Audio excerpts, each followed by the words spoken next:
Hey guys, I I figured out how to set up my AirPods. I don't know why it took me this long to do it. Um, because I mean I'm constantly this is what I listen to with everything, but because these things freaking suck. It's so low, and then I try to get new ones, and it was like ugh, such bad quality. It was too loud. Anyway, can you hear me? You're hearing through.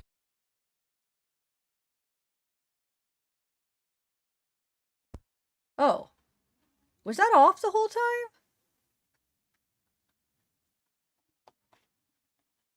Can you hear me, guys? Hello? I feel like nobody's here. You can't hear me? Really? Hold on. Yes, you could hear me. Okay. And it sounds like it's going through my mic, right? Because I finally, look, I broke out with, oh, it's finally going away. Like I broke out with two hives right before I was about to start. I had a big one right here. You could see it's slowly going away. And I had one right here. They're slowly going away. But it was like 5 minutes before I was about to start. I just saw this big, I was like, what the heck? I don't feel like I'm nervous or anything. This one was huge, but it was really red. Anyway, through my mic. Okay, good. Turn it off. Oh, I tapped. I was that's right. I was tapping it to see if you were hearing through the mic. Like, do you hear that? I want to make sure because anytime I like send like voice recordings to people on the phone and I'm using these, the mic sucks on AirPods. I think it sucks. The hearing is awesome, but the mic part, they just don't come across good. Anyway, yay guys, good. So much better. They fit my ears so much better. Huh, I'm happy. Oh, you can't hear the scratching? I hope it's not going through my AirPods. That's what I'm worried about. Hold on 1 second.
No, I know this sounds fine. I was just making sure it was going through the mic. I can't tell from listening to my iPhone. Oh well. All right. So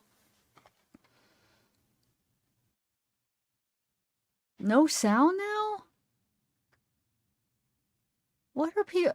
You guys can imagine how confused I am right now because I'm through it. This is the second time people are saying no sound, so I don't know. Maybe test the mic by turning mic off on and just to assure yourself. Oh yeah, that has to be going through the. Yeah, you're right. You're right. Okay, that I should have thought about that. Good thinking because when I mute this, you can't hear, so it has to be going through the mic. Okay, cool. Anyway, okay, cool RV. Okay, so what I decided to do today is I have that one last phone call with Sean. Well, it's with her cellmate. I mean, I have a few other ones with her cellmate. I'm going to do that for members. But I have that one that I wanted to play for you guys. It's with her cellmate because she talks about Shanda in it, which I think is kind of interesting. And then I realized there's another really short phone call from her friend that I never uploaded, so we could listen to that. It's only like a minute or two because the her friend's in class. So there's just a quick phone call, and then right after that, it'll be the phone call with her cellmate, her bunkie, or that's what Paul calls him, bunkie. And so it's, I mean, yeah, I think it's kind of interesting just because, Like her and Shanda seem like they're pretty close. Um, and then I thought, do you guys want to go through some of the trial, like some of Paul's testimony and Shanda's? I never really watched it with you guys. I watched the trial all by myself. So I was thinking, man, maybe we could just like skip through it and kind of watch the little parts of it. I have it like ready to watch parts like of just Shanda's and Paul's. So, Donna, what's up? Thank you. Yay, SL Conley.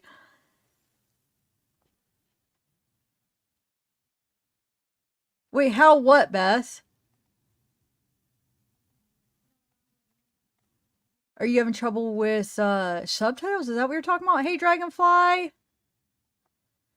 Remember, anybody that's looking for subtitles, sometimes they take an hour or two after I upload for it to upload.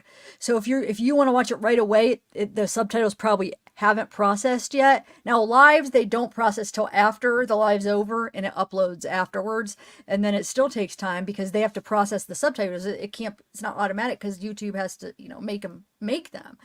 So if you're somebody that depends on subtitles, just wait an hour or two after I upload until they come. They are all enabled. It just takes a minute. Oh wait, hold on, my mom.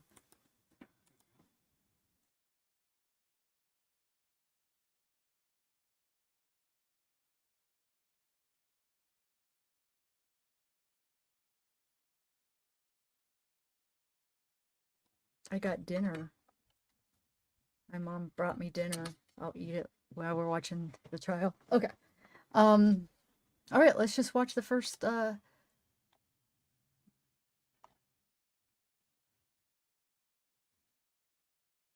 Yeah, I muted it just for a second, talking to my mom. Um. Yeah, sorry, maybe they do, but just wait. I mean, if you're somebody that does need them because you can't hear, you know, just wait. Just wait a day to watch it so you could actually, it'll be there. The videos are going to be there. They're not going anywhere. So just wait, to watch it. Even if it does take a day, just wait a day and then you'll be able to have them. Sometimes YouTube's quicker than others, if you've noticed. Like even when I upload a video, sometimes it goes real quick, all the processing and checking, because it goes through checks. Sometimes it happens real quick, and then sometimes it takes like hours. It's crazy. All right. I don't know, Lemon. I know that cracked me up, but that's Shonda. It's because she's bragging. It's because she wants credit, and she thinks because she has these degrees, it gives her some sort of like she should have some sort of leniency. If anything, it shows you are smart, you're capable, you're just a bad person. You know what I'm saying? Like, it doesn't show that, oh, because you got the degrees and stuff, that means you're a good person. No, smart people could be jerks too, or evil. So yeah. Um,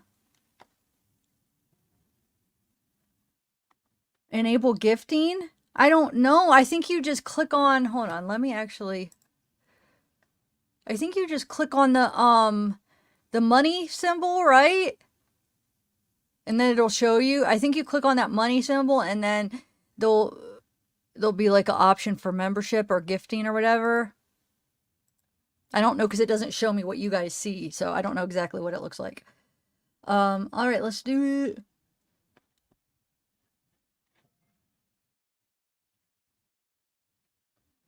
Okay, but the first one's gonna be with her friend real quick, and then the second one will be with the second one is her cellmate using her phone card, which she must let you'll see like if you're a member and I might do that later too. I'm not sure if I want to do that later or a different case later, but you'll see that there's probably like four or five other calls that she let her cellmates use her card. So that's what it is. All right, hold on. Let me bring this up.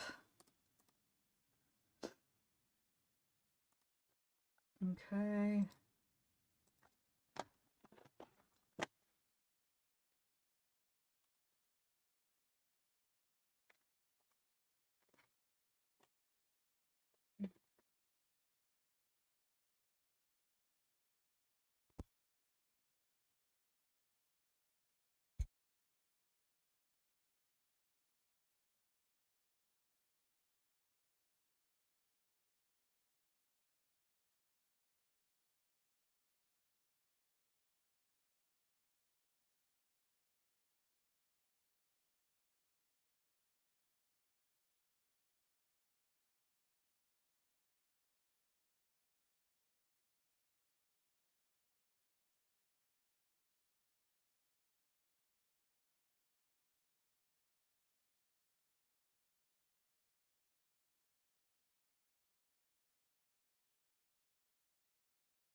Sorry, I was trying to... Oh my lord, don't be mad. What the heck happened? I was trying to click that off the screen. Hold on. Urgh. Give me a minute. I'm sorry, guys. I'll start right there, though. I don't know what happened. I was trying to click that off so you could read the subtitles, and I made subtitles for him, and... Oh, 1 second. Where you at? Where you at? Shanda, Shanda, Shanda.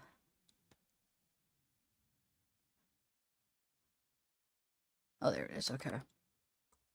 All right. Oh, thank you for joining, Faded Glory. Thank you. All right, hold on. Let me share my screen. Thank you so much.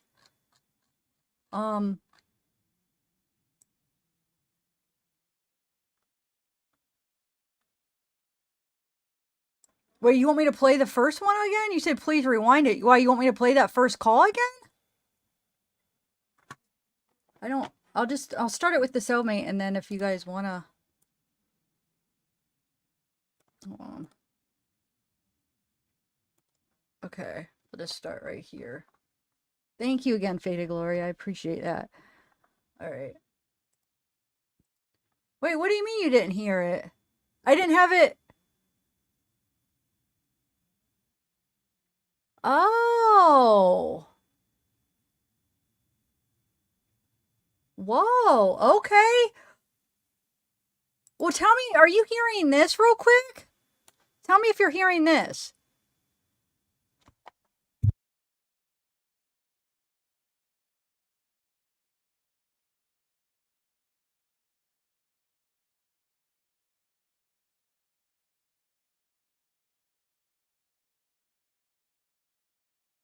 Okay, you're not hearing that. All right, hold on a second. That's weird.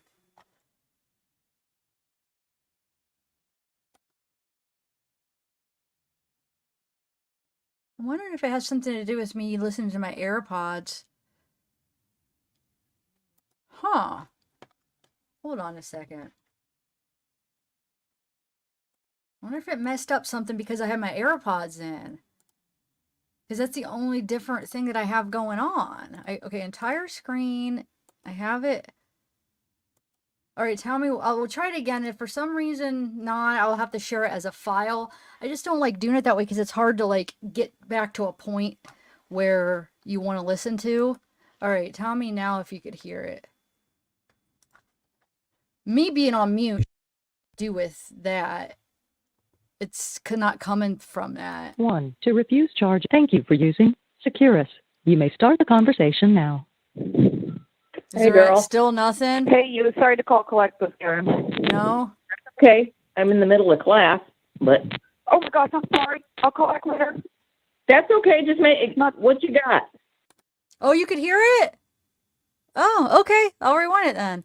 I wonder if it was because I must have forgot to share my audio, I guess. That's the only thing I reshared my screen with the audio, so you could hear it. Okay. All right. Let's do this. Okay. Hello. This is a prepaid collect call from... This call is not private. It will be recorded and may be monitored.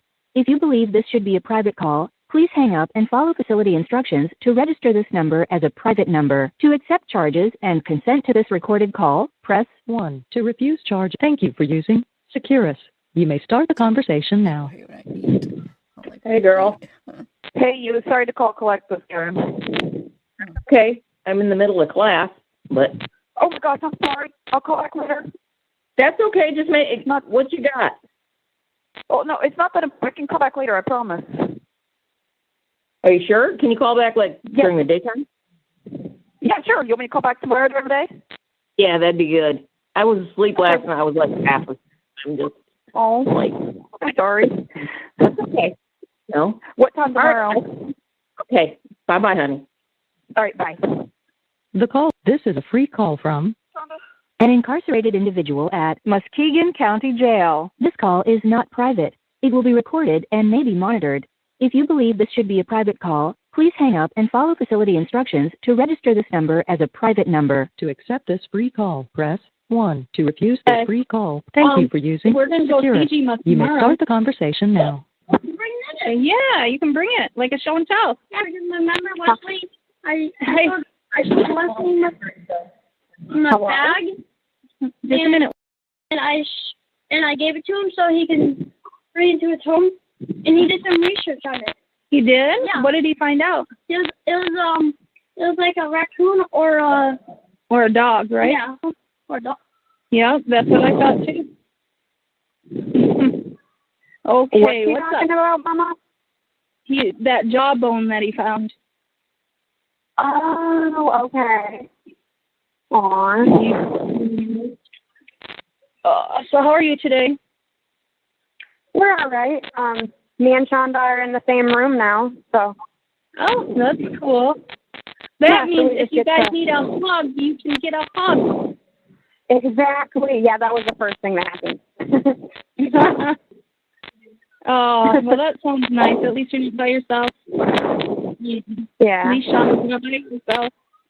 Now you just have to be mindful that you're sharing your room with someone, so don't be such a slop. We already know. We're already super organized in there, and yeah. No, I'm just telling you. Make sure you continue to be organized. Okay. Yeah. Yeah. I mean, it's hard, but is your room bigger then? Or no? We're stuck in my room. Oh, and your room has 2 bunks? Yeah, but we're both using the bottom bunk because we use the top bunk for storage. Oh, okay. Yeah, there's enough room on it. I mean, it's really small, but there's enough room for both of us. It's just tiny, so. Well, okay then. And they let you guys do that? They don't care? Is that what you said? Okay. Well, alrighty then. I guess you'll stay warmer. Yeah, that's exactly what we were doing. Well, you can use it as a couch during the day, and you can snuggle up at night. That sounds like a good idea. And then tomorrow you'll find out if you get a plea deal or not. Right? Not tomorrow. Tuesday. Yeah. Tuesday. Yeah. I wound up being a hobo yesterday for Halloween. Awesome. Yeah, it wasn't that great, but it was last minute. It was funny because your mommy was so happy last night because we were at, that she came in and I had put the sticky part of a Band-Aid around my glasses, and then I put some like brown eyeshadow and black eyeshadow on it to make it look dirty, because homeless people can't afford to get their glasses fixed the right way, right? And your mommy came inside and she's like, "Oh, what happened to your glasses?" I'm like, "Honey, that's great. Honey, I'm supposed to be a hobo." And she's like, "Oh my gosh, I forgot." She was very happy. That's awesome. Oh, it was a fun day. And did so good playing with. They had a great time. Yeah, that's good. It was good. Hi, baby. Thank you.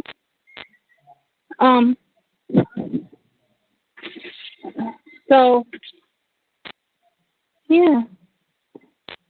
We're just hanging out here. Well, I'm glad you got a roomie now. Yeah. That you can feel safe with and everything. Yeah. Make good choices with. Yeah, we stayed up playing Uno all night last night. Didn't go to bed till like 6 o'clock in the morning, and even then we were up like every hour. Yeah. It's probably gonna be hard to sleep when you're so scrunched. When what? You're so scrunched. Yeah. All right. So it is 5:18, and I'm gonna let you go because we only have $10 left. Well, actually, it's 9 something right now, so it'll be like probably 8 something. No, that's not the case. That's not the case right now, Mom. Huh? That is not the case right now. What? I cannot say that right now. And you can't say that I don't have money in my thing? Oh, Mom. Never mind. Just wait for it to say 1 minute. Why? I'm telling you, I only have enough money to talk to you for like 2 more days. Never mind. Okay. I love you. I love you. You're weirding me out, baby. I I'll tell you later. Okay, I have my food here anyways. So, Oh, I love you. Okay. I love you so much. I love you so much, and I will chat with you more later, okay? Okay. All right, I love you. Bye-bye. I got you. Bye-bye. Okay, so now we listened to it once. I'm going to play it again in a minute, but I just wanted to make a couple remarks about some of the stuff. Okay. So first of all, that is her mom. That's the cellmate's mom. And she was talking like in third person. Like at first, when I was first listening to it, when she said, "Oh, your mommy was so happy," I thought that was her mom. And then I was like, that's not her mom. And then I realized, oh, that is her mom. She's talking in like third person because I did redact some of the names, like the kids' names and stuff. So I was able to, kind of figure it out. So she says, I think when she says like your mommy was so happy, I'm thinking she was probably like drunk or something that she didn't want to say on the phone. What would happy mean? Either high or drunk, right? I'm guessing. And then another thing is, so she's sharing a bunk with Shanda. Oh my God, I cannot say her name right. Shanda. And I realized what she said. You know when you listen to things and you can't hear them at first and you listen to them over and over and then you end up hearing things? So the one thing she said, playing Uno, I could not make it out listening to it last night. I'm like, what is she saying? So I have to correct that in the subtitles. She said her and Shanda stayed up all night playing Uno. They're up to like 6 a.m. And they said they just kept like waking up every hour or two. But yeah, they're sharing a bunk. They're so they must have been already knew each other before Shanda became her roomie, because she said, yeah, she's like, oh, you guys can hug each other when you need a hug. And she said, oh, that's the first thing that we did when, we saw each other or whatever. So I'm guessing they somehow had a relationship. Obviously, I think, by the way she was talking anyway, that they were friends through being in there. I'm talking about they met in there, not that they were friends before that. And then they got to be roomies, so they were all excited. And then the interesting thing that I'm trying to figure out is, so she's talking about, her mom talks about how she doesn't have that much money, but I was thinking, wait a minute, she's on Shanda's phone card. Okay. So, cause she's like, oh, I better get off because I don't have that much money to talk to you. We're going to run out. But she didn't realize that it's Shanda's. You hear Shanda at the beginning. So she's using Shanda's card. So I think that's what that girl wants to tell her. But I'm confused why she's scared and she can't tell her then. Did she steal Shanda's card and Shanda's right there and she doesn't want her to use, she's using it? Like her, whatever, it's probably like a number they have to put in or whatever. Because why else? Why didn't she just say, oh, we're good, Mom, because I'm using Shanda's phone, I'm using hers. Are they not allowed to do that in jail or something? I don't get why she was all secretive. I'm guessing that's the thing that she was talking about. I could be, that's what I'm thinking. Because I think they're allowed to, I mean, I don't think they care. I think people, hey, if you want to share your comments, if you want to share stuff, I don't think that would be an issue. If they want to, like, oh yeah, you could use my money on my card, go ahead. I don't think, people probably do that all the time. So the fact that she could not tell her mom that then, it tells me that Shanda was probably by her and she probably freaking didn't know she was using her card, is what I'm guessing. Because she's like, no, Mom, I can't tell you right now. Because her mom probably wasn't even paying attention, when the name where it says Shanda, when she she called her, she probably just wasn't paying attention. She just heard the Muskegon County Jail. She just probably just heard it, just figured it's her, didn't pay attention that it wasn't actually her daughter's voice on the card. So, maybe it is that. But then when she said, I'll tell you later, then how is she expected to tell her later if she can't say it over the phone now because it's not allowed, then how is she going to tell her later? If it's not allowed and she doesn't want to say it, because the calls are recorded and stuff, then she wouldn't want to tell her later either. So that's why I keep going back to it might be because Shanda was by her and she actually is using it without her permission. It could be either or. Yeah, maybe visiting.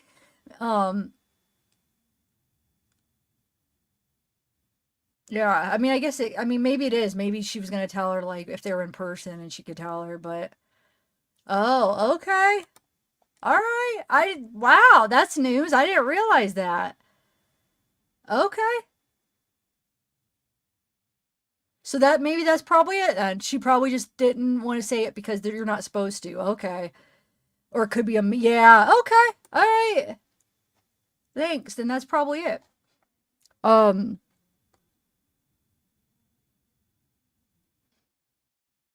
yeah, let's listen to it one more time for those of you now that you are aware. So this is her cellmate's mom. And I'm not sure that, there was a kid. So her mom, when the call first starts, before the cellmate even says anything, the mom is talking to a kid in the background.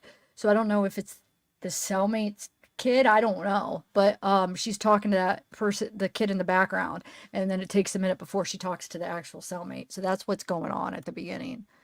Here, let's start it over.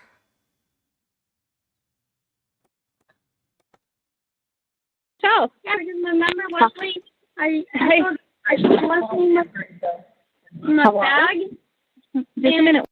And I gave it to him so he can bring it to his home. And he did some research on it. He did? Yeah. What did he find out? It was like a raccoon or a dog, right? Yeah, or a dog. Yeah, that's what I thought too. Okay, what's talking about, Mama? That jawbone that he found. Oh, okay. Aw. So how are you today? We're all right. Me and Shanda are in the same room now, so. Oh, that's cool. That means if you guys need a hug, you can get a hug. Exactly. Yeah, that was the first thing that happened. Oh, well, that sounds nice. At least you're not by yourself. Yeah. At least Shonda's not by yourself. Now you just have to be mindful that you're sharing your room with someone, so don't be such a slop. We already know. We're already super organized in there, and yeah. No, I'm just telling you. Make sure you continue to be organized. Okay. Yeah. Yeah. It's hard, but is your room bigger then? Or no? We're stuck in my room. Oh, and your room has 2 bunks?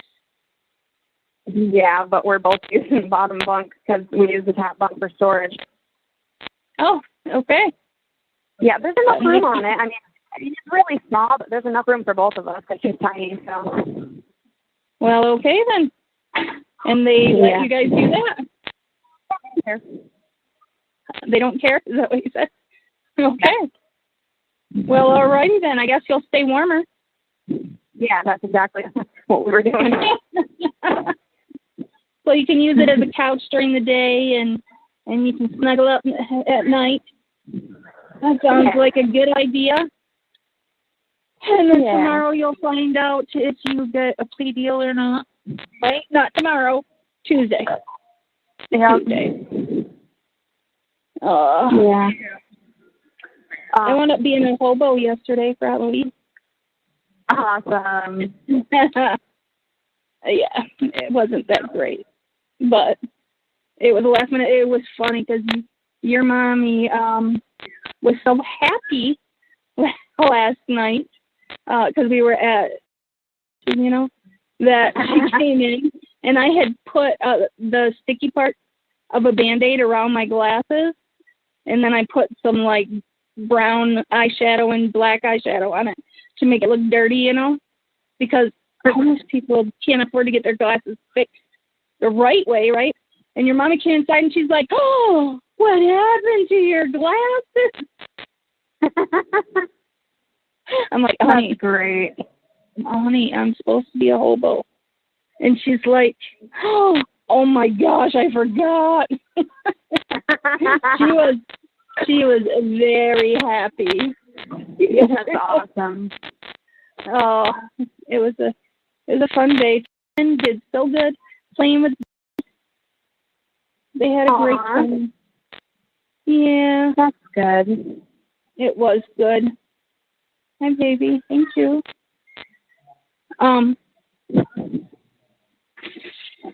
So, yeah. So we're just hanging out here. Well, I'm glad you got a roomie now. Yeah. That you can feel safe with and everything. Yeah. Make good choices with. Yeah, we stayed up playing Uno all night last night. Didn't go to bed till like 6 o'clock in the morning, and even then we were up like every hour. Yeah.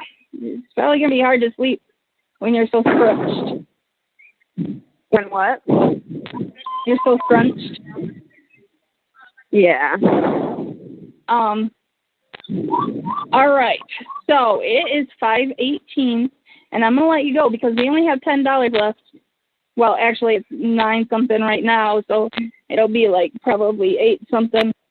No, that's not the case. That's not the case right now, Mom. Huh? That is not the case right now. What? I cannot say that right now. And you can't say that I don't have money in my thing? Oh, Mom. Never mind. Just wait for it to say 1 minute. Why? I'm telling you, I only have enough money to talk to you for like 2 more days. Never mind. Okay. I love you. I love you. You're weirding me out, baby. I I'll tell you later. Okay, I have my food here anyways. So, I love you. Okay. I love you so much. I love you so much, and I will chat with you more later, okay? Okay. All right, I love you. Bye-bye. I got you. Bye-bye.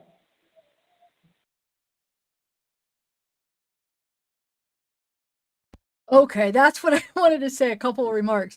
When the mom says, "Oh, well, at least you're with, you'll be safe. You're with somebody safe or whatever." Something about being safe. I almost I wanted to laugh. Like, are you kidding me? You're thinking Shanda is safe? Like, I could see Shanda, right now I think she's sucking up to everybody because, she wants to get on everybody's good side. But I could see once she gains some kind of status and power in there, I could see her just being the biggest freaking bully. I'm telling you. And so, no, I don't think she's safe with her. And then the mom talks about, well, don't be a slob. Have you ever seen Shanda's house? I think they're both gonna be slobs. Are you kidding me? Um, and one of the upcoming Paul videos, jail calls is, dude, he is a bully in jail too. Wait till you hear it. I don't know if it'll be the next one or the one after, because I'm trying to put him in some type of order, not necessarily in chronological order from video to video, but within each video I'm going to put him in order. But I don't know. It's either going to be the next one or the next one after that. But I see from the one phone call that's coming up, to me it seems like he is the bully in jail. You'll see what I'm talking about. It's like, wow. He is a big bully, and he's going to be okay. He's going to be bossing everybody around. I'll let you guys, when you guys hear it, so you could tell me what you think. But anyway,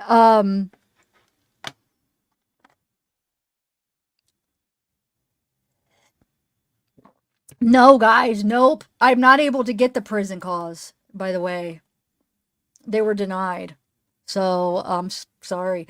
Every facility does stuff different, and the facility that they're in, they won't do it. So just depends. Every county, even when you request like case files for a case, like every county is different from the next on how you go about it. If they even release the case files, if they release the trial records, everything is different. It's crazy. It sucks because you can't really learn a good system and how to do it.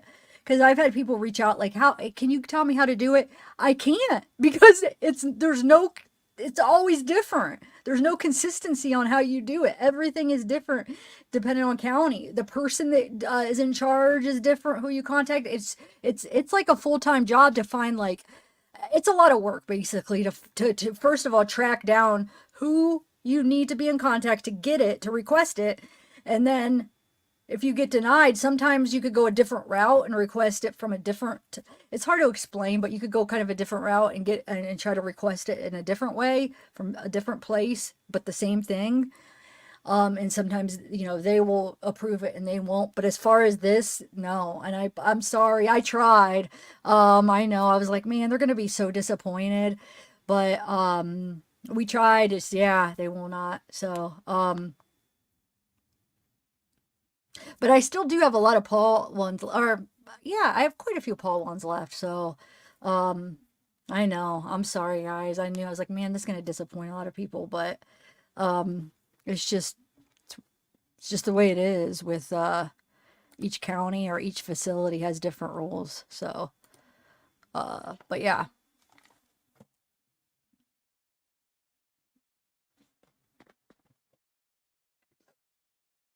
Yeah. Oh, Shonda's been moved. She's been at Huron prison or whatever. Yeah, she's been moved since her sentencing. Yeah, she's been there. So, yeah. Anyway.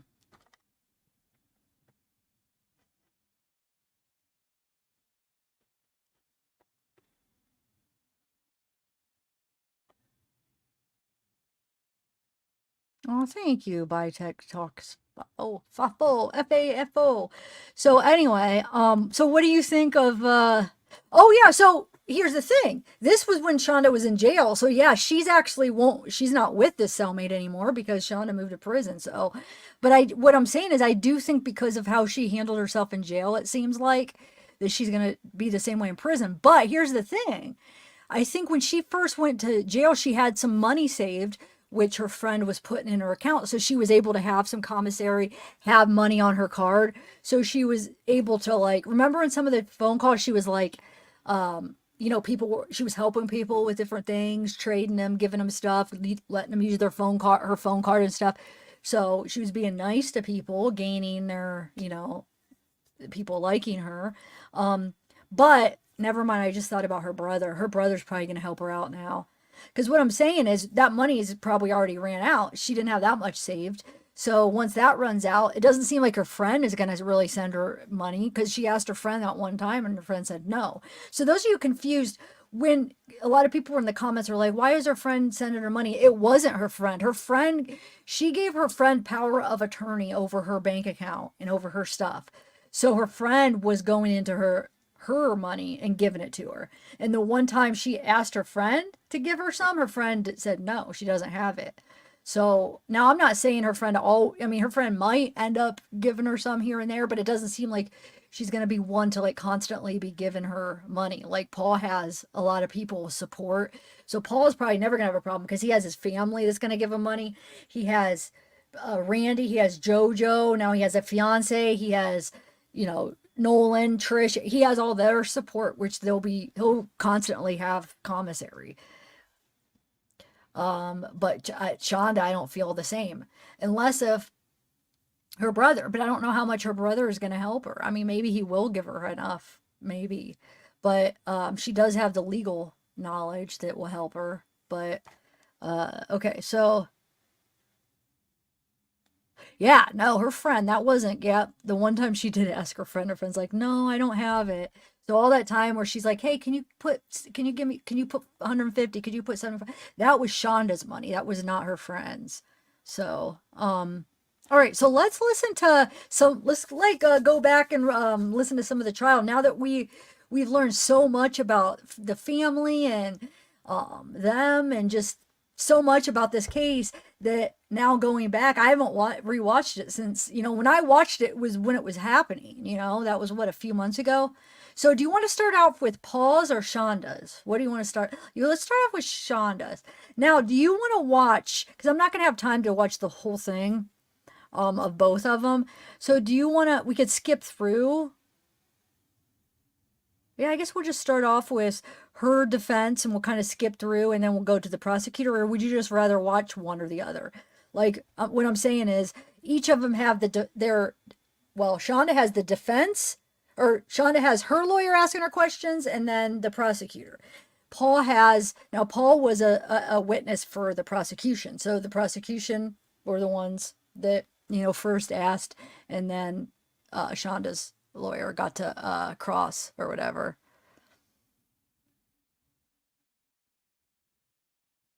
We'll do Shanda's first. Okay. Actually, I'm going to do it over here. I'll try to skip around as good as possible because, like I said, I'm not going to be able to do it all or watch all of it because that'll be 5 hours. So we'll do this one. This is the first one. All right. Okay, let's do it. All right, Mr. Johnson, you can call your first one. That's loud. All right, Mr. Real quick, do you want subtitles on? Let me see if it covers up. Do you guys want subtitles on for this? Now, there'll be subtitles on mine after uploads. On my whole video will be subtitled. It'll take a while to process. But do you want me to turn the subtitles on for this video on YouTube? Yeah, okay. Oh, the fiance? Okay, I heard from the fiance today, and she said she needs a little bit more time. So she's still, because her thing was that she wanted to see how it was and how she was looked at after I announced, that he had a fiance, and she wanted to kind of make sure that she wasn't going to get attacked and harassed or whatever. So she says she's still trying to decide if she, how, when and how she wants to do this. So,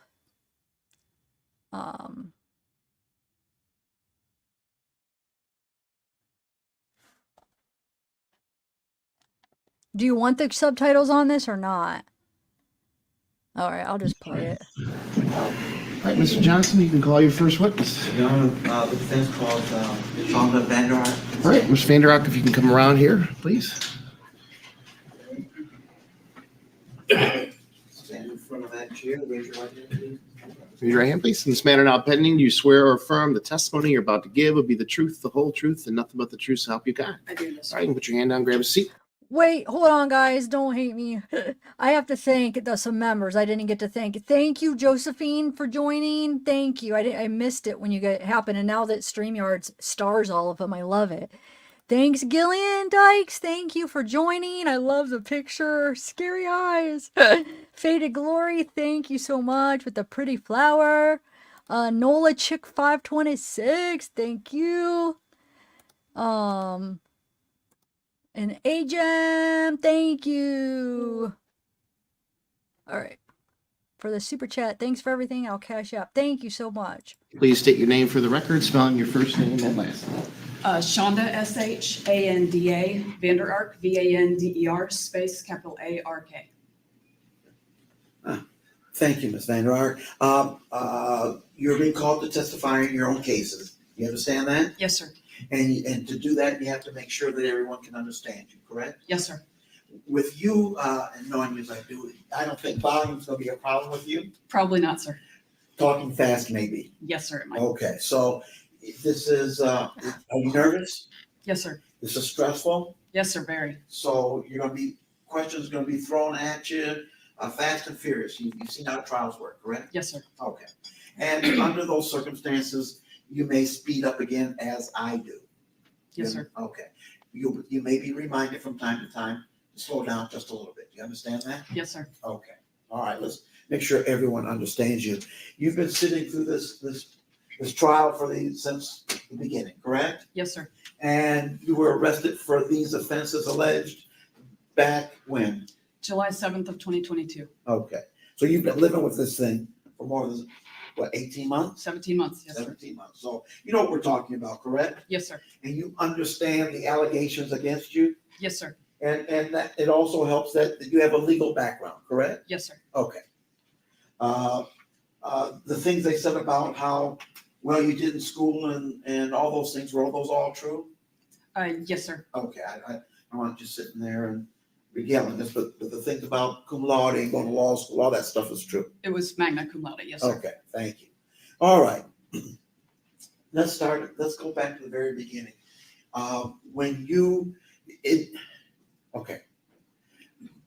When did Timothy come to your care? May of 2021. Prior to that, who had physical and legal custody of Timothy? My ex-husband. Okay. And when he sent, and how did it happen that you ended up with custody then? My ex reached out to me, stating that Timothy he could no longer handle him, that he was pushing his buttons, and that he needed to send him to live with me. Okay. And you agreed to that? Yes, sir. Okay. Had you ever lived with Timothy during his? When he was younger, yes, sir. Okay. All right. So you agreed to accept him into your home? Yes, sir. And who was living in your home at the time? Myself, my husband, Adam, Paul Ferguson, and then my little man, G. G. Okay, that's what we've been calling G, correct? That's really hard to do. Yes, sir. Okay, just do the best you can. Okay, so they're all living in your home, and then Timothy joins you, correct? Yes, sir. When Timothy's joining you, did your ex-husband ever make any effort to transfer legal custody to you? We discussed it, but he never did actually sign anything. No, sir. Okay.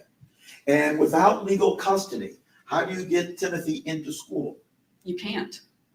And without legal custody, how do you get medical treatment for Timothy? You can't. Did your husband at least send I assume he had medical insurance for Timothy. Did he send that? He did not send me. I requested his medical card, his insurance card, and he never sent it to me. Now, you heard the testimony that Timothy saw the doctor in 2019. Did you hear that? Yes, I did. That was a year before you received him? 2 years before I received him. 2 years before. So in the prior 2 years before you received him, as far as you know, based on what you heard here, your ex-husband never took him to the doctor? As far as I know, yes, sir. How do you know if he had medical insurance for this young man? He told me he did. Okay. But he never sent it to you? No, sir. Okay. What was your financial situation once Timothy arrived and your husband had a stroke? After the stroke, we Yes. lost my husband's income, and it was paycheck to pay, not even paycheck to paycheck. Almost everything was paid late. I was struggling. I asked Paul for help with groceries sometimes because we were struggling. Okay. And Paul was working full-time? He was working part-time. He's working at Applebee's? Yes, sir. Okay. So he's working part-time, and so were you receiving any child support? No, So the entire financial burden was on you? correct. Could you have afforded daycare for any of your children? Absolutely not, no. And could you have afforded any extra expenses other than the ones that you were providing for? No, What type of expenses were you able to provide for this family? just basic living expenses. Rent, Yes, sir. utilities, Yes, sir. food? Yes, sir. Okay, that leads to the next question I have for you.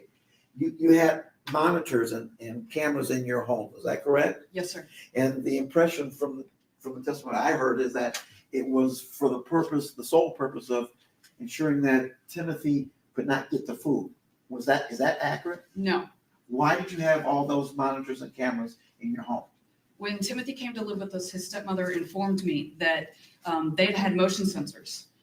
They weren't as tech savvy as I was. I worked in tech before law school. I worked in tech support for several years. but they had motion sensors and she told me that she didn't sleep at night. She only slept when he was at school because he was into everything. And so because my younger child, he used to, when he was about 2, he would take all his clothes off. So we started putting a camera in his room. And then once we moved to the Marshall Road location. And I do want to add some commentary.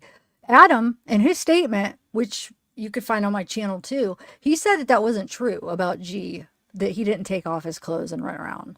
So that was just another lie that she wanted to give a reason why she had cameras, right? And thank you, Wing Beats. Thank you so much for being a member. And we have Local Art Witch. Thank you. Let me put yours up. Thank you. It says, Shanda's attitude is if you had Tim, you'd have done the same time. Or you'd have done the same. She 100% feels justified for her actions. I agree. That's exactly what she's acting like. Well, look, he was getting into this and doing this. Like, yeah, like, no, not everybody is this horrible person that could even think about doing a freaking eighth of what you did to him. It's just disgusting. I don't even understand how somebody could sit there and, yeah, I mean, I know you guys all feel the same. Like, how does a human see a person suffering like that at your hands and keep on, yeah, you'll never be able to, yeah, I'll never be able to understand that. Thank you. Let's really talk. Thank you for joining. All right. It was bi-level. My husband was born with a disability. My husband was wheelchair bound. So we had an extra wheelchair that we kept on the upper level. That's where the master bedroom was. But that way, if G was down in his bedroom, my husband could talk to him through the camera and have him come up. It was much easier. My husband could crawl down the steps before the stroke, but we didn't want him to have to crawl up and down those steps. Okay.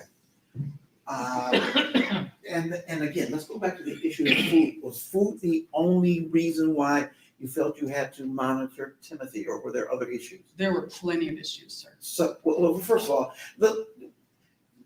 what we've heard some testimony as to Timothy's special needs. What were his special needs? He was on the autism spectrum, but he was completely verbal, and he was grade level in school. He was not behind in school at all. He was diagnosed with attention deficit hyperactivity disorder.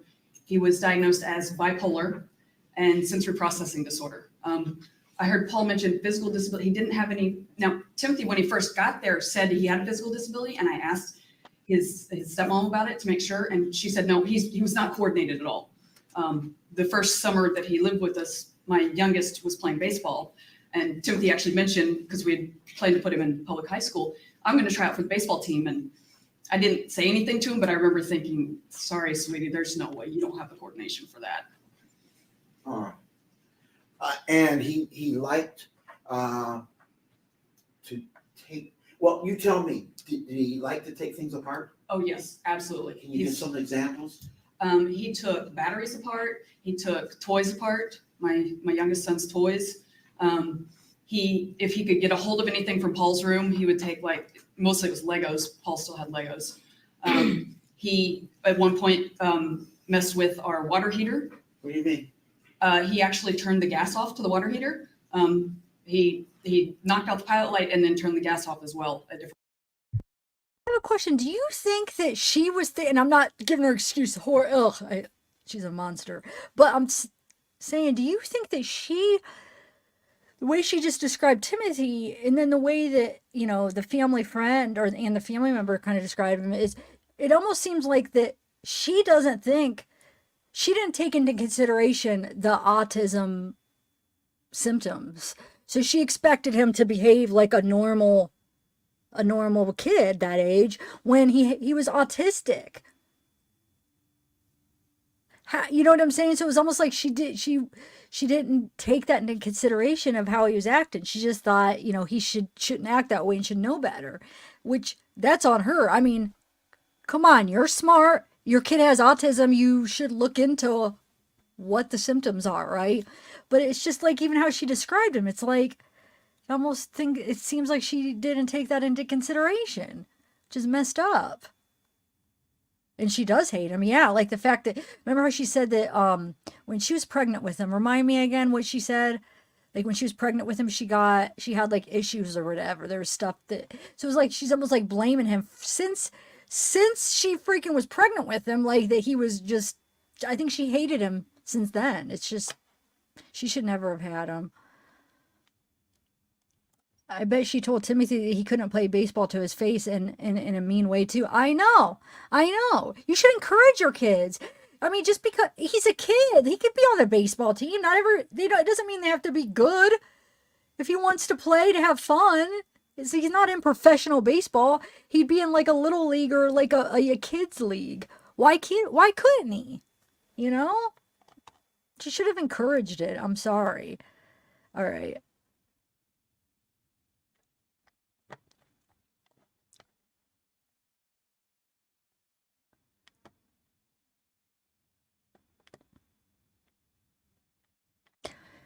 Well, Lori, that's what I'm waiting for, you guys. That's the files that I'm waiting for. I'll just tell you. I mean, I always like to surprise you. I don't know. I like to keep it a secret, but oh well, I should be getting them. I was supposed to get them by the end of last week, but I'm hoping. Wow, it is almost Friday tomorrow. I don't know why they're taking so long, but I'm getting all the texts, so I'm gonna read them. I'm gonna have somebody else read one part, kind of how they did in at the trial.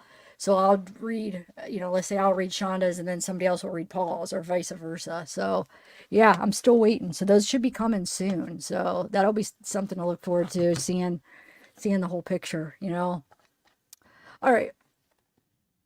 Different points. Okay. Did you have any concerns as to whether or not his predilections, his desire to get into things might be a safety hazard for either him or somebody else in the home? I was extremely concerned about that, yes, sir. So it was your desire was it just your desire to monitor Timothy, or did you also have a younger child in the home that you wanted to monitor? We had both. Okay. Who did you want to monitor? One or the other, or both? Both. Okay. All right. So you set up these video and audio cameras, correct? Yes, sir. Okay. And alarms on the doors? Those didn't get installed until about 3 weeks before he passed away. Okay. And motion sensors? Yes, sir. Okay. He got around the motion sensors multiple times. Were you able to stay home and personally monitor your children? No, I had to work full time. Okay. How were you able to get Timothy into school? No, we were not. We tried to enroll him in Mona Shores High School, and Mona Shores told me that my ex, I guess Timothy had damaged a Chromebook in Oklahoma, and because my ex owed money on that, they would not send his records up to us. So we were not able to enroll him. They are divorced. Eric and Trish are divorced. They still live together as roommates, but they did divorce. I know people were confused because the jail calls, you see that they're still friends and living together, but yeah, they're separated or whatever. What was I going to say about something that she said? Shoot, I forget now.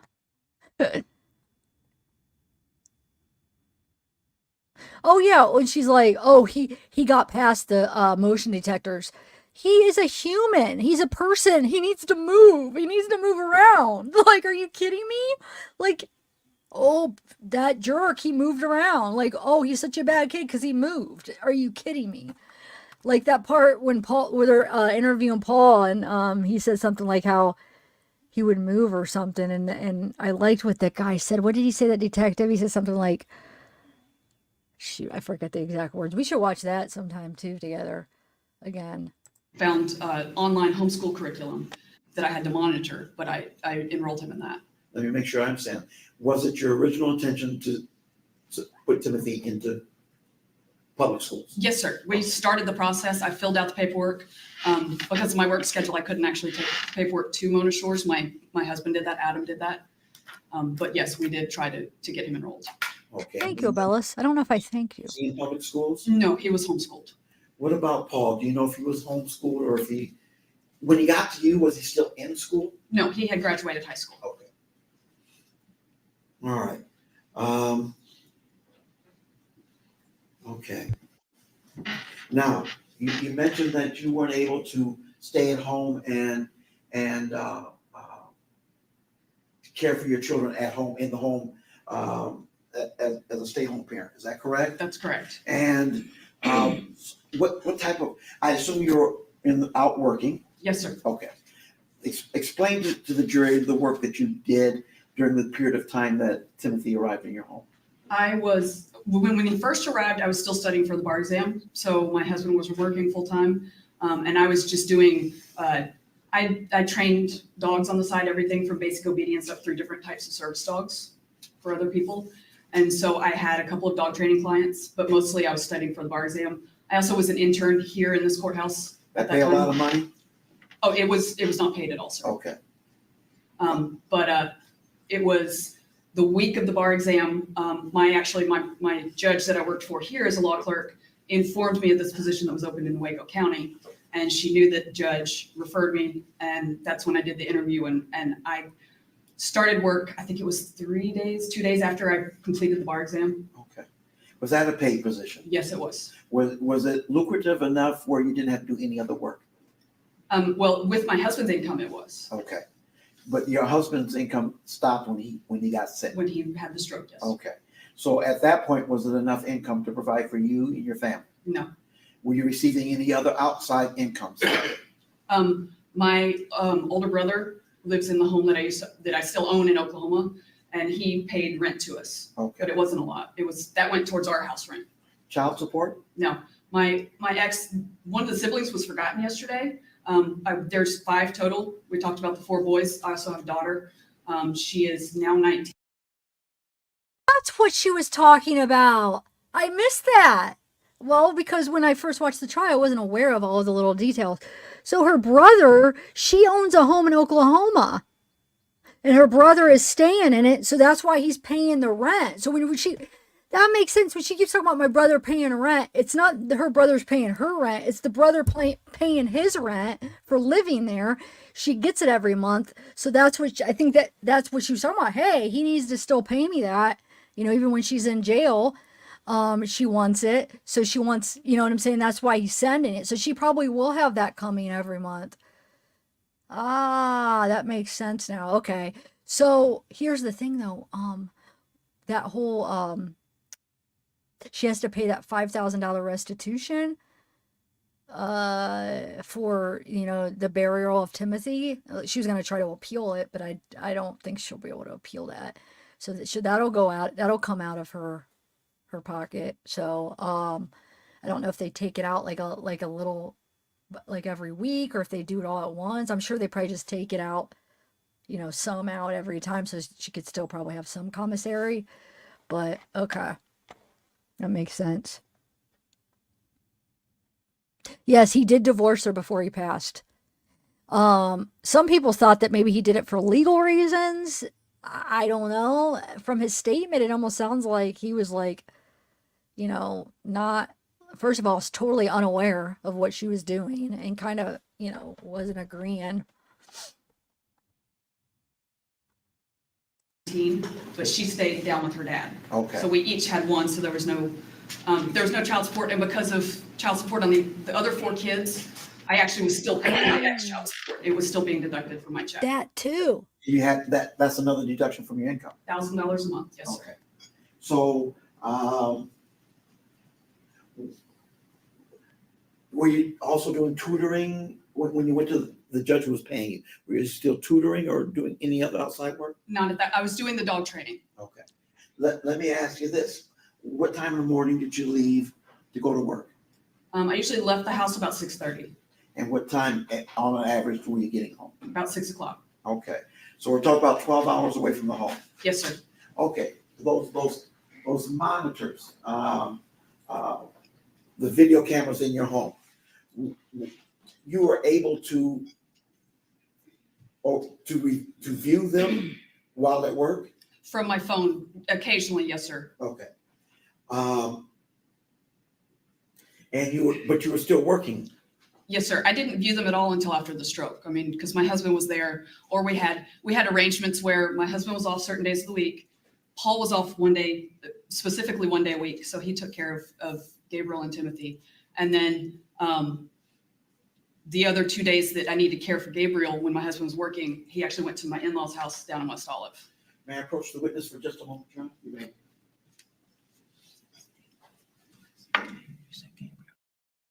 Oh, he just said you said Gabriel. Sorry, I didn't mean to pause it on that because she's supposed to say G, and he whispered, "Hey, you say Gabriel," so just try not to. But what was I gonna say? Hold on. Oh, she says he went to the in-laws. Then where did Timothy go that day? Because Timothy, yeah, I mean sometimes well, he would have been more like 14, 13 or 14 at the time of that she's talking about. So yeah, sometimes a 13, 14-year-old can stay home alone, but not a kid that has autism. With autism, sorry, not a kid with autism. Or not an autistic kid. There's a certain way that they don't like you saying it. People with, they don't want to be something that they have more that they are. Sorry. But anyway, so who would watch Timothy for those 2 days? Was he left alone? Because she said like only one of them was sent to the in-laws. And Timothy was there for, almost a year before Adam had the stroke. So, I don't know.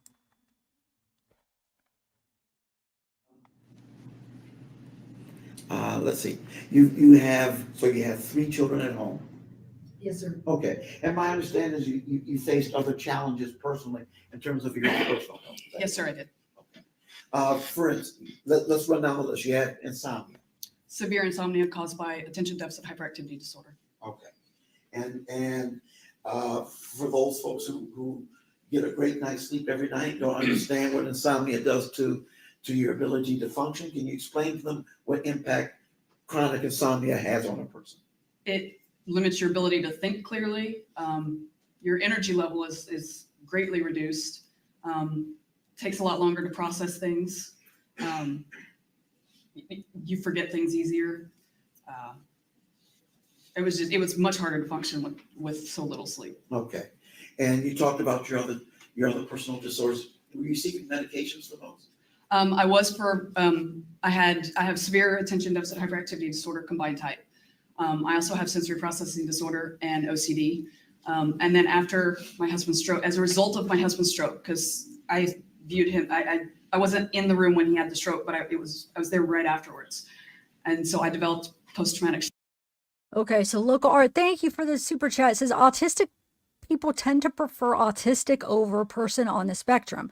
Both my kids are autistic. Thanks for caring, Zab. Thank you for the super chat. And yeah, I watch a few channels, and I'm to kind of learn.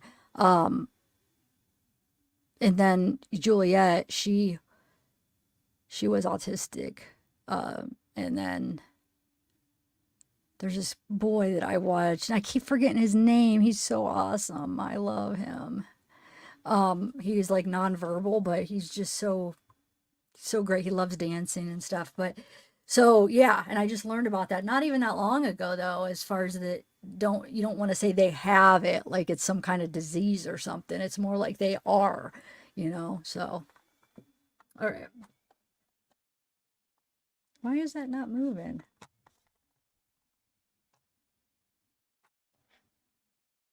Hold on. My computer froze up over here. That's why I could share it over here, but I'd rather try to get like completely froze.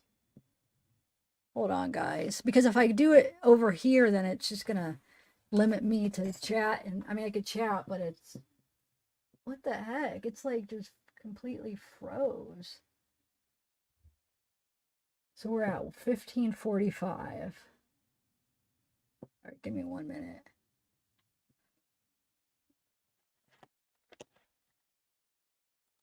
I'm restarting it.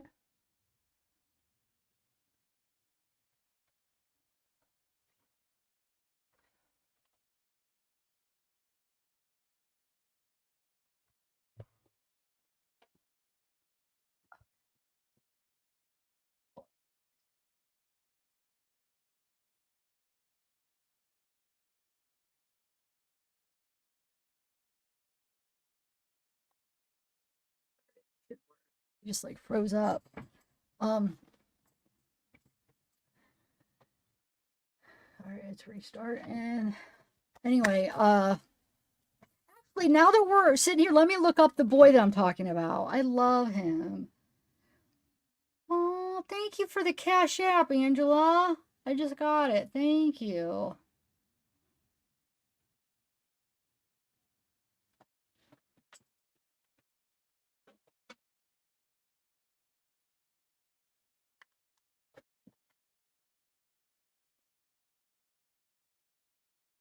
Okay, news, guys. Should have the text tomorrow. Just got the message. Tomorrow! But I want to be able to like kind of skim through them a little bit, because you know how when you're reading something, especially with text, texts are really hard to read because people are texting and not grammatically correct. So it's hard to read stuff that isn't grammatically correct, like text. It really is, because your brain, it's difficult with text. So I want to try to skim through it, and then the person that's helping me read, I want her to skim through it a little bit so that we could kind of flow a little bit smoother, a little, so. All right, so my computer's restarted. Just give me a minute.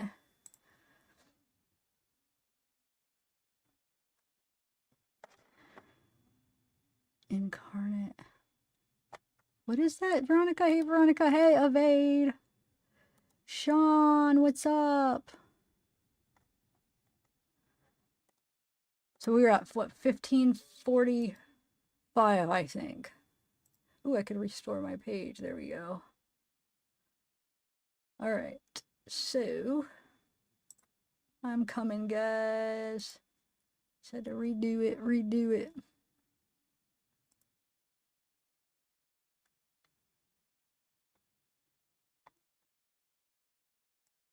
All right, let me get back in. It was weird though. It like completely froze where it knocked me off.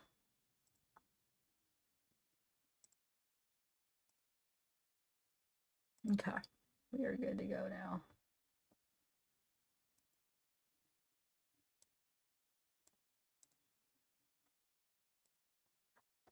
Okay, here we go. Sorry about the... Oh, great. Is it going to echo? It might be all right. I viewed him. I wasn't in the room when he had the stroke, but I was there right afterwards. And so I developed post-traumatic stress disorder with disassociation from that.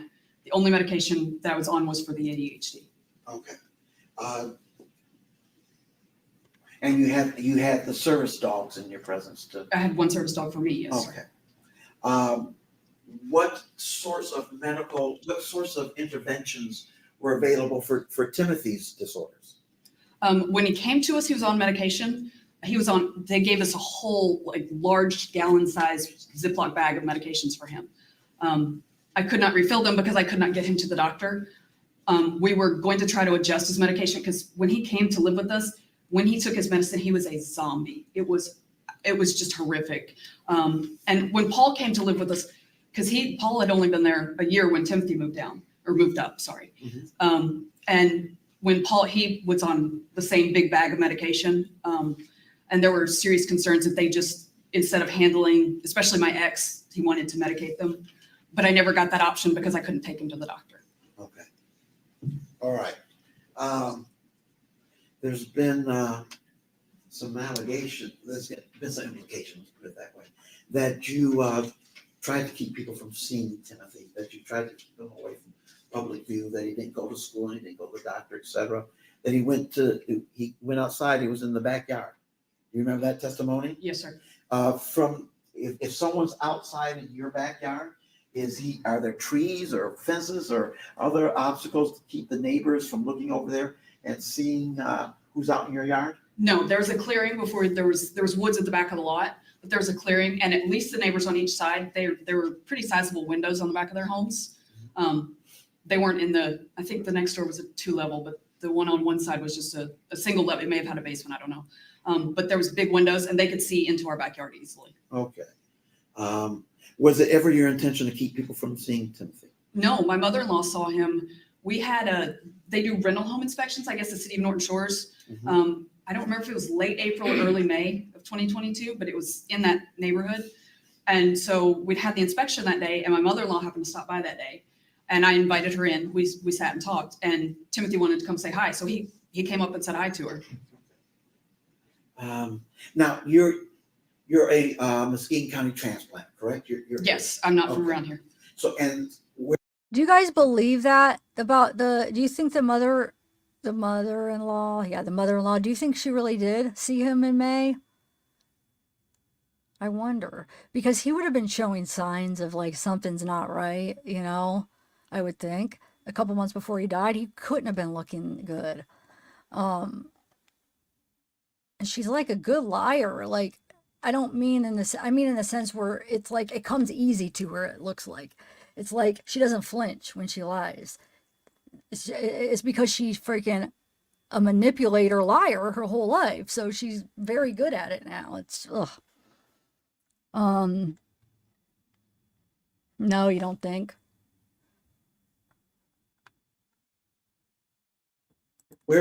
and I'm assuming that your direct biological family, there's not a lot of them in this county? There's I don't have, other than my children, I don't. Oh, wait, hold on. Let me, thank you, Tracy, for joining. Thank you. And Timothy, thank you for the super chat. Do you have any calls of Paul after he got sentenced? We actually just talked about that a little bit ago. No, they won't release any, that prison won't release them. They said, I got denied, so sorry. We talked about it a little bit ago, and somebody else asked. So yeah, for Paul or Shanda, they denied him. So no, we won't have them after. So I'm sorry. I know a lot of you guys are disappointed. I'm disappointed. Very disappointed, but every county, every facility, they all they all have like different ways they do stuff. So yeah. Okay, let's continue. I don't have any biological family here. Okay. How far away? Thanks for the. My older brother is in Oklahoma City, and then I have two sisters that I have not talked to in over 20 years, and they live in Alabama, where I'm from. Okay. So how often do those folks, your bio family, stop by and to see how sister's doing? The last time I saw my older brother was when we went down to North Carolina for my oldest son's wedding in October of 2021, and then my brother and sister-in-law drove over from Oklahoma for the wedding as well. We FaceTimed a lot. We watched football games on FaceTime, but I didn't get to see them after we moved up here. Okay. Do you have a lot of friends in the area that will come by, will stop by on does it happen to be in the area, that sort of thing? They'll come by and visit your home? Most of my friends were from work, and they actually, because I worked in Newaygo County, they lived in Newaygo or Oceana County or even further. I don't know. I'm not from here. I don't know what county is next to Newaygo east. But I know at least one person from work lived in, I think it's Big Rapids. Yes. So no, they didn't stop by because they were too far away. Did you have a lot of time for social interactions at your home? No, not at all. And how about Paul? Did he have friends that he'd bring by, or? No, he talked about people at work, but he never asked to bring anybody over. Was he ever given any instructions? You can't have people in this house? Absolutely not. And what about the youngest child, G? Did he have any friends for sleepovers or anything like that? We didn't have any friends over for it. No. He played baseball. Because of me not being able to get out, he didn't get out a lot. I mean, I wish I could have gotten him out more. That's why we put him in baseball, so he could get around other kids more. I had been looking into homeschool co-ops, but with my schedule, I just couldn't do that. Okay. What would you say was more impactful in terms of your, get Timothy out of the house? Was it your desire he not get out of the house, or your work requirements? It was work requirements and his choice. There was, I want to say it was April. The weather was halfway decent. I guess people here there was kids down the street. There was teenagers playing basketball when I came home from the grocery store one weekend. Mm-hmm. And I stopped and rolled my window down and said, hey, I've got a 15-year-old at home. Can he come play with y'all? Even though I knew he wasn't coordinated, I thought he would enjoy it. And they said, yeah, sure, absolutely. And he did not want to go play. Okay. Did he ever request to go play and you denied him? No, he never did. Actually, Paul, we had mom and dad, my in-laws. And no, he's still in the waiting. Paul, whoever asked, he's still at that Eagler I just looked them up. Eagle or reception in the intermittent place. Got Timothy a bike for his 15th birthday, and Paul and we were on a cul-de-sac, and Paul had tried to teach him to ride the bike. Okay. I know they had a few sessions. I don't know how many. Okay. So on those occasions, he'd be outside. Oh yeah, he was out in front of the house on the cul-de-sac. All right.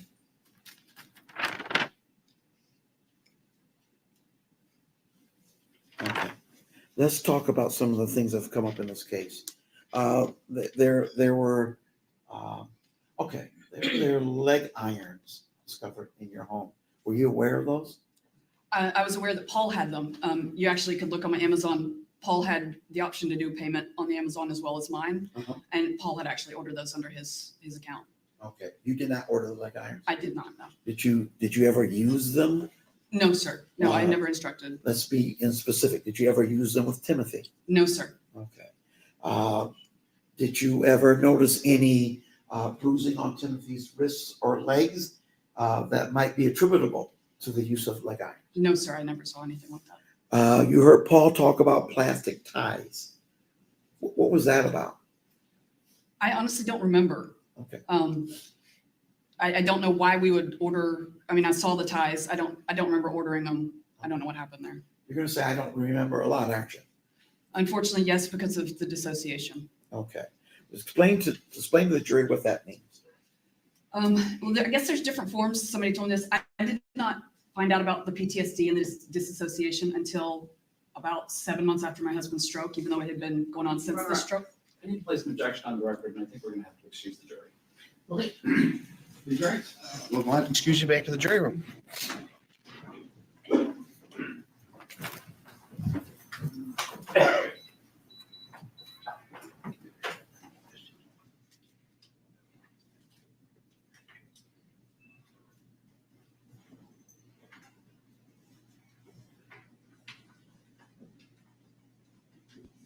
I should fast forward some because I'm not gonna have time to watch both testimonies. It's all so good. It's like, it's hard to know when to fast forward. So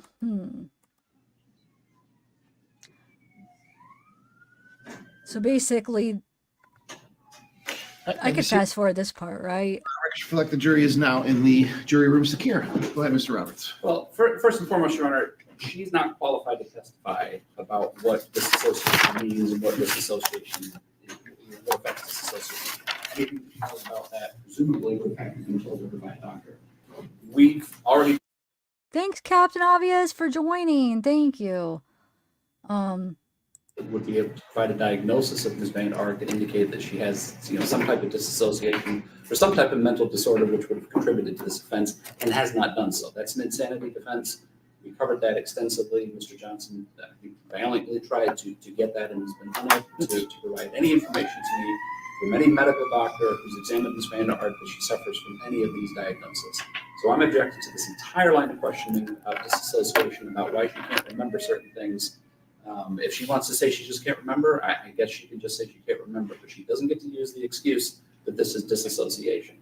Furthermore, I have a doctor still on standby as a potential rebuttal witness who did examine Ms. VanderArk. It's the report from the Forensic Center, which Mr. Johnson has, which essentially debunks this entire disassociation myth that she doesn't remember things or chooses not to remember things because of some disassociation.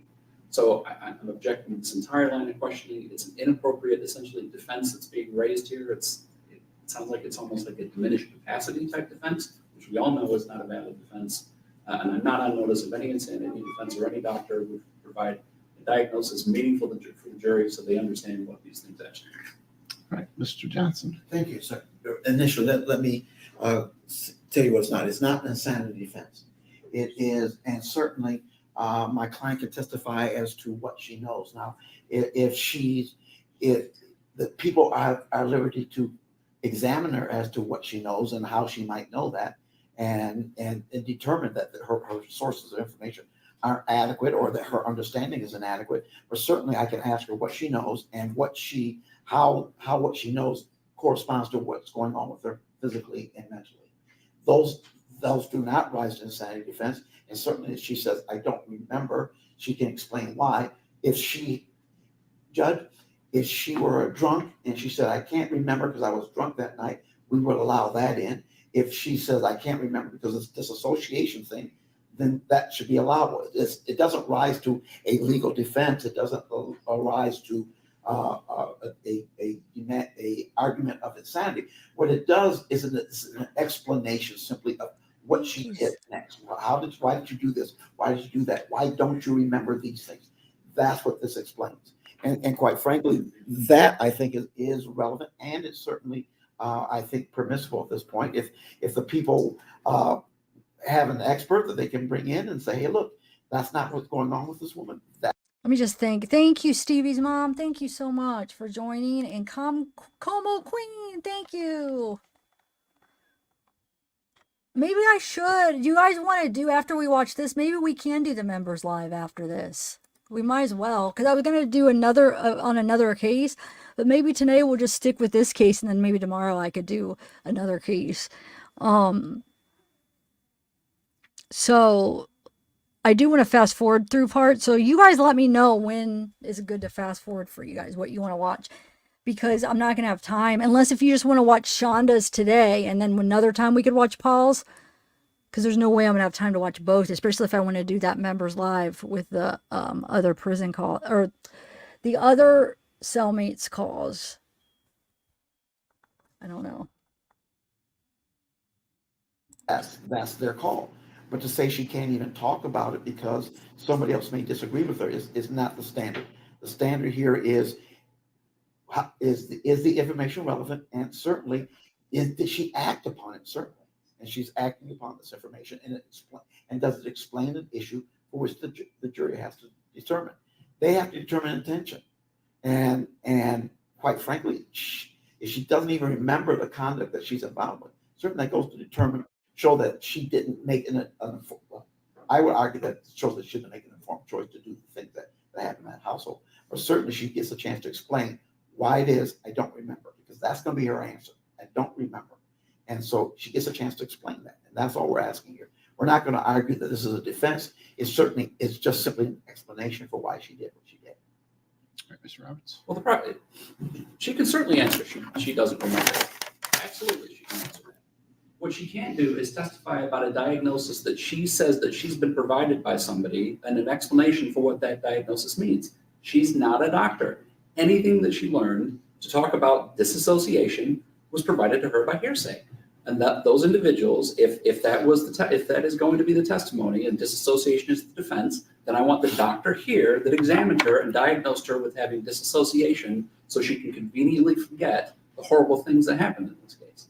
It's all hearsay. It's not the same thing as intoxication. So, Mr. Johnson, I think, you're going to ask her if she doesn't remember, assuming she's going to answer no. Well, why don't you not remember? She's going to say, well, because I have this dissociation disorder, right? I think you'd have to lay the foundation for that testimony. And the foundation for that testimony would be hearsay, would be from some other source. She's obviously not a doctor. She can't self-diagnose herself. She's not been admitted as an expert. So she can, as a layperson, testify to what she feels and those things rationally based upon her feelings and what she sees and understands. So I don't think it's an objection. She can say, I don't remember. Why don't you remember? Well, because, I black out. Now, your example was drunk driving. Well, a layperson can say, hey, listen, in my experience, when I drink 8 beers, I, stumble. I can't really remember, those kind of things. And it's rationally based on her perception. And she can describe those things that are happening to her. I think that's fair. But in order to say, yes, that is exactly dissociation disorder or this, there's got to be a foundation laid for that. Yes, and she cannot lay that foundation. And if she's going to, again, that would be hearsay. Again, if a doctor comes in and says, we told her this, that lays the foundation, okay, fine. But I think Mr. Roberts is correct when he says that foundation has not been laid, which would then implicate him bringing in a doctor to say that's not true. So based on that, I am going to sustain the objection. Again, you can still ask her about what she felt, what she heard, what she saw, the symptoms she experienced. I don't think you're objecting to that, Mr. Roberts. Is that correct? Well, symptoms makes me a little bit nervous. I guess we can address it on a Okay. answer by answer basis. But if she says, hey, look, I felt heart palpitations, or I felt my blood pressure going up, or I felt, Oh, certainly talking about physical impacts on your own body. Sure, anybody can testify to those things. Right. But tying it to any specific diagnosis is just inappropriate because there's no foundation, as the court's indicated. I agree. All right. So objection is sustained. Do you understand? We can't talk about disassociation. We can't use that term. Yes, sir. Okay.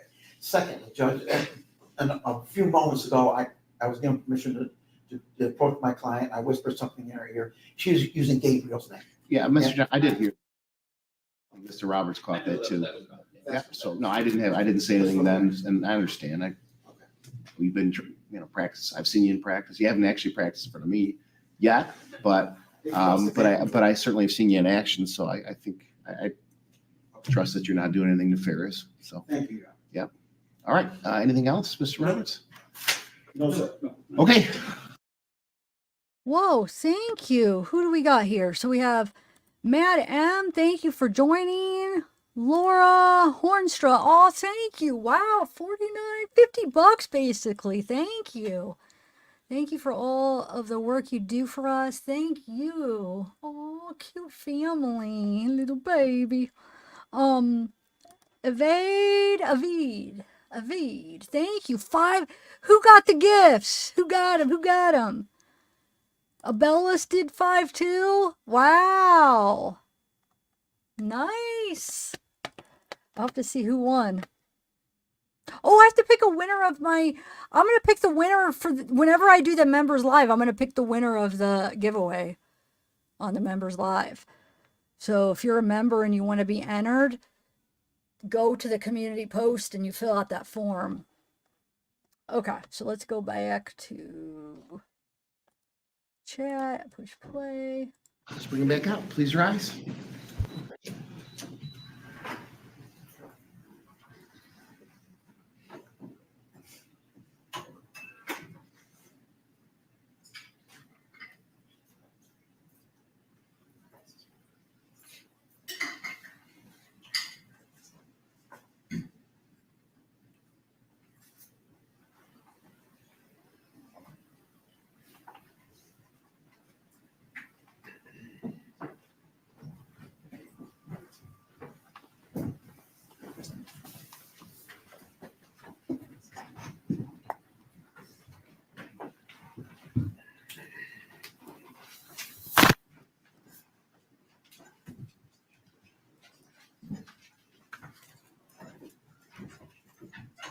All right, you may be seated. All right, you may continue, Mr. Johnson. Thank you. Ms. VanderArk, you've told the jury about how busy you are, and you told the jury that you have some physical things going on with you, correct? Yes, sir. How did those things impact you in terms of your ability to think clearly, organize, and follow through on information? Starting right after my husband's stroke, I started experiencing episodes where if you've ever passed out, like the world close, you get tunnel vision and the world closes in on you until you completely black out. It felt like I was blacking out, but I didn't actually pass out. And the events that happened after that, I'm sure Timothy felt that way for the last 5 months or 6 months of his life. Are you kidding me? He felt much worse. Thank you, local art witch. Thank you so much. Welcome. All right. I have no idea what happened. I don't remember it. I don't know. Okay. And this happened anytime I got even a little stressed. So you're understanding, you're under oath right now, correct? Yes, sir. And you're asked to tell the truth right now? Yes, sir. Okay.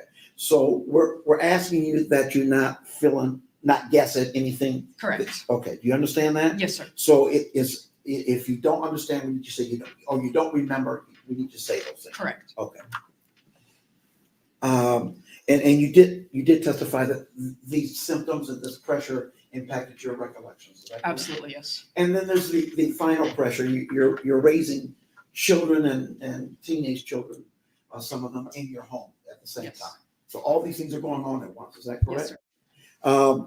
while you're at work monitoring, and you've got the ability to monitor the home, would your job permit you, did you have the ability to sit in front of a monitor and watch the home all the time? Or were there times that you could not do that? Most of the time I couldn't do it And why is that? because I had work to do. Part of the time I was in court with my judge. And then most of the time I was doing research or doing other tasks that my judge or one of the other judges in the county assigned. So I didn't have time to do that. When you're watching the videos on the phone, you said you watched them with your telephone screen, correct? Correct. And it is a standard screen, nothing special about It it? was an iPhone, I think it was a 12. Okay. I've seen those video cameras systems where you can have 4 different cameras going all at one time, all the same screen. Was that your situation, or did you move from camera to camera and only have that camera visible?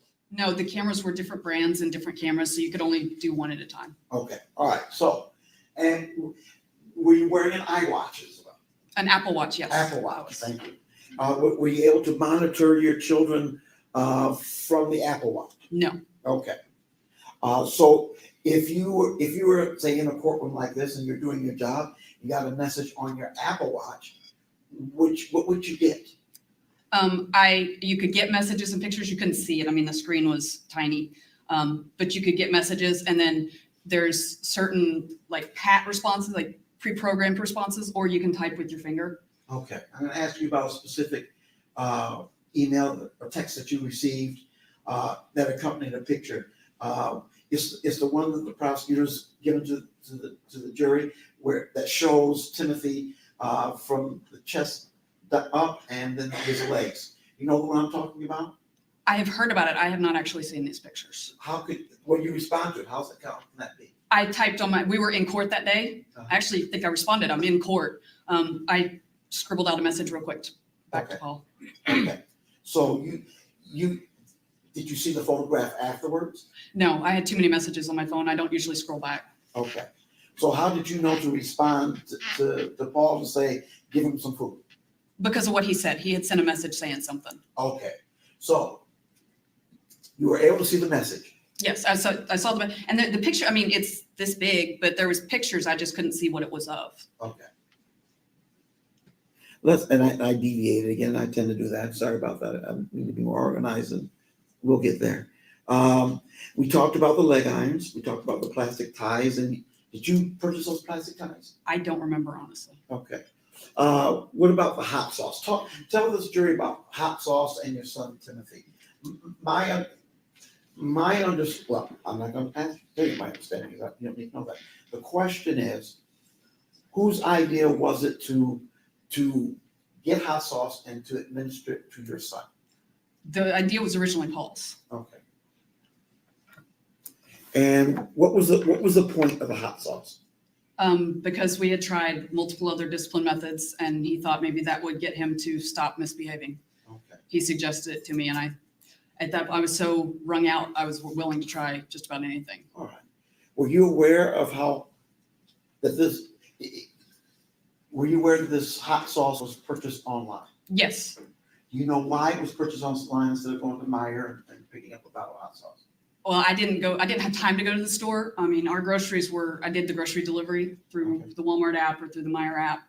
And I didn't see anything. They just had basic stuff. And from our discussion, we had talked about something. And Timothy could handle this child. When I got pregnant. I know you're going. You're gonna, well, hold on a second. Okay. I Sorry. want to make sure we understand this. This hot sauce has a particular label. I've never seen it at Meijer. Did you see the label? Did you see the hot sauce itself? Did you order it? I believe I ordered at least one of the bottles, yes. Okay. Why did you order this particular hot sauce or these particular hot sauces? What do they have in common? Because I think it was the same brand, the same one. Because it was hotter than what you could usually get, and because Timothy he liked spicy food. Okay. He loved spicy food. All right. How do you know you like spicy food? That actually started before he was ever born. Before I got pregnant with Timothy, I didn't like spicy at all. I mean, nothing, no heat, nothing. When I got pregnant with him, I started craving, my ex liked spicy foods, but I didn't. and I started craving, like I would outspice my eggs. It was amazing.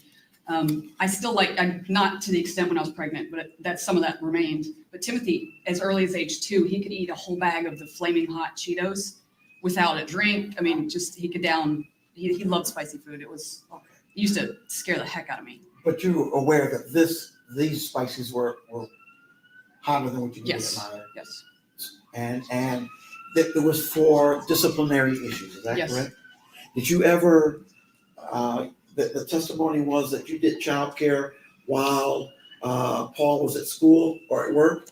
Did you ever administer any of the hot sauce yourself? If I remember, I might have done some on bread a couple of times. Okay. But usually by the time I got home, that either we were cooking food, I had to cook, or I had Paul cook something so I could feed everybody. But I don't recall. I think I did it on bread once or twice maybe, but that was it. There's a text out there that says you suggested putting hot sauce on his penis. Do you remember hearing that? I remember hearing it, yes. Do you remember saying those things? I do not, no, sir.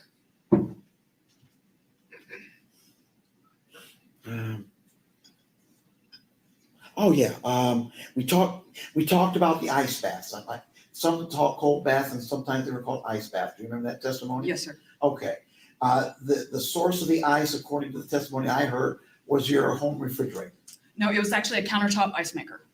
The refrigerator did not have an ice maker in it. Okay. And you didn't go out and buy the 50-pound bags of ice for the home? No, I did not. How much ice are we talking about that tabletop ice maker came? It actually made about a cup and a half of ice. I had to measure it to use it I made some frappes at times. Okay. The basket was maybe this wide, and then underneath was the water, where the water was kept, because that's how it made the ice. Okay. And then it took about 2 hours to remake more ice. Okay.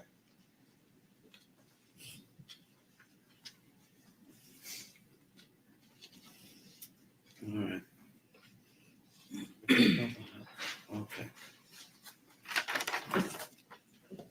You admit getting frustrated with your child care efforts with Timothy, is that correct? Yes, sir. Frustrated, discouraged. Did you ever intend to hurt him? No, absolutely not. Absolutely not. You raised other children, correct? Yes, I did. And while Timmy was malnourished, to your knowledge, have any of your other children ever been reported as malnourished? No, not at all. As I looked at Paul, he seemed like a thin guy to me. He is. We're all pretty small. Well, Okay. my oldest is a little bit thicker. Okay. My question is this, Yeah, we actually have that same ice maker, and which the prosecutor I love because he calls her out, that you could put the ice in a bag, and a lot of people will do that, and he calls her out for doing that, and then put it in the freezer, and then making more, emptying that into the freezer.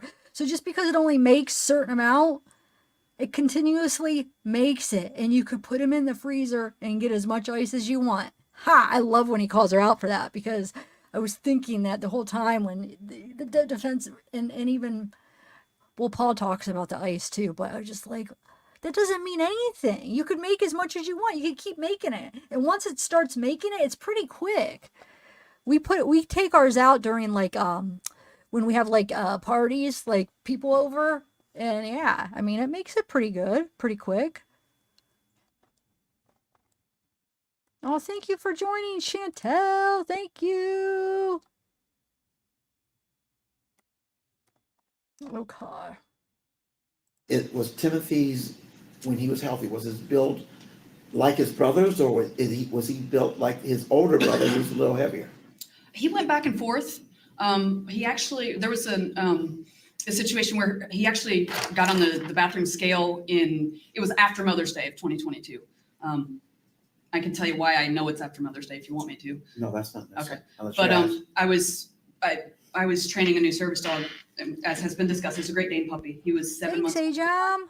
And Thank you. he was too big to sit on the bathroom scale to get his weight. And I wanted to see what he weighed. And Timothy, what we would do is somebody would stand on the scale, get your weight, and then you pick up. Yeah, that's not a very accurate weight when it's like, well, I mean, I guess you could get an estimate. But yeah, thank you, Ajam. Thank you, Chantel, again. Thank you, guys. So as soon as this ends, so we have this and then the cross exam. I don't know how long that is. I should fast forward some of it, but it's like they're all good. But as soon as we're done with her testimony, I'll end it and then I'll put up the reminder for the members live. But I guess we still have at least another hour because let's see, we still have 20 minutes left of this, and then I don't know how long the other video is, the rest of it. Dog, and Timothy wanted to help out that day. So I thought the dog would be too big for him at that point. He was already really big at 7 months old. But I said, okay, let's try it. And so it was, like I said, sometime after Mother's Day. It wasn't very long after Mother's Day, but at the time he was 104. Timothy was. He could not pick up the dog because the dog was 102 at the time. Okay.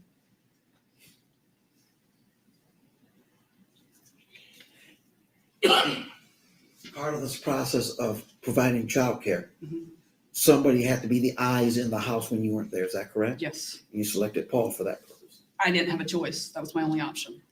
How much did you rely upon what Paul was telling you? I totally relied on him. Do you remember the during the reading of the transcripts, the text that you asked Paul? Matter of fact, let me.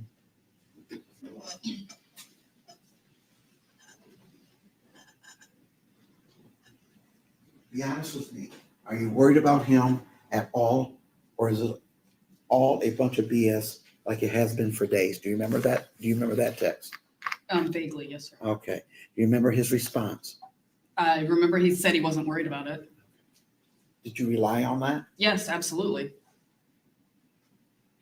He was the one. I was at home so few hours when the kids were awake, unfortunately. And then you had to try to sleep yourself. I tried, yes, sir. And they slept better than I did. Let's face it, your house is a mess. It's a wreck. Yes, sir. Why was that? I'm not a great person at keeping things clean, and having 3 boys, that contributed. I tried to get their help cleaning up as much as I could, but I just didn't have time or the energy with the lack of sleep and everything else going on. I barely functioned. Okay. And that message strike that. I need that. Did you depend? I asked you. Did you depend on what Paul was telling you? Yes, sir. In your opinion, did Paul ever, for lack of a better term, sound the alarm? Not that I was aware of, no, sir. Okay.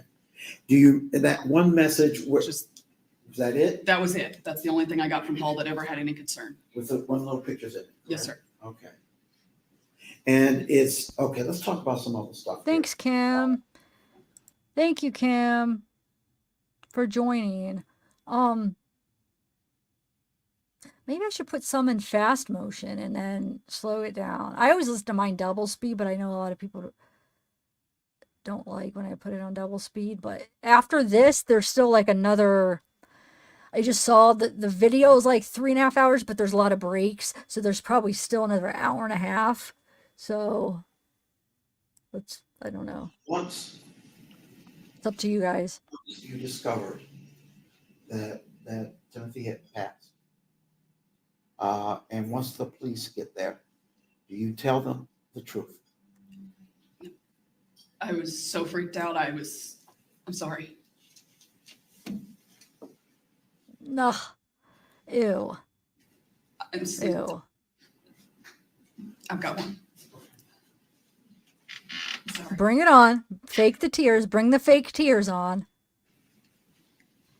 You're freaked out for yourself, not for Timothy. I don't remember what my line of thinking was at the time. I was so I don't know. I wish I had an answer for you, but I don't. Were you tired at that point? I was exhausted. The night before he passed, I had less than an hour of sleep. Were you frightened at that point? Absolutely. I just lost my son. Hi, Derpstein. You need a moment? I don't know. I'm okay. Okay. Hi, Derpstein. Were you expecting? Was this outcome expected by you? Absolutely not. No. So would it be safe to say you were surprised? I was shocked. Were you in disbelief initially? Yes, absolutely. You've got there's an indication that it took you a while to call the police. In fact, you told Paul not to, according to Paul's testimony. Why did it take you so long? He said 18 minutes out loud. Why did it take you so long to call the police? I have no idea, honestly. I'm trying to figure out how to describe it. It was surreal. Like you don't even know what's going on. Time slowed Imagine down. how Timothy felt. Oh, I didn't know what was thanks, going Vicky. Thank you for joining. 15 minutes to call. Thank you. on. Was it yesterday or the day before? Yeah, it was within the last few days. Okay. That's the first time. Do you remember who was testifying when you found out? It doesn't matter. I think we discussed it at a meeting on Monday. Was it Monday? I think so. And I heard 14 minutes initially, and then the first time I heard 18 minutes was when Paul said it yesterday. Do you remember how clear is your memory of your time and from the time you found Timothy and he had passed and to the time you finished talking to the police that day? It's spotty. Okay. Thanks, hoping for answers. Thank you. Pretty profile pic. The first Nice officer sunset said that, or sunrise. Which is it? you were distraught. Do you agree with that? Absolutely. He said Just that for you were- herself. Yeah. Yes, She just sir. didn't want to go to jail. It's not. I don't think she cared anything about his life. Do you remember telling Oh, the police ew. that you pulled Timothy from his bunk bed when you found him in distress? I remember saying, Hold on. That was the. Hold on. I gotta freeze frame that face where she's like. That's one of the. Where is it? I can't find it. Dang Yeah. it. His death. How could you not know he was that? How could you not his death? Pictures of Timothy.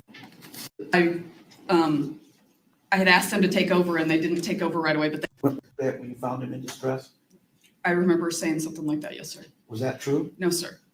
Do you remember providing CPR for Timothy? Yes, I do. When did you stop that? When the pro-med people walked down into the basement, I had asked them to take over, and they didn't take over right away. But they said I had to leave the area. Okay. Let's do that. Man, I really want to find that. Hold on a second. I didn't rewind up big enough. I just want to get that. Hold Slowed on. down, and I didn't know what was going on. When was the first time you found out it took 18 minutes to call the police? Yeah, it was within the last. Thank you, Cajun girl. I Thank think we you. discussed it at a meeting on Monday. Thank you. Was it Monday? I think Doesn't so. matter. And I heard 14 minutes initially, and then the first time I heard 18 minutes was when Paul said it yesterday. Do you remember how clear is your memory of your time and from the time you found Timothy and he had passed and to the time you finished talking to the police that day? It's spotty. Okay. The first officer said that you were distraught. Do you agree with that? Absolutely. He said that you were crying. Do you agree with that? Yes, sir.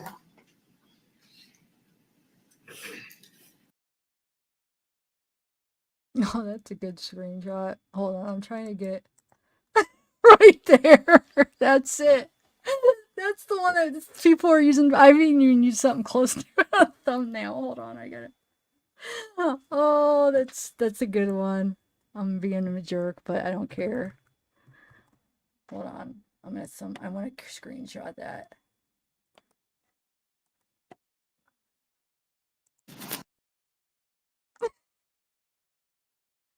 Oh, such a fake little. Oh, God, she's gross. All right. Do you remember telling the police that you pulled Timothy from his Oh, bunk Patty, and found him in thanks distress? for gifting a membership. Saying something like that. Yes, sir. Was that true? No, sir. Do you remember providing CPR for Timothy? Yes. When did you stop that? When the pro-med people walked down into the basement, I had asked them to take over, and they didn't take over right away. But they said I had to leave the area. Okay. Let's do the hard stuff here. Jury's seen pictures of Timothy. We've all seen pictures of Timothy at the time of his death. How could you not know he was that ill? How could you not know? Honestly, I was barely functioning. I missed a lot. I hate it because, I feel like a complete failure, but there was things that I just didn't see. There was a lot that I didn't see, unfortunately. In those texts, you instruct Paul to make sure he's getting enough calories, correct? Yes, sir. I did. You had a restricted diet, correct? Yes, sir. But you instructed Paul to I make sure. agree, Jen. I Yes, sir. agree. That's the only time I do that too. Did you rely on that? Absolutely. Shut up. You're such. Ugh. Paul says he called the police ultimately. Who called the police? I called 911. It was on my phone.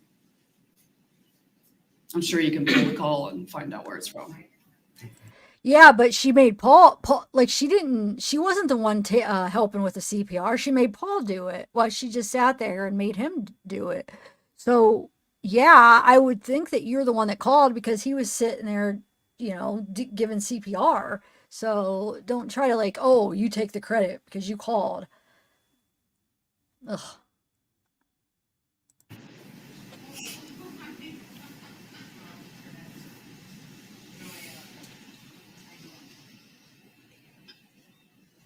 Did you intend to hurt Timothy? No, never. Did you know he was being hurt? No, I didn't, unfortunately. The tactics that you use to first of all, the tactics that you use to discipline Timothy, did they seem extreme or outrageous to you at the time? No.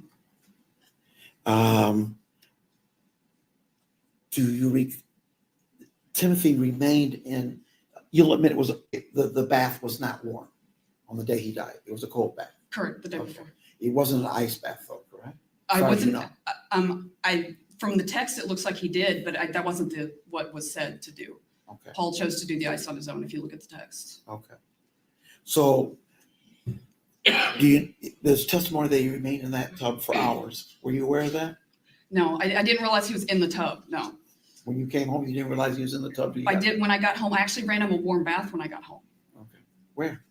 In the tub downstairs. Okay. So once you found him in the tub, what did you explain the drill what you're talking about? Well, I had to get Paul to work, and then I came home, and my understanding at least was that when Paul had splashed water, he had splashed it on his face only. That's what I understood. So I didn't realize he was still there.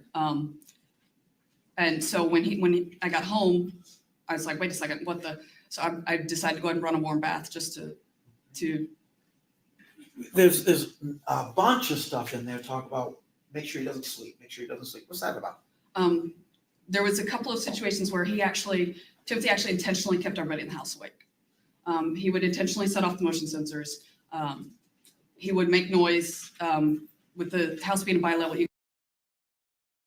He was autistic, Shanda. That's what she's not getting. She's acting like she's intentionally, he's doing it purposely to make them mad. That's what in her head is she's thinking, at least it seems like it, which is no excuse. But are you that stupid? You have an autistic son and you don't understand that he is not intentionally doing anything. He's autistic. So his brain is different. You know what I'm saying? His brain acts different. She's thinking he did it on purpose to anger them. And that's the thing she did not get. Timothy was never doing it to make anybody mad. That was just how his brain worked. That's how he was. It's just how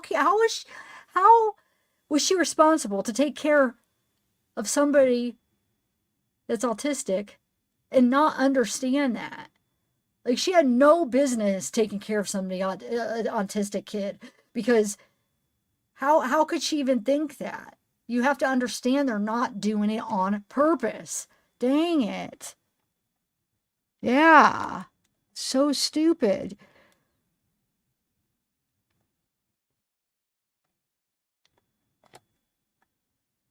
You could hear a lot from the downstairs, but he intentionally kept everybody awake. Okay, And so that was, okay, if you're gonna keep us awake, then you have to stay awake. okay. So here's my question. If he slept all day, what would he do all night? Oh, he'd be up all night. You had to get him up no later than about 10 in the morning, or he was up all night long. Okay.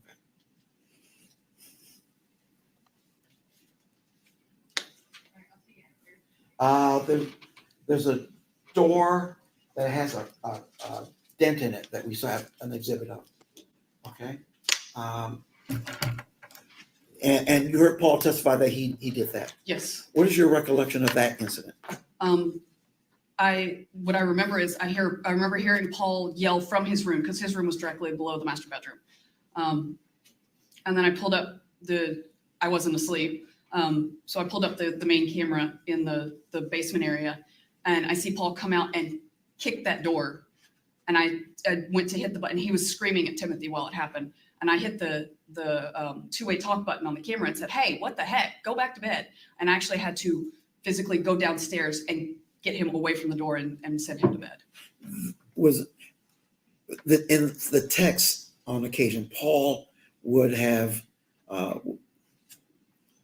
say things that suggest aggressions towards Timothy on occasion. Did you know any other circumstances other than what's in those situations in the text? Oh, absolutely.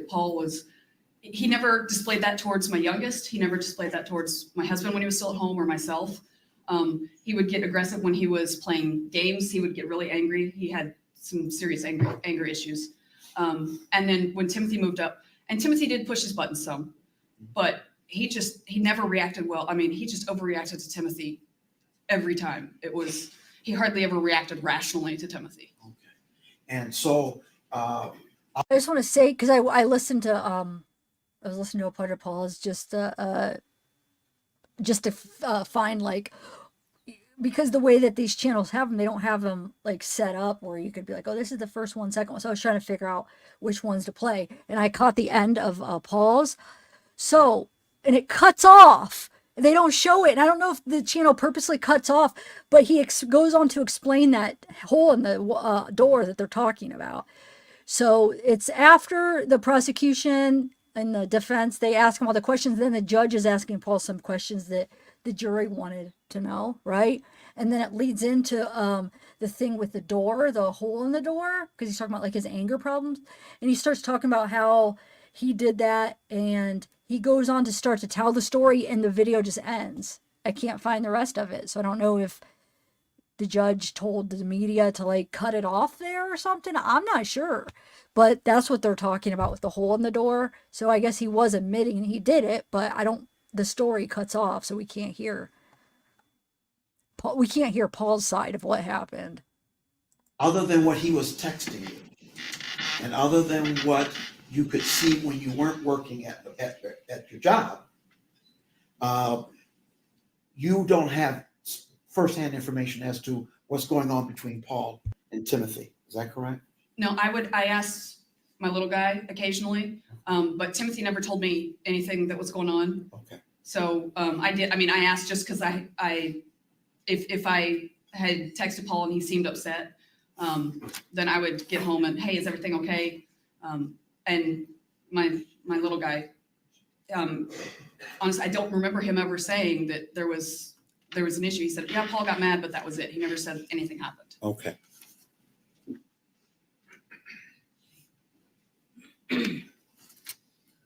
One moment.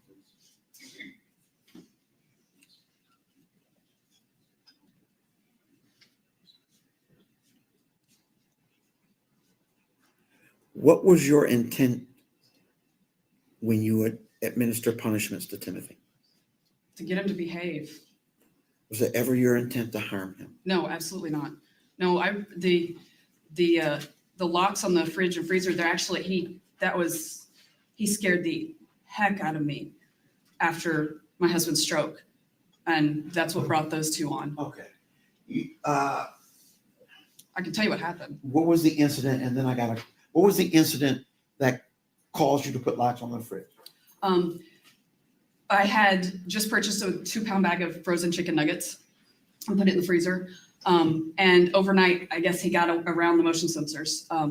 But the next day, it was a weekend. And the next day I went to, little man asked for some chicken nuggets. And I went to get them, and the bag was empty in the freezer. And I was like, what? I mean, we hadn't touched it. And so I started asking, and at first Timothy lied to me. He said he didn't touch it. And then I went and checked with little man and with Paul, and nobody had touched so I went back because I had issues with both Paul and Timothy lying to me a lot. So I went back to Timothy. I said, nobody else has touched this. He said, I ate them. I said, okay, did you cook them? He said, no, he ate the whole 2-pound bag frozen, uncooked chicken. All right. Were you concerned about his health and getting into and eating frozen food? Yes, and he ate, there was a time where he ate uncooked bacon out of the fridge before the chicken nugget incident. He ate a whole pound of uncooked ground beef at one point. This was all after the stroke when there was less people to keep an eye on. Did it occur to you he's doing those things because he's hungry, he's starving? No, there was plenty of food. There was no issues. He never told me he was hungry at the time when these incidents happened. Okay, so fast forward. You offer him 2 pizza rolls if he does a certain thing. And you say, I don't care if they're frozen when you give them to him. If you're concerned about him eating frozen food, why would you offer him 2 frozen pizza rolls? Because the chicken was uncooked and it's dangerous. I had a panic attack when he did the chicken. It was terrifying. I broke down completely. So the nuggets were uncooked chicken. Yes, it's uncooked chicken. Yeah, I've never seen nuggets that were not pre-cooked, like you're saying in chat.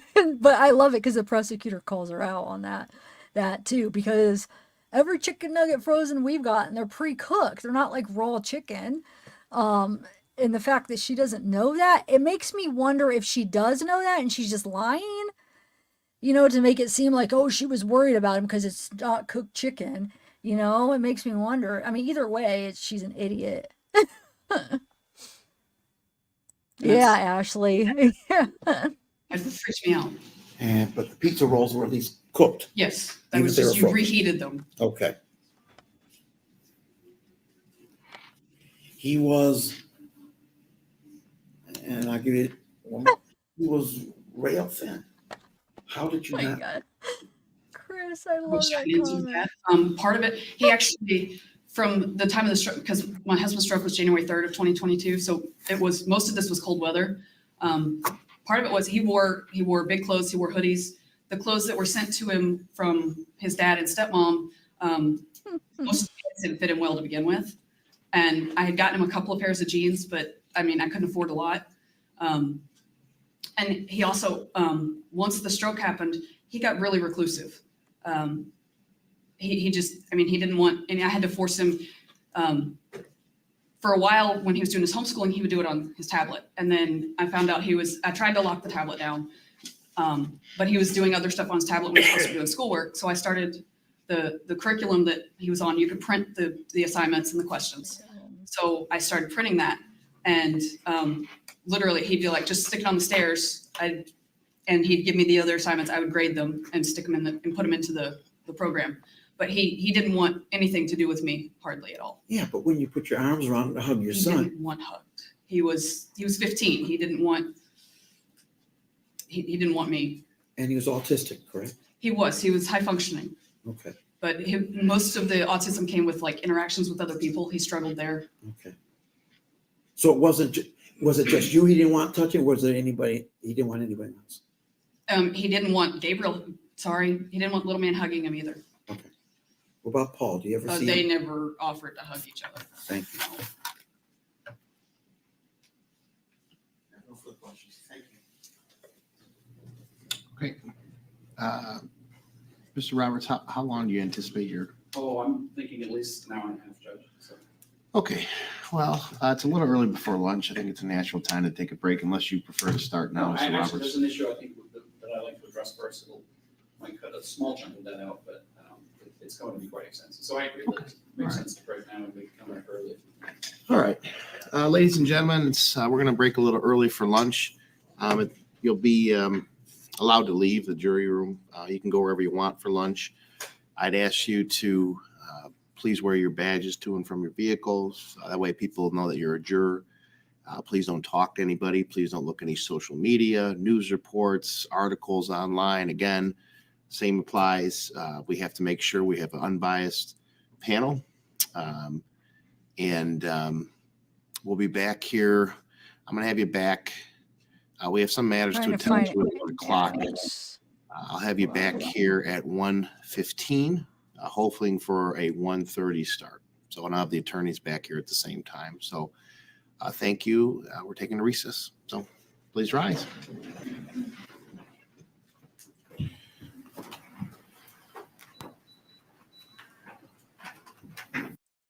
Okay, so somebody, hold on one second. Let me remove this. So we'll watch the second part, but somebody wanted me to read Adam's statement part real quick again. And it's not that long, so I could read it real quick. Hold on. So this is Adam's. This would be her husband at the time, the one that had the stroke and had to leave the house. So his statement, because then he ended up dying, you know, shortly. I mean, I'm trying to think what year. So this happened in 2022. He died in, I forget what the obituary says, but here's his statement. One second. Let me remove this. Okay, so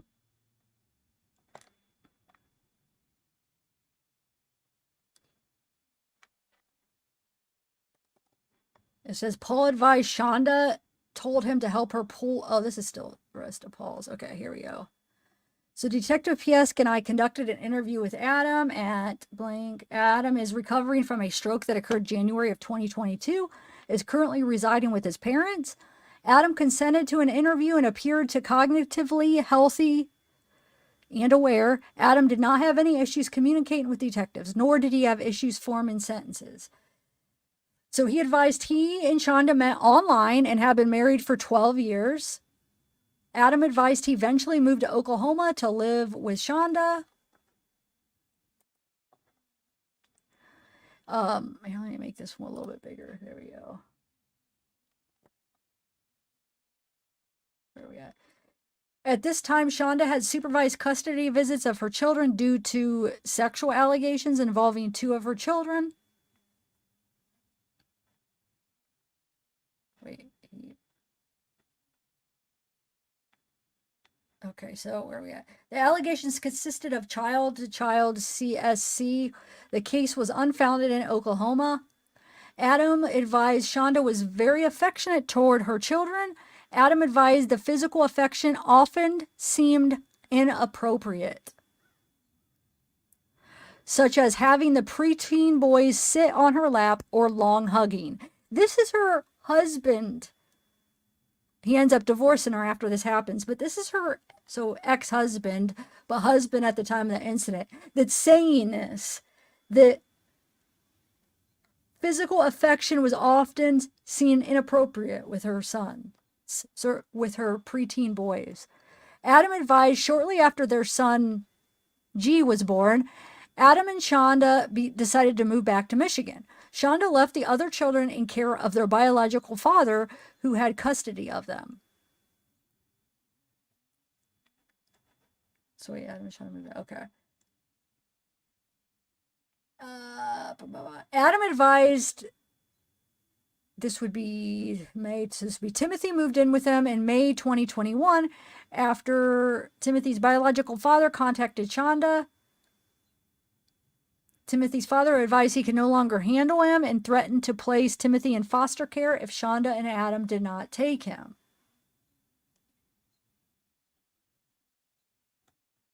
Adam advised Timothy was blank years old when he moved in with them. Adam advised Timothy did not exhibit any behavior issues out of the ordinary for a teenage boy. He would sneak food at odd hours in the early morning. Adam advised he never observed any physical altercations between Paul and Timothy, but they would occasionally argue.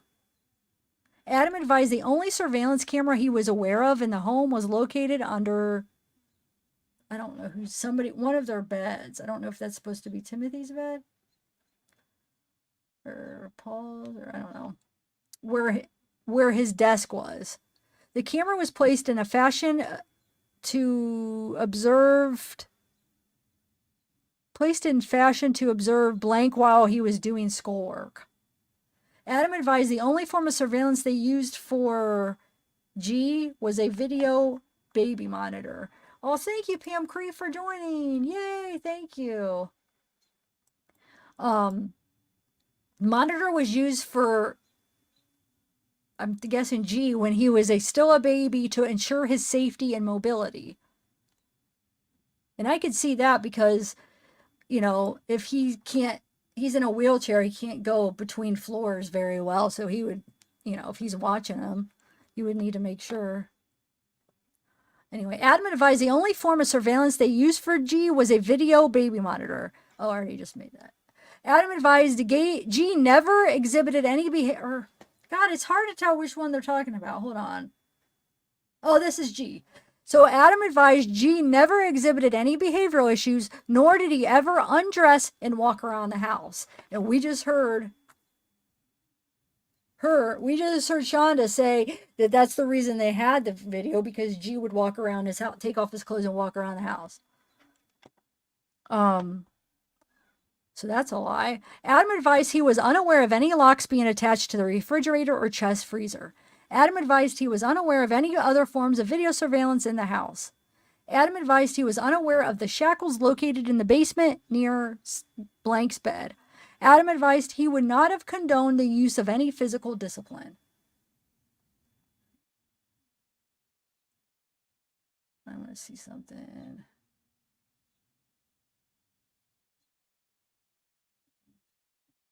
Okay. Adam advised discipline in the home for the boys consisted of sitting in their rooms for a timeout. Adam advised he was aware Timothy had bladder issues and would wear an adult brief. Adam advised the last time he saw Timothy was about 4 months ago. Adam advised Timothy appeared healthy and did not appear to be malnourished.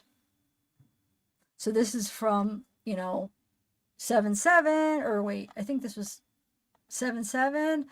So day after Timothy died. So he's saying 4 months ago. So it would have been so he's seen him a couple months after he had the stroke, it sounds like. So after the stuff started, and he's saying it seemed like that he looked fine. Adam advised when he was living at home, the residence was always clean and tidy, as he was usually in charge of household chores.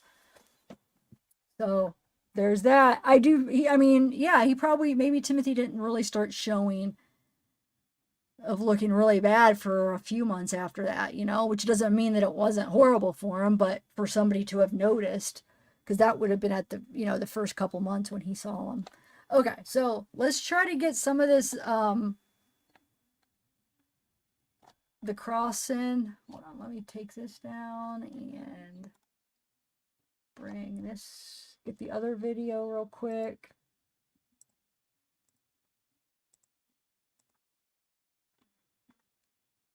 Try to get this so we could do that members live. All right, where are we at? So it's cross. There we go. This is the better one because he calls her out for stuff, the prosecutor.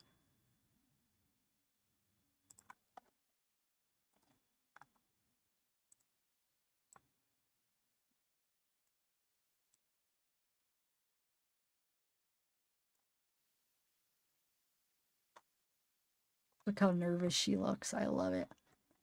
I might go get a cup of coffee and take down my plate, but I'll be listening.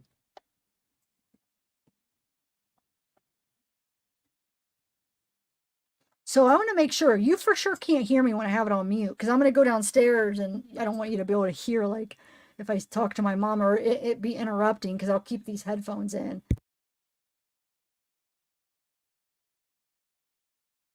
You guys couldn't hear that, right? I hope. Oh, thank you, Abellas. Yeah, right?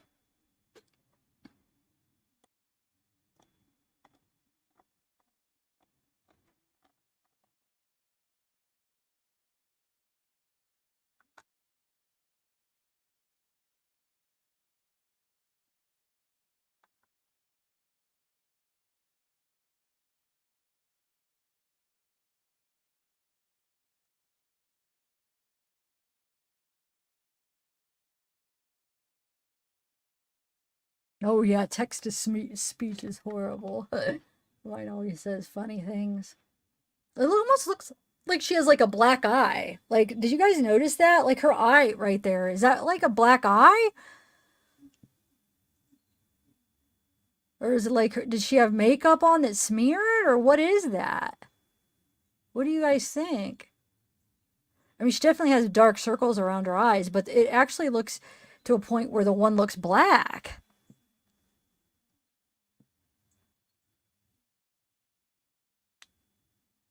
Wait, what do you mean, LJ? That background is false. What do you, I'm confused.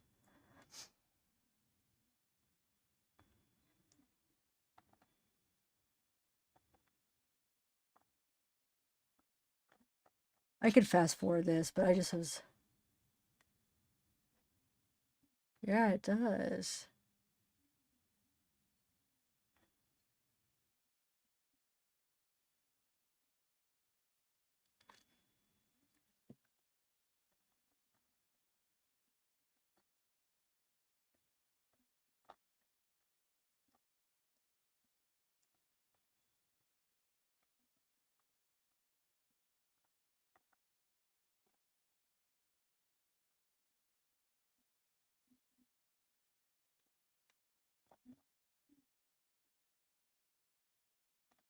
Actually. um. Oh, I don't know, Pamela. All right, here we go.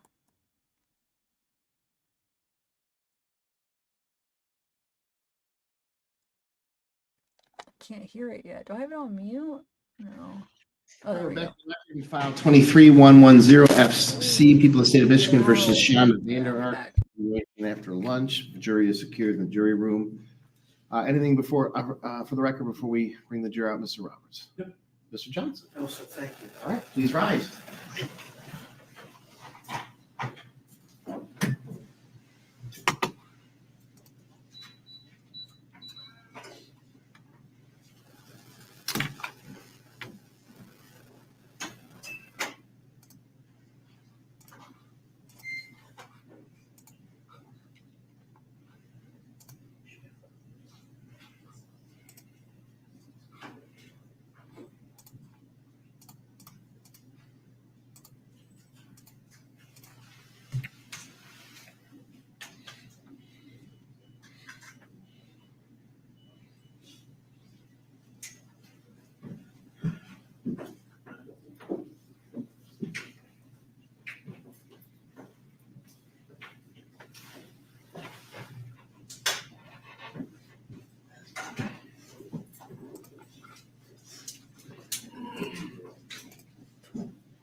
All right, you may be seated.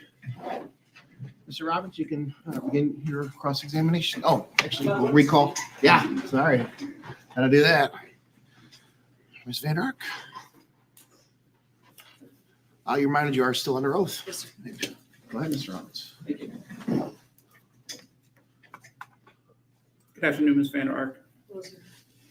Now, Mr. Johnson kind of tried to shortchange you a little bit earlier in your in his direct examination when he wanted to talk about your background, your schooling. Remind the jury again of your educational background. I have a Bachelor of Science degree, magna cum laude, and then I also have a Juris Doctorate. It's a law degree that I graduated magna cum laude, second in my class. And magna cum laude, for those that might not be familiar, means with the highest honors, correct? Yes, sir. In law school, actually, Summa only goes to number one. At the college level, it's above a certain GPA, but for law school, only number one gets Summa, and then above a certain GPA gets magna. And then below that is even cum laude, which is what Mr. Johnson tried to say you were, Yes, and I think he corrected him and made sure the jury understood, no, you were second in your class. In law Yes. school, correct? Yes, sir. And you took the bar exam, I did. passed the bar exam First try, yes, sir. with a very high score, right? Yes, sir. What was that score? 182 out of 200. The bar exam is an incredibly difficult test to pass, isn't it? Yes, sir, it is. And it was like 400 hours of study that went into that. And the pass rate for it usually hovers somewhere around 60%. So 4 out of 10 people that take it usually fail, right? I did not know that, but I'll take your word for it. Okay. But you understood it to be a very difficult test when Oh, you took it. yes, yes. And I believe that score would constitute the highest score for your for that time that you took the bar, right? Your score. I mean, I don't know. I would assume so. And you also were magna cum laude in undergrad as well for your Yes, sir. bachelor's degree? Yes, sir. And where did you obtain your bachelor's degree? Liberty from? University. You had an opportunity to actually work in this very courthouse for a period of time. Is that correct? Yes, sir. I did my law school externship, and then after I graduated law school, I stayed on as an intern. It wasn't paid, but the experience was invaluable to me, so it was worth it. And particularly the field that you were working when you were working here, you worked under Judge Smedley, one of Yes, our I other did. circuit court judges, correct? Yes, sir. And your area of focus that you wanted to really focus in on was appellate criminal work. Is that correct? Yes, sir. And you had an opportunity to work on some cases here in Muskegon. I did. Yes, sir. And eventually that turned into an opportunity to go work for another judge in another county, correct? Yes, sir. Up in Newaygo County. Yes, sir. For another circuit judge. Right. And you're doing the same type of work there? Yet even more work than what I was doing here, more specific. I didn't do the sentence scorings here, and I did that there. I helped Judge Smedley write one opinion while I was here, but I actually drafted most of my judges' opinions as law clerk. It's quite the responsibility that you had there. So congratulations on that. Thank you, sir. And remind the jury again, how many children do you actually have? I have 5 total. Okay. And again, we're not going to name the youngest, little man, I think. Little you call man, him. yes. Nolan is 23 and married. Paul is 21 now. Millie, my only daughter, is 19. She's in college in Oklahoma, as far as I know. I haven't talked to her in a long time. Timothy would be 17. He was 15, a month shy of 16. And then little man just turned 9 in September.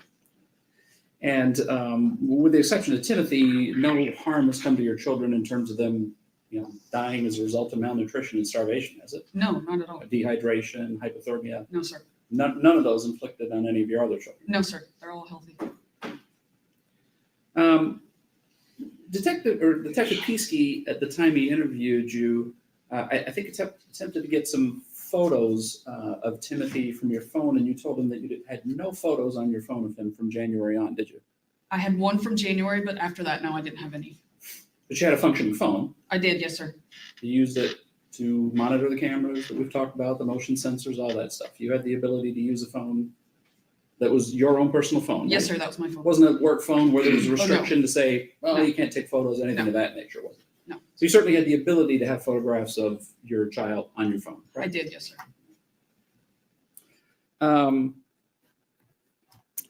Let's talk about some of your health issues, because you listed quite a few issues that you're, in terms of your diagnosis and health issues that you had. I think you said ADHD, something called sensory processing disorder, OCD, those PTSD. PTSD. I guess I would kind of classify those more as almost, I don't want to use, I'm not using this word in a negative context, because those are almost more mental disorders. Would you Yes, agree sir. with Yes, that? sir. No, I agree with that. Right. You also had some physical disabilities as well. Yes, sir. And I don't know if Mr. Johnson went into those, so why don't you He didn't. tell the jury what your physical disorders are as well? I have allergy-induced asthma. I am allergic to almost everything environmental other than animals, every different type of pollen and mold and weeds. And then I am a reactive hypoglycemic. I have been my whole life, but it was actually after Timothy was born, it got much worse. And they finally figured out right after I moved here what was going on, but it required, I can eat, my blood sugar will still crash. So I can pass out, I can be doing whatever and just pass out. So If I'm not mistaken, you actually, I had the opportunity to meet a very, very nice, but very large dog. You had a service animal when you worked here, didn't you? yes, sir, I did. Gemini. Gemini, yes. And Gemini's function as your service dog was what? He was scent trained to pick up your blood sugar smell. If you've ever been around a diabetic, when their sugar's high enough, they put off this hubba bubba bubblicious smell. Well, we as humans, we can't pick up the low blood sugar smell, but a dog can actually pick up your sugar going up about 20 minutes before we can. And they can pick up the low blood sugar. So he was scent trained. He would let me know when my sugar was about to crash. So I always carried orange juice with me, and that would keep my blood sugar up for 2.5 to 3 hours guaranteed. And then he was also trained, if I ignored his alert, and this did happen at work a couple of times, he was trained, he was off leash. He was trained to go and get somebody to bring them to me to make sure I took care of it so I didn't pass out. It's just remarkable that dogs can do that. It's just It an is. aside. And was Gemini the first service dog you had on? No, sir. He was my second. Okay, and so you had one before Gemini, did. and then One after. one after, and that was Sharma? Is that Sharma, right? yes, sir. He was another Great Dane. Another Great Dane, okay. I like the Um, big dogs. So you are certainly, you are keenly aware of your health issues and the things that you need to do to address your health issues, right? At times, I don't take great care of myself. I will admit that. And the fallback to that is you have a dog that will It alert does. you if your blood sugar gets low. Yes, yeah. So you understand that so you have a backup plan. Yes, Right? yeah. So if I forget to eat or my blood sugar gets too low, then my dog is going to alert me to that. So I've got a backup plan. Yes, right? sir. But you understand how that works. You understand Yes, sir. the medical need to have those things treated. Yes, sir. And the need to have your other issues that we talked about get treatment for those issues as well, don't you? Yes, sir. Sensory processing disorder involves basically overstimulation, right? Yes, sir.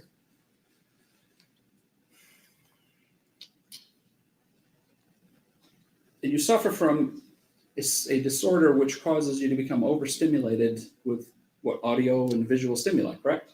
That's part of it, yes, sir. It can be stress related as well. But as a punishment for your child, you decided that hot sauce, audio alarms, cold, we'll get into this later, but cold, at least cold, if not ice baths, and isolation and sensory deprivation were appropriate means of punishment. Is that your testimony? Those Yes, were sir. appropriate forms of punishment? For some of it, yes, sir. You also train service animals, correct? I do. And when you train service animals, is crate training involved at all? Yes, it is usually. And explain what crate training is to Richard. It depends on what you're using it for. Usually it's part of house training to begin with. And when the service animal in training is very young, you don't get to take them with you 24/7. So you don't want to leave them unattended a lot of times. Plus, putting a dog in a crate, a lot of times that's comforting to them. They like the more enclosed space. So it keeps them contained, keeps them from being destructive, and it teaches them, like for house training, it'll teach them not to do anything in their house, basically, where you take them outside and where they do their business. And one of the ways you make them feel comfortable in their crates, and so it's their house, is they have a blanket or something of comfort in the crates, right? I don't usually, at least not for house training, because then they could actually do their business on that and shove it to the back of the crate. So I don't usually put anything in there. But that is a method that some people do use employ. it. Some crate people training. use it, yes, but I don't. We've had there's a lot of text messages. We had a lot of testimony from Paul yesterday and a lot of photographs about Timothy's small room. That was basically like a crate, wasn't it? I don't believe it was that enclosed, but he asked for a space that he could close the door. He asked to go into that? He asked for a space. He asked for somewhere he could, some place he can go in and close the door. And it was actually half joking. I was like, that's all I've got, because the other rooms were taken, and there was no way he was sharing with Paul, and I didn't really want him sharing with little man either. But you didn't set that up as a room for him, did you? Not originally, no. He was actually out in the lower area for a while. But you didn't put a bed in there. You didn't put We a did mattress originally, in yes. there. He tore it up. Okay, but there was no mattress, nothing of comfort for there in him the day before he died, was there? Not that day, no. He had torn it up. I couldn't afford to get another one. You put a blue tarp in there, didn't you? That was what was on the mattress previously, yes. And the tarp was because he would wet himself. Yes, sir. Because I tried the mattress covers. I tried plastic. I tried some of the rewashable, and he kept tearing them up. So his place of comfort was a closet with a blue tarp. Is that what you want the story to believe? He spent some time there. I wouldn't say that was a place of comfort. I mean, Spent some time there. Well, let's get into that. He slept in there most nights, didn't he? After, I don't know. I don't know when exactly it was. I mean, I know it was after my husband's stroke. I don't know when after that, but once he'd asked for that, yes, he did. In fact, he rarely even slept on his bed, did he? He had taken the bed apart and lost some of the bolts. It wasn't safe for him to sleep up there. So the bed that we see on those pictures, it wasn't even safe to be used? No. So it was a complete lie when you told the police officers that you had to pull him off the bed, put him on the ground to do CPR, wasn't it? Yes. And it was a complete lie when you told 911, I need to put you on hold so I can take him off the bed to perform CPR, wasn't it? Yes, sir. I don't even remember. So in all your days, all your confusion, all your blacking out, tunnel vision, all that, you were able to somehow remember, I ought to tell everybody that Timothy was sleeping on the bed. Remember doing that? Vaguely, yes, sir. Have you ever given hot sauce to the dogs, to train the dogs? I have put it on a couple of objects to keep them off of objects, yes. Keeps them away from it, right? Yes, it does. Right, because they don't want to eat the hot sauce. Mhm. So you never actually grabbed a dog, forced its mouth open, and poured hot sauce down its throat, have you? No. Never put hot sauce on a piece of food and then fed it to them, make them eat it, have you? No, because I don't give my dogs human food. You can't do that with service animals. No, but you could put it on dog food, couldn't you? I guess I've never even thought about that, honestly. So it never occurred to you to use hot sauce, enforcing the use of hot sauce on a dog, but it occurred to you to use that as a form of punishment for your 14-year-old child? It was Paul's idea, but yes, I was at my wit's end at that time. It was Paul's idea, and you thought, yeah, that sounds like a good idea. I think we'll do that. Is that what you're saying? I don't remember the exact conversation, but I said it. Like I said, at that point, I was willing to try anything. We'll get into the text, but there's dozens of texts in here, and this is just a small section of text where you tell Paul, put more hot sauce on the bread. Give him 4 slices of hot sauce. Do you remember those text messages? Some of them, not very many, but some of them. Mm-hmm. So you wouldn't punish a dog with hot sauce, but it's okay to punish a child with it. Objection, Your Honor. That's I'll move on. Would you stick a dog in an ice bath as punishment? That would never occur to me. But then having big dogs, I don't bathe them at home anyway. I use dry shampoo or I take them somewhere else. I don't have a I'm facility. talking about as a form of, I'm not talking about giving them a bath. I'm talking about using I don't have as space. a form of punishment, putting a dog in an ice bath. I don't have space to do that. So I wouldn't think of that because I don't have space with that size dog. You're saying if you had a large enough tub to punish one of the dogs, you'd put them in an ice bath? I can't imagine doing that, but. You can't imagine doing that. Right? Correct. You can't imagine punishing an animal by putting him in an ice bath. Because animals can't think the same way humans can. So it's okay to do it on a human because they can think, right? They can think better than dogs can, so it's okay to put them in an ice bath. Is that what your testimony is? I don't want to put words in your mouth. Can you repeat the question? I'm sorry. Is it okay to put a human in an ice bath because they can think better than dogs can, but you wouldn't do it to a dog? I mean, based on the way you asked that, I guess the answer would have to be yes, but it's just it's not Okay. the way I think. So I'm not trying to put words in your mouth, but you said you wouldn't do it for a dog, but we know you did it as a punishment for Timothy. I never did personally. But you told Paul to do it. Yes, a couple of times. And it never occurred to you, this is not a good idea. We shouldn't be doing this, right? No, because it was the amount of ice was almost, it was non-existent. So it's okay as long as it's not a lot of ice in the ice bath? Is that your testimony? If it doesn't affect the temperature much. Starts off as cold anyway, doesn't it? Not originally. I don't know down the road, but originally that's not what I had told him to do. Because the first time that happened was before my husband's stroke. It was, Timothy had, we noticed there was no hot water. And we were like, what the heck? And I went down and I'm looking and I noticed the pilot light's not on the water. It's a gas water heater. I'm like, what on earth is going on? This ends with Timothy turning off the gas, doesn't it? Yes, sir. This part of the story. Okay. And he lied about it for 2 days, but. Let me just make sure I understand that. Is it your testimony that you put ice in an otherwise hot bath to cool it down? Yes. Why don't you just start with warm water to begin with? I honestly don't know. But that's what happened the first time. So if you repeatedly refer in these text messages to them as cold and or ice baths, but that's what it was at the end, wasn't it? Cold baths or ice baths, At right? the end, yes, sir, but not the first time. Not the first time. You apparently needed ice to cool down a hot. I have no idea what I was thinking. We'd all had to have cold showers for 2 days, and he'd lied to us about the water heater. I'd had to have the gas company out. You remember taking the law school exam test? The LSAT? Yes. Yeah. Oh, I hated that test. Oh, I did too. Yeah, I agree with you there. There's a section on there that's about logic and reasoning, right? Yes, sir. And I kind of explained it to my friends as it's the so-and-so can't sit next to so-and-so at a party, and this person can't sit on this side of the table, and this, so you have to map out all those things, right? Yes, sir. I'm guessing you I scored love pretty this. high, didn't you? I scored pretty well. I mean, I got a scholarship to law school, so. So for a test that serves your interest for getting into law school, you have no problem using logic and reasoning, do you? I mean, I managed to score on it. I hated that test. I know I did not miss a single, there's a logic games section. I think I missed one question on that out of 25. And I think the reading comprehension was also something like that. So I think the lowest score was actually on the logical reasoning. And yet somewhere before the time your husband had a stroke, logic told you that you should use ice in a hot bath. Is that your testimony? Yes, sir. But then after that, you do acknowledge that it was cold and or ice baths. Yes, sir. And that you encouraged Paul to pour water on Timothy, didn't you?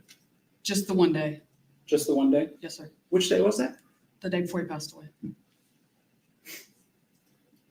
Now, Mr. Johnson asked you some questions about homeschooling and not ever taking Timothy to a doctor. Do you remember that? Yes, sir. And I think you said that the reason you couldn't do that is because you couldn't get your ex-husband to help you out with signing over custody. Do you remember that? Correct. Yes, sir.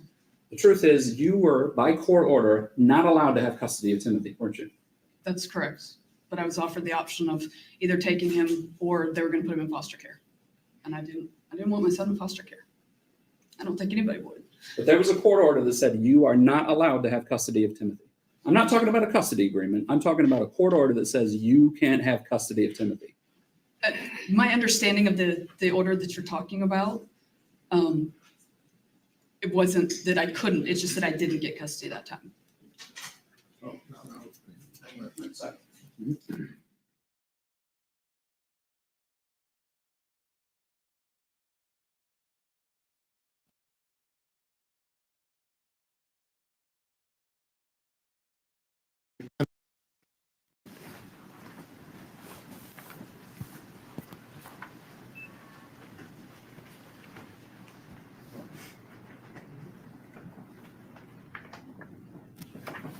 So they're having the jury leave. Sorry, I fast forwarded it, but they have the jury leave right now, I think, right? Because, yeah, you'll see.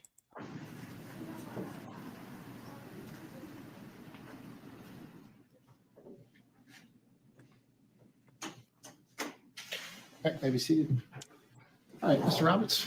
Thank you, Your Honor. I would submit to the court that the way that those questions were just answered, it was really just a very simple yes or no question. We covered this. Ms. VanderArk was present when we covered this, and the court was very limited in what it wanted me to ask when I asked that question. And she tried to explain it away by saying that she was then offered a chance to take custody or have the child go into foster care. We know that's not true. And I think that gives me fair game at this point to ask her, isn't it true that you were actually subject to a petition to terminate your parental rights, and the only way that was withdrawn was because you agreed to give up and not have custody of Timothy? Sure, Johnson. May I ask my client a question? Did you hear the conversation we had about the custody situation and the judge's ruling on that? Yes, sir. What did you think that meant? What do you think his ruling on the custody question, whether you could have legal custody of your child meant? What did you think that meant? Could you rephrase that? Because I didn't interrupt that conversation, but while y'all are having that conversation, I mean, my understanding of the exit order, the order you're talking about, was not the way it's been characterized. And I mean, from what Mr. Roberts just said, that was not my understanding of how that case ended. So. All right, so Your Honor, my response is this. I want that conversation because I want the court to have an opportunity to determine for herself if my client understood the instruction. Clearly, she did not. Clearly, the way she processes the information is different, and she did not understand that she was not allowed to go into those other details. Quite frankly, she sat right here and she heard Your Honor say, this is how far we're gonna go. This was clearly a yes or no answer. The rest of that conversation, those responses were not, I would agree with people, were not in keeping with the spirit of the court's order. They didn't get a lot of detail, but they clearly weren't in keeping. I would suggest, Your Honor, that my client be re-explained the limitations of her conversation on that issue, and that there be a corrective instruction given to the jury. I would disagree that we've gone so far into it. I think the court stopped us before we got to that point where it's opening a door that allows evidence in that's more prejudicial than probative. I don't think we're at that point yet. That's my opinion. So I would ask for a re-explanation from my client as to how far she can go and answer this question, and a corrective instruction to the jury. Mr. Roberts? I'm the valid judge just because the witness decided to answer the question how she wanted to answer the question. That's like saying, well, I want to take back the answer now because I don't like what happened when I answered it. That's it's not fair. It's not fair to the prosecution.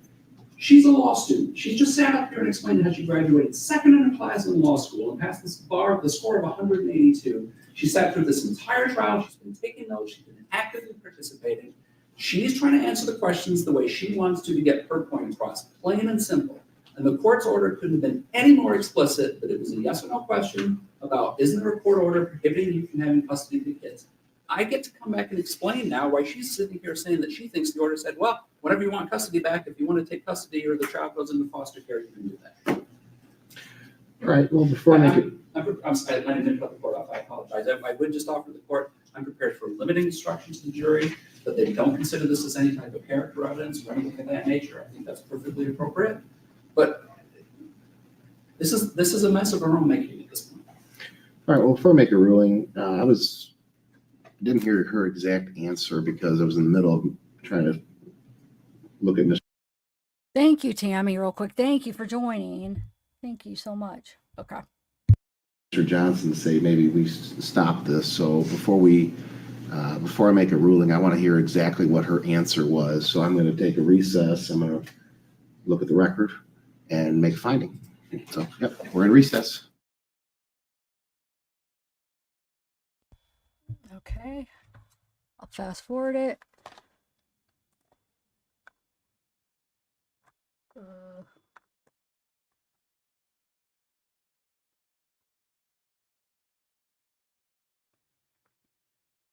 How can she be so smart in the law, get her past the bar, work in this field, and not understand what the document said? I don't buy that she didn't understand it. No. Okay.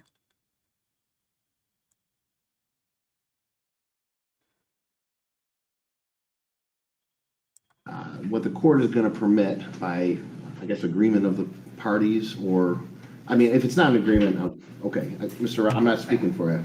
No, I think it's fair to say that we've settled on a way to ask the question that I believe everybody, including the defendant, are on the same page.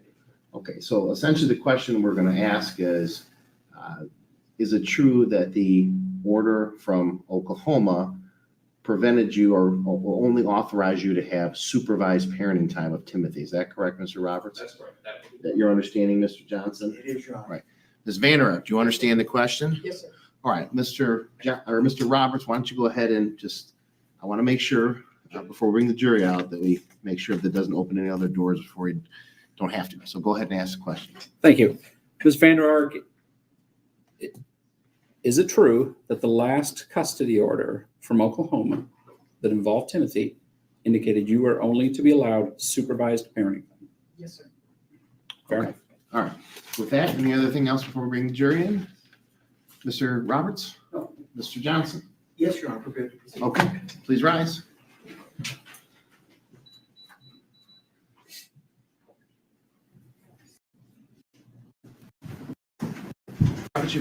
Ms. VanderArk, is it true that the last custody order from Oklahoma that involved Timothy indicated that you are only to be allowed supervised parenting time? That is correct. Now, Mr. Johnson was talked to you about the fact that after Adam had his stroke tragically in January and was out of the home, that was a significant financial hit for you. Is that fair to say? Yes, sir. And as a result of that, you didn't have a lot of income coming in. Were you working in Newaygo at that time? I was, yes, sir. So when you worked here, it was not a paid internship. You were working in Newaygo for paid internship at that time. Is that correct? For a paid clerkship, yes, sir. Right, clerkship. And then what were your other sources of income at that time? Which time? Well, in January, right after the stroke. Right after the stroke. The rental income that I received from my brother from Oklahoma, and then I was down to one dog training client. Now, you're not suggesting to this jury that you couldn't afford to have food for your kids, are you? No, sir. In fact, we've seen the pictures, and you don't need me to show you the pictures of your freezer, your refrigerator, your pantry, all pretty well stocked with food. Wouldn't you agree? Yes, sir. So so there certainly was a financial ability for you to provide for your children, at least in a food sense, correct? Yes, sir. I bought food first. And you're a highly intelligent woman, and I'm sure you're aware of multiple resources available in the community if that ever became an issue, right? Yes, sir. United Way, food pantries, anything of that nature, but you never felt the need to reach out to any of those resources, did you? No, sir, because we had groceries covered. You talked about, Mr. Johnson asked you about the motion sensors, and I'm not sure we got like any real sense of clarity about the motion sensors. When we're talking about motion sensors, we're talking about ones that would not only go off if there was motion, that's what a motion sensor is, obviously, but would give some type of audio alarm, right? Some of them did, yes, sir. And Timothy had very sensitive hearing, didn't he? I was not aware of that, no, sir. That's when Paul said that yesterday, that puzzled me. You didn't know about that? You didn't know he had surgery to put tubes in his ears? I was there for the surgery for his tubes, but no, I mean, it was, at least my experience with Timothy was half the time he didn't hear what you were saying. So, did you know that he found it discomforting when those noises happened? Did you know that was, for lack of a better way of putting it, that was a punishment too for those noises to be going on? no, sir, I did not.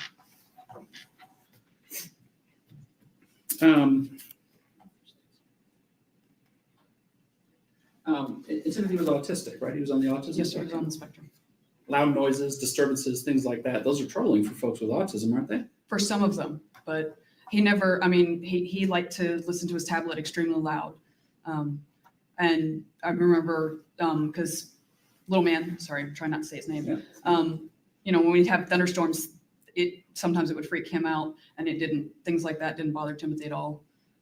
And Timothy sat with me. Okay, go ahead and judge me or laugh at me, but before the PTSD, I used to when I watched college football, I would scream at the television every play, offense and defense. That's just who I am. And Timothy was right there with me hollering at the TV. So the alarms didn't bother him at all? I mean, I wouldn't say that, I mean, they bother people, probably everybody, but they didn't, he wasn't overly sensitive to it. Right, because it begs the question, if the alarms don't bother him, what's the point in having them, right? Yes, sir. And they were there as a disincentive for him to do the things he wasn't supposed to do. It was to let us know he was doing it too. That way we knew what was going on. But it was supposed to also be, you're not supposed to be doing this, and we know when you're going to be doing Yes, this, right? It was so he knew we would be notified. And the doing this that we're talking about is coming out of the basement area of the home, right? Coming upstairs in the middle of the night, yes, sir. Coming upstairs in the middle of the night? Yes, sir. So these would only be active at night? I only turned them on at night, yes, sir. So there's no text messages in there about turning on the motion sensor during the day so we can't come upstairs? I mean, I don't recall it, but. But you would, if those are in there, you would agree with me then that you were using the motion sensors to keep him downstairs even during the day, right? I mean, if it happened occasionally, Do you remember the text exchange about turning off the alarms so that he can go to the bathroom and then turning the alarms back on after he's done going to the bathroom? Do you remember those? That was read the other day? Vaguely, yes, sir. Well, I'm sure you remember them from being read the other day. Do you remember sending those text messages? No, sir. No memory of those text messages? No, sir. And you're talking, are you talking motion sensor or there was I'm one? talking motion sensor right now. Okay, motion sensors are still, that's different. You're talking about it was actually for a bike alarm, like for somebody stealing a bike, I guess it was. And that was the one that you were referring to. The motion sensors that we've been talking about are posted in the house, and those didn't need to be turned on or off. I see. So the motion sensor with the alarm is the one that was outside? Is that what you're saying? The motion sensor with the alarm, the one that makes noise, was not one that was in the house? No, they were up on the stairs. There's a personal one that you could attach to whatever you wanted to. Right. There's one of those, and then there were several on the stairs. I see. Okay. And the purpose of the one on the stairs one was to make sure he didn't come upstairs. In the middle of the night, yes, sir. And you actually, the ones that you could attach to a thing, you actually attached to a person, didn't you? Occasionally, yes, sir.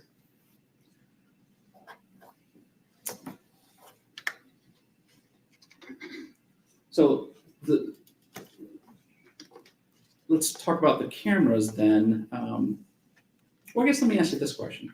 So the motion sensor goes off, the alarm goes off, maybe it doesn't go off, maybe it's not one of the ones that have an alarm on it. So what? How is that a deterrent, or how is that a punishment to Timothy? That wasn't meant as a punishment. It was to let us know so we could go make sure that he was, he wasn't wandering around. He wasn't getting into taking batteries apart and messing with stuff that he shouldn't have been. So you wanted to restrict his movements, and you wanted to know if he moved out of the basement area whenever the motion sensors were on. Yes, sir. And the cameras are, I think you testified that the camera, at least initially, he put the camera in place in G's room to make sure that he wasn't running around without his clothes on, right? Yes, sir. When he was a toddler, he would strip down. How does putting a camera in his room to show him running around restrict him from doing that? Well, it doesn't restrict it. It was to let us know that he was doing it. And you have a problem with him running around? He wasn't potty trained. Wasn't potty trained, I see. But otherwise, if you're potty trained, it's okay to have your children running around naked? No. No. You wouldn't want to have a child running around your house naked, would you? No. You wouldn't want G to see his brother running around naked, would you? No. Then I'm wondering why the text message that you sent to Paul about Timothy making a mess in the garage was that he had to clean the garage without anything on below the waist, and then he could stand against the wall without anything below his waist. I don't remember that, sir. I'm sorry. You don't remember that text message? No, sir. It's interesting.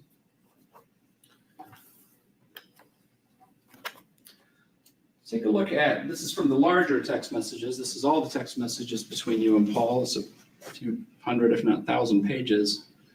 Take a look at, this is page 5783 if Mr. Johnson wants to reference. The blue is your text messages. Can you read that for the jury, please?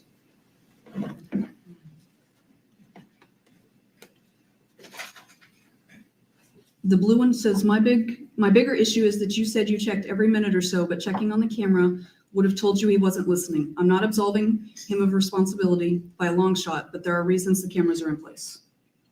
What time was that sent? 4:14 p.m. it looks like. So at 4:14 p.m., you're upset with Paul because he's not watching Timothy every minute on the cameras, right? If I remember correctly, that particular day, yeah, he said he was going to check. That wasn't, I didn't expect him to check every day, but there were days that were much more challenging. And that was when I asked him to keep a closer eye on. Where's the text message that describes what the challenging incident was that day? I don't know, sir. I mean, there was a lot of challenging incidents. Going upstairs? No, sir. Going upstairs was okay during the day? As long as he was being monitored, yes.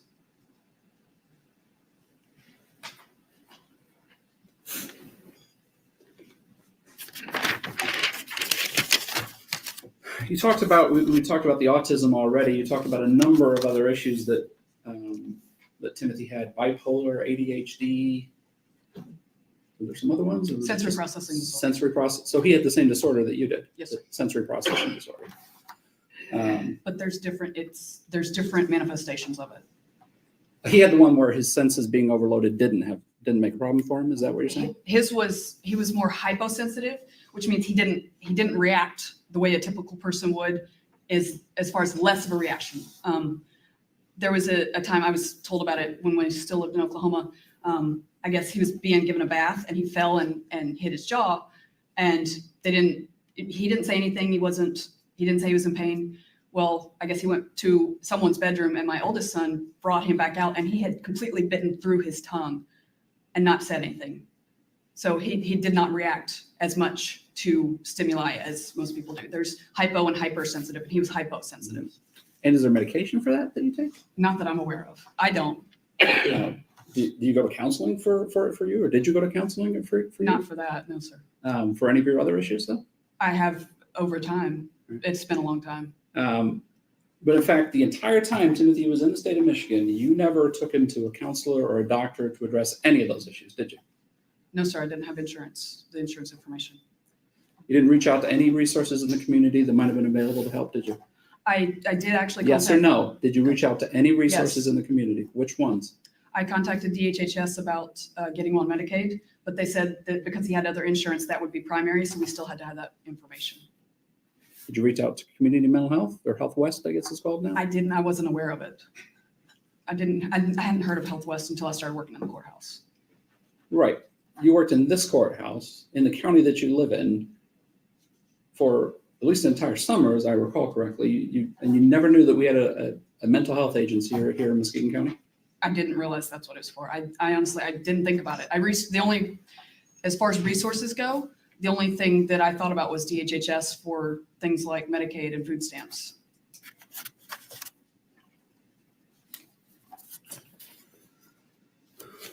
Mr. Johnson asked you about the alarms on the doors, and your response to him was that the alarms went on the doors about 3 weeks before Timothy passed away. Is that correct? Somewhere in there, I was approximating Somewhere in there. Okay.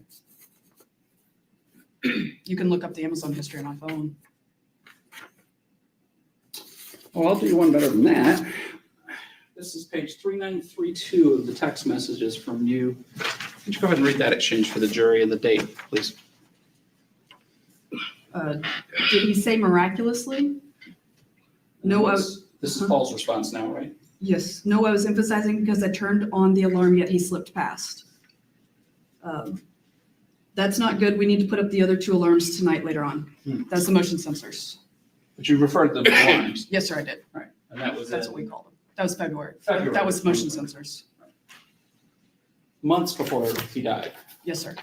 You just mixed up what an alarm and what a motion sensor is? Yes, sir. That's why I called them alarms. I didn't call them motion sensors most of the time. Mm-hmm. This one's a little bit longer exchange, but if you could read 3996 for me, please. Just this page? Nope, the whole thing that's stapled. Is it snowing at home currently? KK, Timothy apparently ate my Pop-Tarts a few days back. Not anymore. Are you kidding me? When did he do that? He said he doesn't know the exact day. That's a bunch of BS, and how did he do it? Did he sneak down to the bathroom? He says it was before we had the other alarms. I said, that's not true because we've had those for over a week now. And you had Pop-Tarts in that box as of this past weekend or Friday at the very latest. That's still the motion sensors. Okay, That's so what I again, call them. you refer to the motion sensors as Yes, alarms sir. there. And you're upset at that point because Timothy's eating some Pop-Tarts. Is that my understanding of this text messages? In that case, because he stole them, Paul had gotten them for himself and because he stole them. And that date, I don't know if we read it or not, but you would agree with me that it's on Valentine's Day, February 14th, 2022, correct? Yes, sir. Okay. Now, I wanted to take a look at 3702. Crossed out the parts that it's not really necessary for you to read, and just go ahead and tell the jury that date and what's on there. The date is January 24th.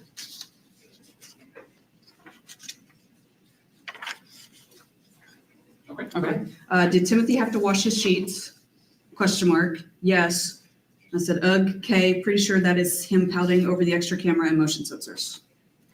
So, and that was in January of 2022, correct? Yes, So sir. no problem referring to a motion sensor in January of 2022, but suddenly come February, you mix up what an alarm and what a motion detector are. Yes, sir. Correct? Yes, sir. Like I said, you can check my Amazon history. You don't want to revise your testimony about when it was that you started using alarms on the doors?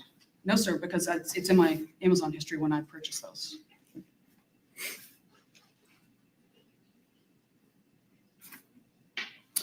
Mr.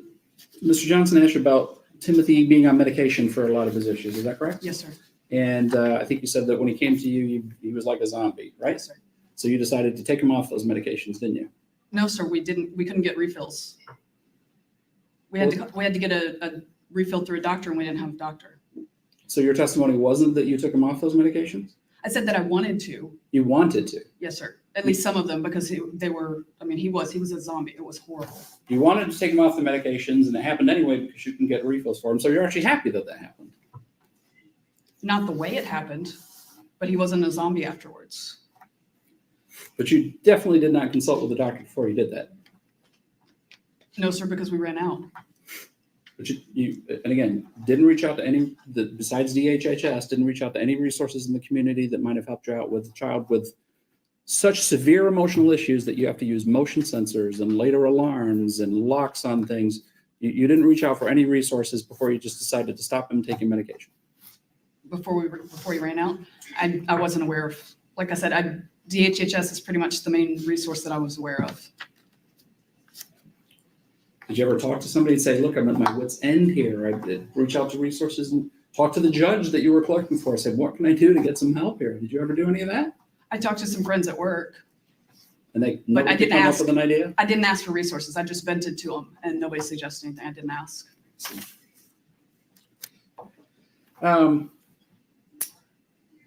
It's rather unusual the way this question was answered by you. She said there was one time that your mother-in-law saw Timothy. Yes, sir. One time. Yes, sir. Just the once. After the stroke, yes, sir. Just once in 6 months was the only time. As far as I remember, yes, sir. That's what I believe. In fact, you went to great lengths to make sure that the grandmother, that's Grammy, that's the person you referred to as Grammy, right? Your mother-in-law. You went to great lengths to make sure that she wasn't allowed in your home, didn't you? I mean, that was just because the house was a mess. Did you have some type of tracking device on her to know where she was? We had her phone under our phone plan, so I could look up find my iPhone. Because usually when she was, that way, Paul wanted to know when she was coming to get Gabriel. Oh, sorry. Let me show you what's page 4284. This is a lengthy exchange, but go ahead and read that for the jury. It's from, I believe, March 28th. Soot. Stupid thing writing on my watch. That should have said good. Grammy left home about 10 minutes ago. Hopefully she will not beat me there this time, but please have him ready to go. And please keep a very close eye on your messages. I will track her on the app as I head home. Hey, I need to make sure you're seeing these messages, and please make sure his new shoes are on him. Okay, thank you. And do not let Grammy inside. Exclamation point. Yes, sir. All right. Okay, she will probably beat me there, but not by more than a couple minutes. You get clothes on too, please. Okay, go ahead and take Gabriel outside and sit down and stand up against the wall downstairs. You can, it says create the puppy too, but oh well, and then okay. She should be pulling up pretty soon. Okay, I got it. I'm glad you got it, but you better be outside. He's outside. Do you want to say goodbye? That's Paul's response back to you, right? Yes. And I said, yes, I do. I'll be there in just a minute. Headed to the car now. How's it going there? He said, good, already taped the coat rack. I think you can stop there. So you're tracking her movements on your phone as you're driving home. At stoplights, yes, sir. Because you're worried that she's going to see a messy house. Yes, sir. And the solution to that is put Gabriel outside so that he's outside when she gets there, right? Yes, sir. I'm sorry, I misspoke. That was March 8th, right?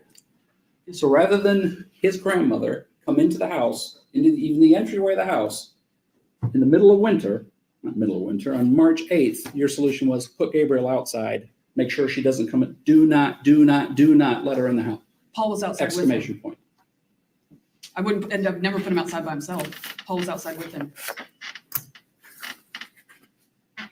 4044.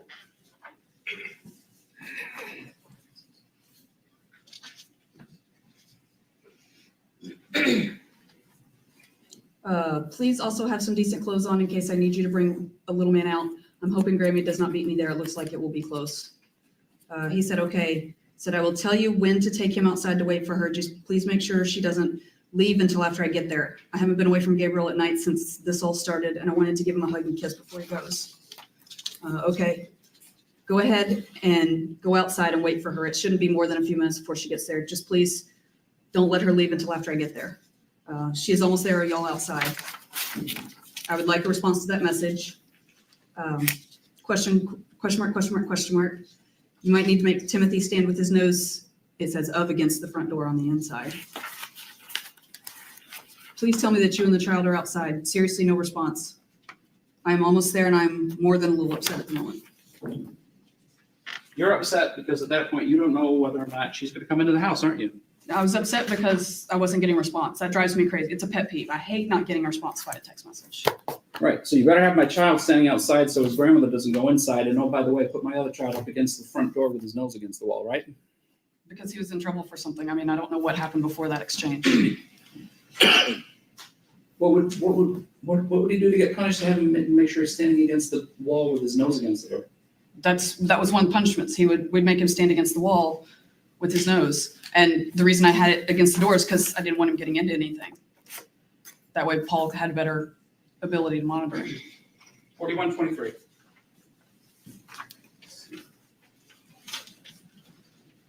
Remember, we're not saying your younger son's name. Yes. When you get home, please make sure G's face is not a mess and he isn't filthy dirty. And then please get socks and shoes on him and his headphone case in his backpack. And maybe his blue headphones as well. Okay.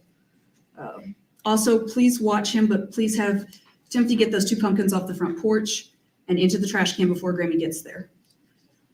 Grammy isn't supposed to get there till 6:15, but she was early last time, so she might do that again. I hope not. Remember to bang loudly on the door 3 times, please. I will let Timothy know to listen from here for you here in the next few minutes. And Grammy may just beat me there again, which doesn't make me happy, but anyway, if she does, do not let her in the house this time. Okay. Work was fun. I accidentally scratched my palm with a knife opening a bag and then cut my elbow from banging my funny bone on a metal carton. That was Paul's response back to you. Yeah. So that's 3 text exchange all within a couple of weeks of each other where you are absolutely consistent that the boy's grandmother, G's grandmother, not come into the house. Right? Yes, sir. To the point where you're tracking her phone while you're driving home from work. Right? Yes, sir. I did. I only tracked it when I was stopped. I wouldn't do that while I was driving, but.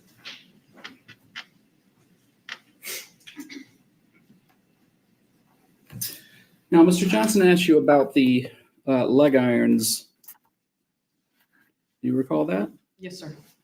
And you said that those were Timothy's leg irons, correct? Oh, no, I'm sorry, that they were, your testimony here today was that those were ordered by Paul and Paul would use those on Legos, correct? Yes, sir. Actually, I don't think I testified about I know that they were Paul's purchase. I don't think I actually testified about the Legos. I think that was a conversation with police.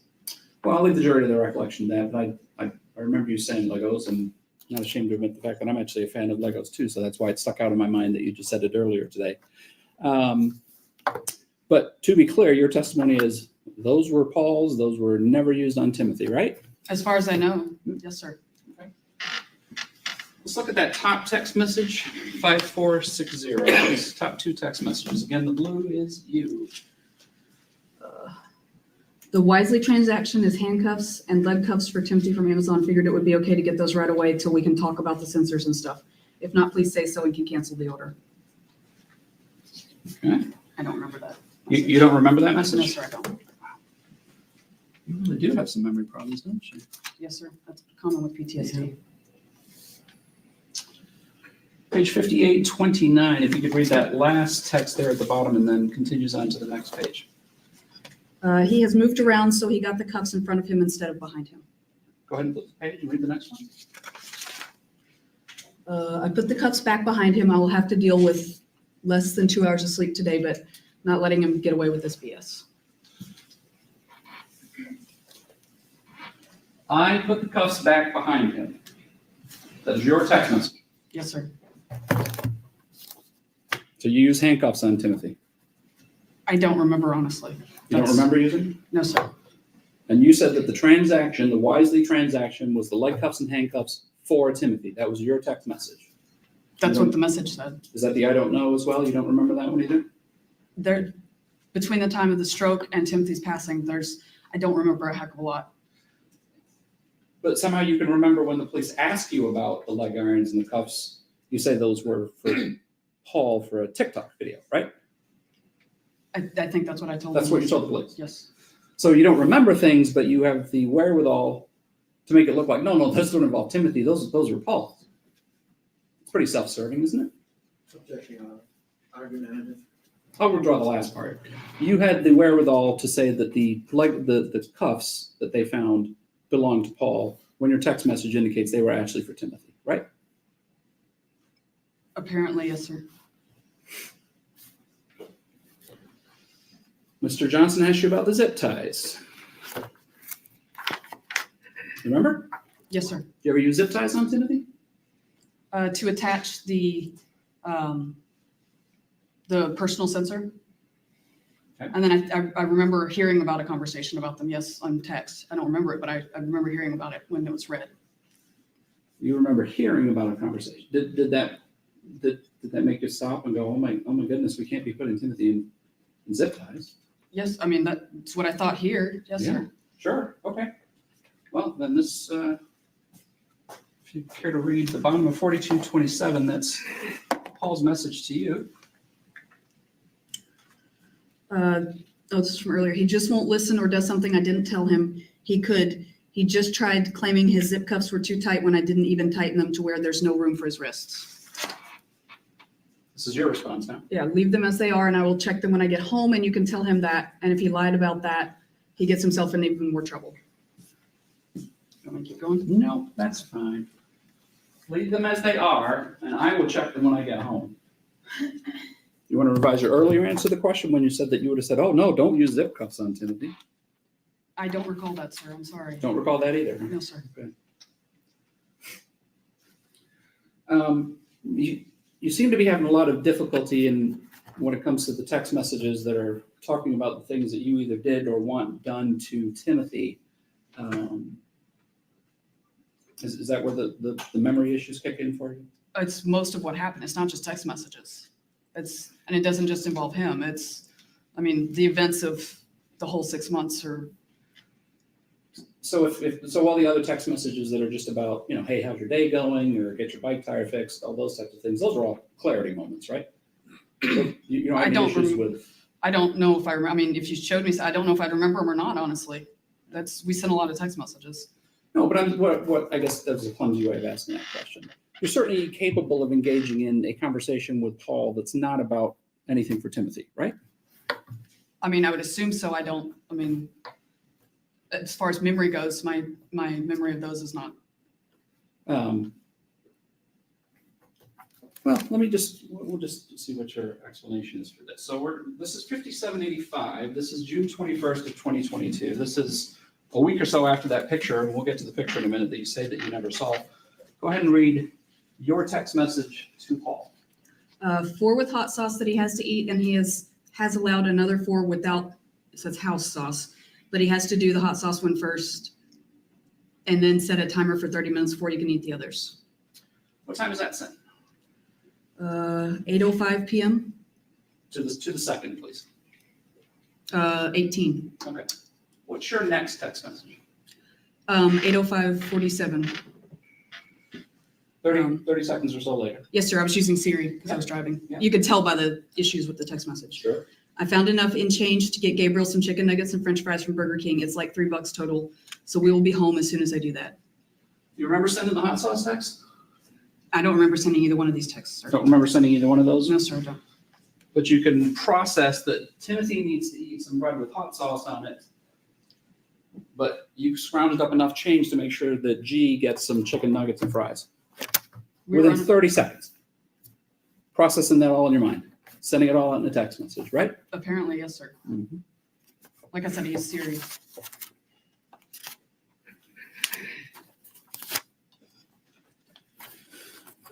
Let's talk about the photograph. It's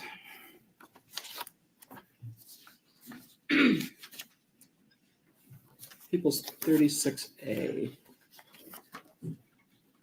Mr. Johnson asked you about it, so if you remembered the text exchange, including the photograph of Timothy, right? Yes, sir.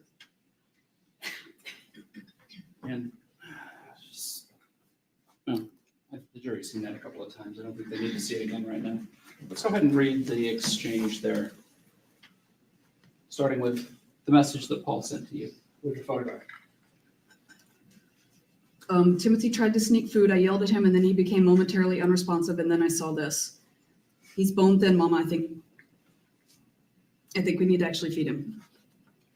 Okay. And what's your response to that? I said, Kay, give him bread, please. And then I said, I hear you, give PB sandwiches and water. You want me to keep going? Yeah. Okay, the unresponsiveness is probably fake, but I see what you mean. And go ahead and do the next page. Also, it's no wonder he's hardly capable of standing. Then this one was photographs of his legs, right? Yeah, and then I said, I'm in court. So is it really your testimony that you never saw that photograph? I do not recall seeing it. That was it. I feel like I want to throw up. You don't recall seeing the photograph, right? No, sir. The unresponsiveness is probably fake, but I see what you mean. You literally use the word see in your text message about see what you mean. But your testimony today is, I didn't look at the photograph. I didn't see the photograph. Yes, sir. It's a phrase that you use. It's a phrase that you use, I see what you mean. Yes, sir. Isn't that usually when you see the things that the people are talking about? Sometimes. I'm wondering why your response to your son saying that your other child is bone thin and needs to eat, actually feed him. That's the phrase. Actually feed him, right? That's what he said, yes, sir. Right? And your response to that is, okay, give him bread, please, or bread with peanut butter. Is that right? Yes, sir. Not, oh my goodness, this is, if he's that hungry, yeah, make him some chicken nuggets, make him some pizza, make him some pizza rolls, make him any one of a dozen or so things that were in your freezer or your refrigerator, any of that. But that wasn't your response, was it? No, sir.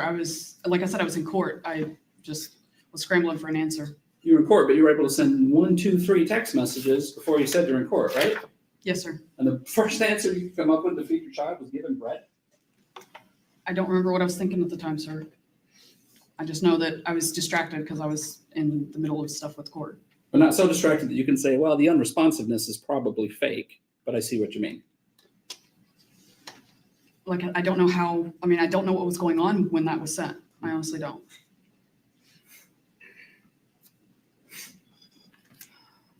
Mr. Johnson asked you about the hot sauce that you ordered, and we saw the bottles of hot sauce. Those weren't just ordered from Meijer, were they? No. You had to special order those, didn't you? On Amazon, yes, sir. I think you said the reason that you couldn't just get those from Meijer for your grocery delivery things is because they just didn't have hot sauce, right? They didn't have that type of hot sauce. That type of hot sauce. Yes, sir. Okay. How did you conclude that that was the type of hot sauce that Timothy, how do I put this, both loved and got to be used as a punishment?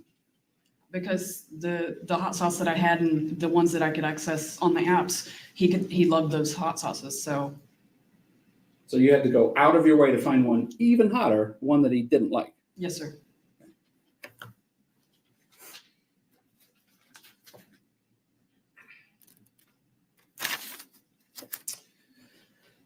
And the hot sauce started as Paul's idea? Yes, sir. How do you come up with the idea to do hot sauce if Timothy likes hot sauce? Well, he said that I guess he'd read something, if I remember correctly. The conversation's not, it's vague at best, but from what I remember, he'd said something about, he'd read something about something really hot, some new something. He's like, oh, this might be an idea to do it with a sauce that he doesn't like. So you tested out other hot sauces before you got to that point, and because he didn't react, you figured, let's just keep increasing the heat? Is that it? No, I don't remember how many I ordered, but I just went with something that was hotter than what I could get. So you tried to punish him with a lower hot sauce, but he doesn't respond. So then you increase how hot it is, I right? didn't try with the lower because I already knew he liked the lower hot sauce. How did it even occur to you to be a punishment for him to find one even hotter then? How is that even a punishment if he likes hot sauce? He never liked even the hot sauce, did he? Huh? Yes, he did. He ate spicy food. You heard Paul's testimony yesterday. I did. And you heard him say that he never wanted to eat those slices of bread with the hot sauce on it, didn't you? You heard that testimony. That's what I heard him say, yes. And your response to that in a lot of these text messages was make sure you use even more hot sauce than you did before, right? If that's what you said the text messages say. Well, you just read the one that said he can have 4 and then he can wait 30 minutes and then he can have some without hot sauce on it. You read that one, right? Yes, sir. But again, you don't remember sending that text message. No, sir. But aliens didn't take a hold of your phone and take over your body or anything like that, did they? No, sir. No. Mr. Johnson didn't ask you, so I'll just go ahead and ask you. You used a number of other physical methods of punishing Timothy, didn't you? Define number. Yeah, okay, fine. 2. You made him do wall sits. One time, and that was Paul's suggestion as well. He said, "Oh, this used to drive me crazy." I guess he said that Paul said that his dad and stepmom had used that as a punishment with him, and so we decided to give it a try. And Timothy could have cared less.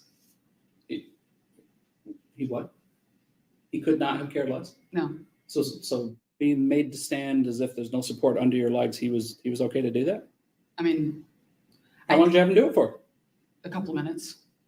A couple of minutes? Yes, sir. When was that? I don't remember, honestly. And running the stairs. Yes, sir. You had him do that a lot, didn't you? I wouldn't say a lot. It was some. In fact, there's one text exchange in here where you talk about make sure that he does it a lot, even if it's raining and cold outside, right? That's what the text says. Yes, sir. And Paul talks about doing it chasing style at one point where he chases him up and down the stairs, right? Yes, sir. And the stairs we're talking about are outside. Yes, sir. They're not inside. No, they're out back. So cold, rainy, yep, go run the stairs outside. What did he do? What was the awful crime he had done to warrant doing that? I don't remember, sir.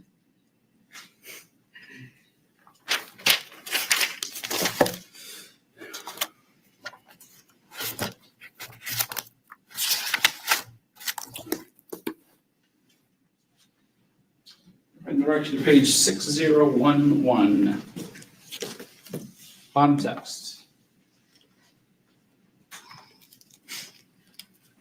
I wonder how it would feel to have that hot sauce on your private parts. I'm not saying touching there, not at all, but dripping a little bit there, is that horrible? Did you have to ask that question? I wouldn't think so. I don't remember that. I can't even imagine saying that. But you did. I know, but I can't even imagine it. About your child, right? Who at that point was in the middle of an ice bath and it lasted at least 2.5 hours at that point, right? What, are you asking if I said that? I'm asking you if you said that when your child was in an ice bath for 2.5 hours at that point in time, because this is 4:25 in the afternoon and you're watching on the camera from work and texting with Paul about what he's supposed to be doing with him in the tub, right? I mean, if that's what was, I don't remember. If that's what it says, I'm not arguing that. I'm not trying to argue that. I'm just saying, I don't know. It just popped in your head today. Yeah, I wonder what hot sauce on your private parts would be like. I have no idea where it came from. I have no idea. Did you ever try that hot sauce? No, I don't like food as spicy as Timothy. Okay. About the hottest I can handle is jalapeno cheddar Cheetos. I'm with you there. I can't handle hot sauce either. So you never even, but administering it as a punishment multiple times, you thought was okay without even trying it yourself first. Yes, I have a very weak stomach, and so I didn't want to throw up. Let's talk about the ice maker for a second. People's 31 and People's 32. Yes, sir. You recognize that as the ice maker? Yes, sir. It's the countertop ice maker. Right. You said it makes about 1.5 cups of ice? Yes, is that sir. right? This is 1.5 cups of ice in your mind? No, I measured it. I actually used it to, you can get, I don't know if you've ever had a frappe from McDonald's, but Walmart sells a powder mix that you add milk and ice to. It's really good, and it's only like $1 instead of $3 at McDonald's. And so it calls for, for some reason I want to say it actually calls for more than 1.5 cups, but that's all I could get at. But yes, that's.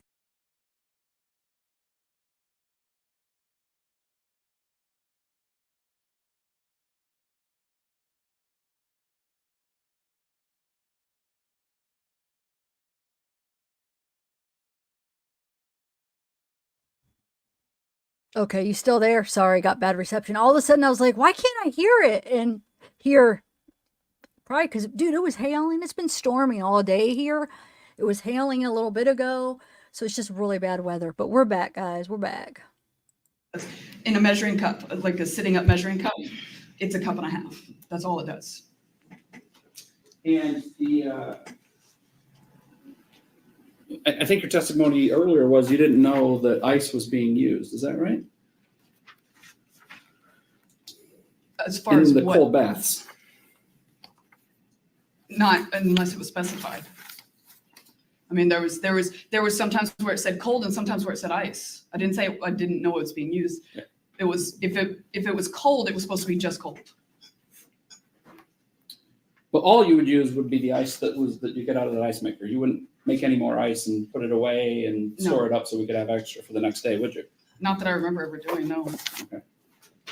Page 5823.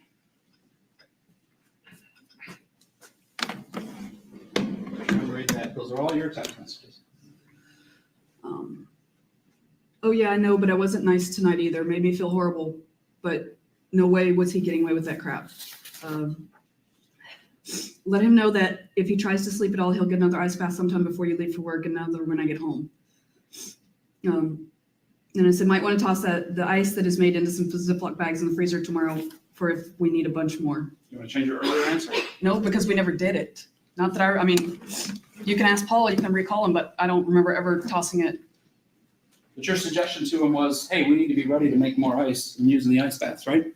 That's what the text message said, but we never saved the ice. So that was your intention, was to have a backup plan if you needed to have more ice, right? That's what the text says.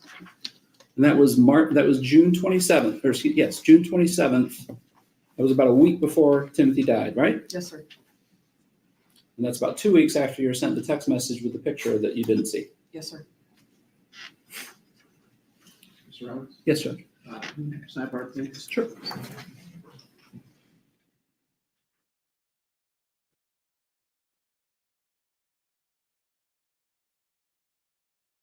For this, hold on a second. I think it's a good time for a break right now. We've gone over an hour and 45 minutes, so we're going to take a little bit shorter than 15-minute break, and come back at 3:30.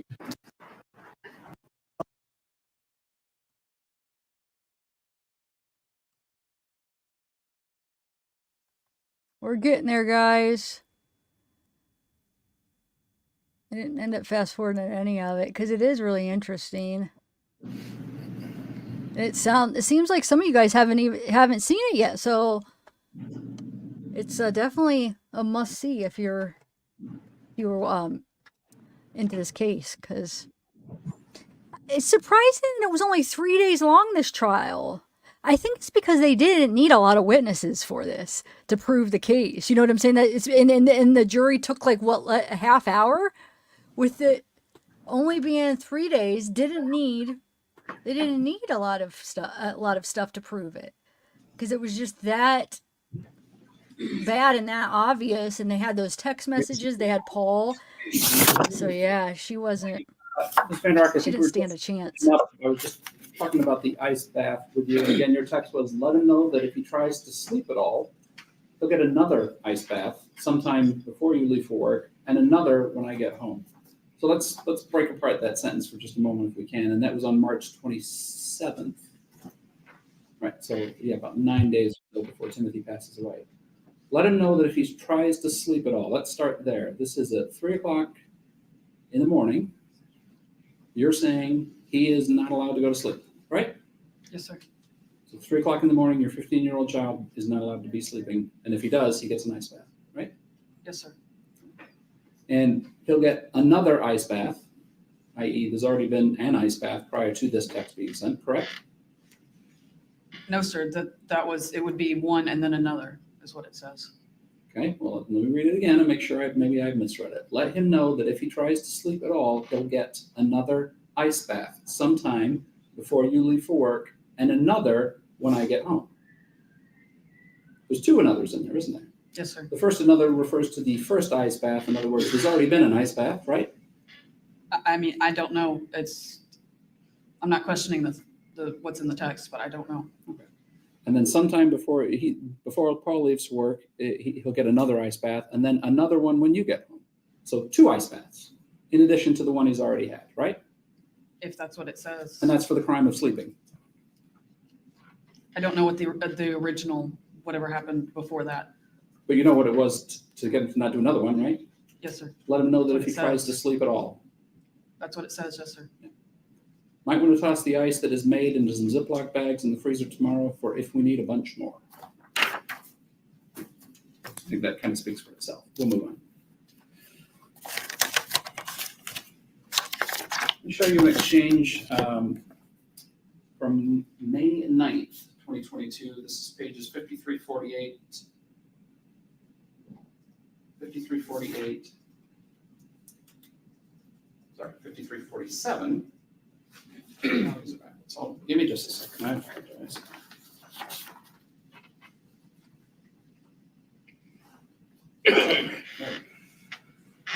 Okay, start at page 5340. This is from May 9th. I don't think you need to read the top one. That's Paul's message. Go ahead and start reading there from May 9th, 2022. What is daddling anyway? Please make sure Timothy goes into his room with the alarm on when you leave. I should be home not too long after you go, as long as you before you go. And please let me know where you put the alarm when you leave. All right, let me stop you right there. This is May 9th. And again, you're referring to an alarm, correct? Yes, sir. Okay. This Go is, okay. Go ahead. Because I know what that's referring to. Let's keep going. Sorry. KK, thanks. YW, you're welcome. I logged out of that for you, but you will not be allowed to have any devices tomorrow before work unless you manages to get everything done I assigned to M standards, which will not be easy. I'm not sure what part of Timothy going nowhere but the bathroom without being watched closely, but he stole a bunch more of the Easter basket today and hid the wrappers behind the washer and dryer because he obviously wasn't washed as he should have been. Okay, so at this point on May 9th, you're saying that Timothy needs to be watched if he goes everywhere except to the bathroom, right? He needs to be watched, yes, sir. For committing the crime of what? We had a combined Easter basket that year. And so I had divvied it out between everybody and he stole some that was with cheese and I don't remember if it was Paul's or mine, but he'd already had his portion of it. So taking candy from an Easter basket means that he gets watched and can't have any privacy anywhere except the bathroom, right? Yes, sir. Okay, keep going. It was a star. What part of watching Timothy closely was unclear? Sheesh. Let me stop you right there. What part of watching Timothy was unclear? Why was it that you believed at that point that Paul wasn't watching Timothy? I was correcting, it's the little star. I was correcting what, where was it?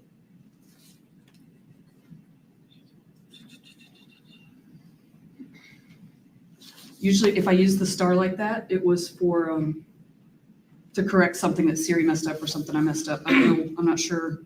I've only got these messages, I'm not sure. Okay, but the part that you read there said what again? What part of watching Timothy closely was unclear? Sheesh. Okay, so you were upset at that point that Paul wasn't watching Timothy closely enough, correct? Yes, sir. And the only way you would know that Paul wasn't watching Timothy closely enough is if you were also watching Timothy closely enough, correct? I don't know at that point. I don't know if somehow I found out about the Easter basket. Hold on. Okay, yeah, we must have been at a baseball game. It was 6:20 p.m., 6:43 p.m. So yeah, I must have been watching him from. So you're at a baseball game for G and you're watching Timothy and Paul to make sure Paul's watching Timothy closely enough. Correct? Yes, sir. Yes, sir. Do you remember all this text exchange? No, sir, I don't. You don't remember this at all? No. Okay, go ahead, keep reading. Okay, there's no way that was today, Mama. Don't blame me. He That's literally. Paul, right? Yes. I didn't mean to cut you off, but that's Paul, right? Yes, sir. Okay. He literally never had the opportunity to steal anything. I made sure of that. The response to that is? When he was putting clothes on my bed, he did actually. And watch, it's ye tone with me. Should have been the, not ye. Right. So So you knew that Timothy had done something when he was putting clothes away? Yes, right? sir. And the only way you would know that is by monitoring the cameras, right? Yes, sir. I never gave him permission to even set foot in your room. I swear he must have done it when I went to the bathroom. Okay, keep going. He's trying to get me in trouble here, This Mom. is all Paul, right? Yeah, this is Paul. Okay. And I told him to go to his room when I did. I brought him downstairs with me so his sneaky butt escaped. I watched him go into his room. And what's your response there? I said he said he never asked, but I've mentioned before you need to take him downstairs when you go to the bathroom so he can't escape. Right, Yes. Let me just, I think we can stop there.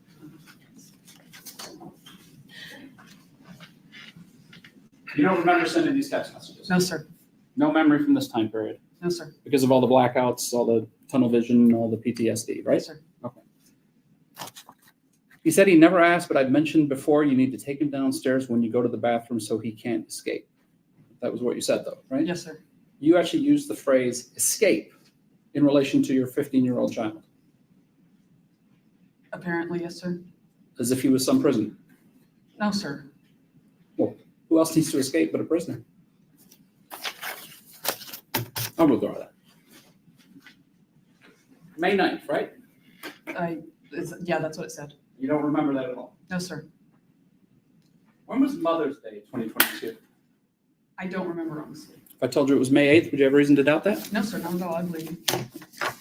Mr. Johnson was asking you, and you were very eager to tell him about something that you remembered happening on sometime just after Mother's Day, right? Correct. So Timothy got on a scale and weighed 108 pounds. 104. 104 pounds. I'm sorry, I'm glad you corrected me. I wrote it down as 104 pounds, right? It's amazing your memory is that good that you can remember what your son weighed sometime after May 8th, but you can't remember talking about having him escape. Would you care to explain that to the jury? Yes, sir. That happened with the PTSD, with everything else that was going on. I would, especially when I got stressed, it would, the tunnel vision, and I mean, I can't, for lack of a better term, blacking out. Pretty much any time my stress level went up, and it wasn't up that day that we did the weigh the dog.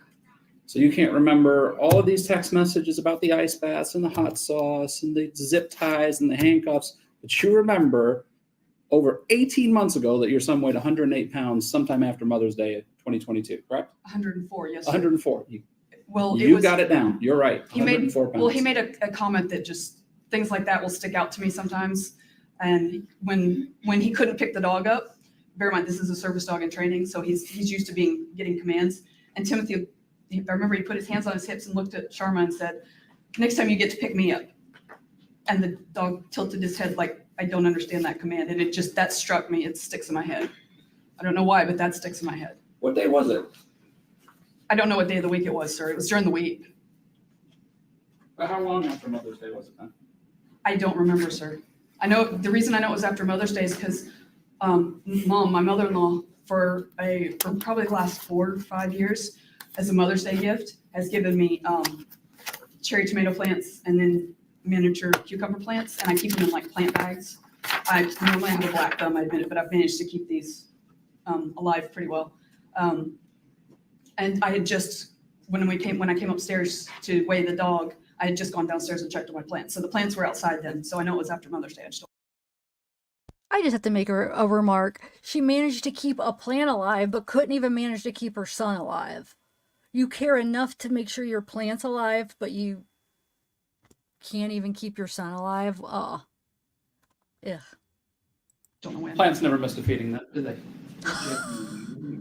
Forgot he said that. She's proud of herself. Plants alive. Plants never missed a feeding. Mr. Roberts, it's an irrelevant question. So, Yes. So your testimony is Timothy weighed 104 pounds sometime after May 9th, correct? Yes, sir. That doesn't look anything like 104 pounds, does it? No, sir. That's not even a month. That's barely a month after May 9th, isn't it? Yes, sir. I lose weight very quickly. I'm assuming he got that from me.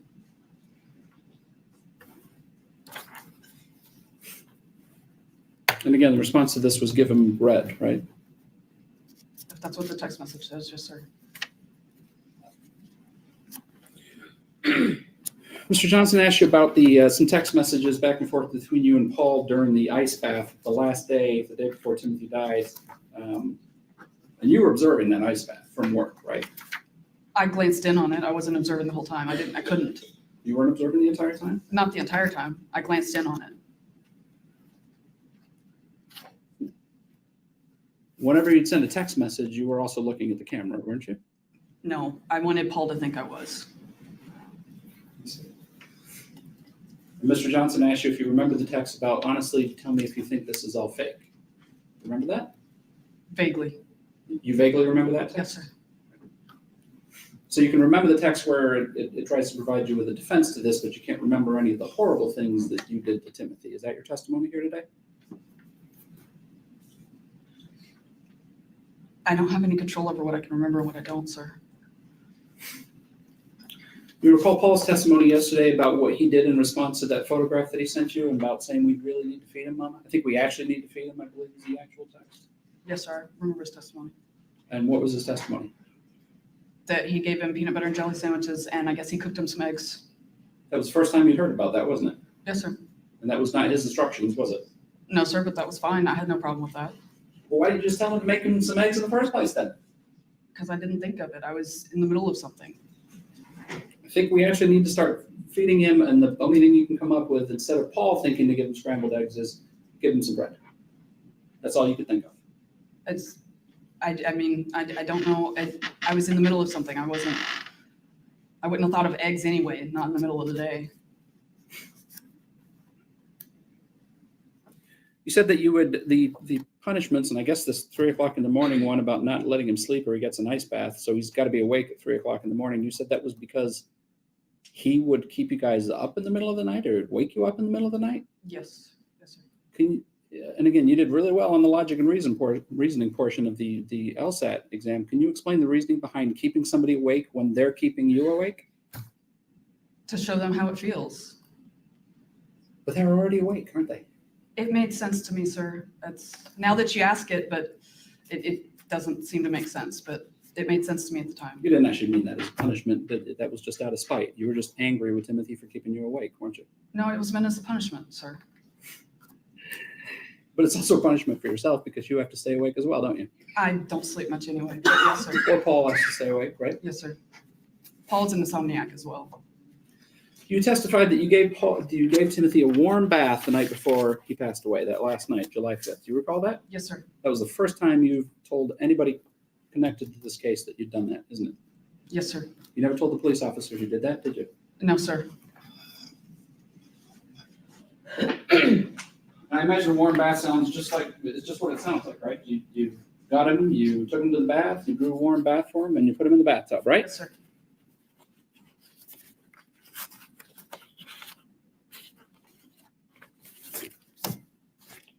This is hours before he dies, right? Yes, sir. You look like that when you put him in the bathtub?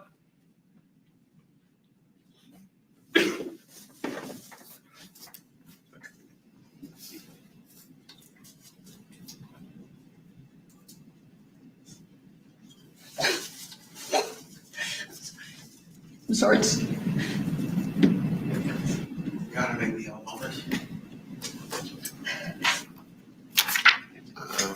Yes.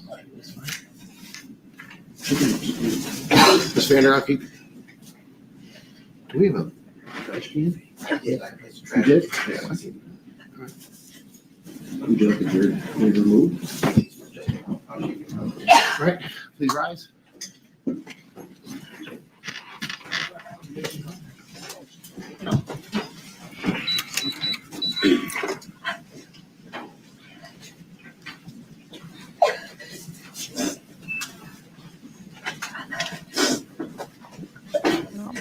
Not buying it.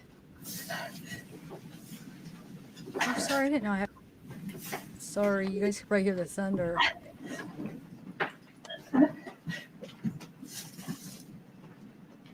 Should I make a thumbnail for my members video? How many people believe that she was really disgusted? That's what you were looking at. For how long before he died? He probably looked that bad the whole, like a week or two leading up to his death.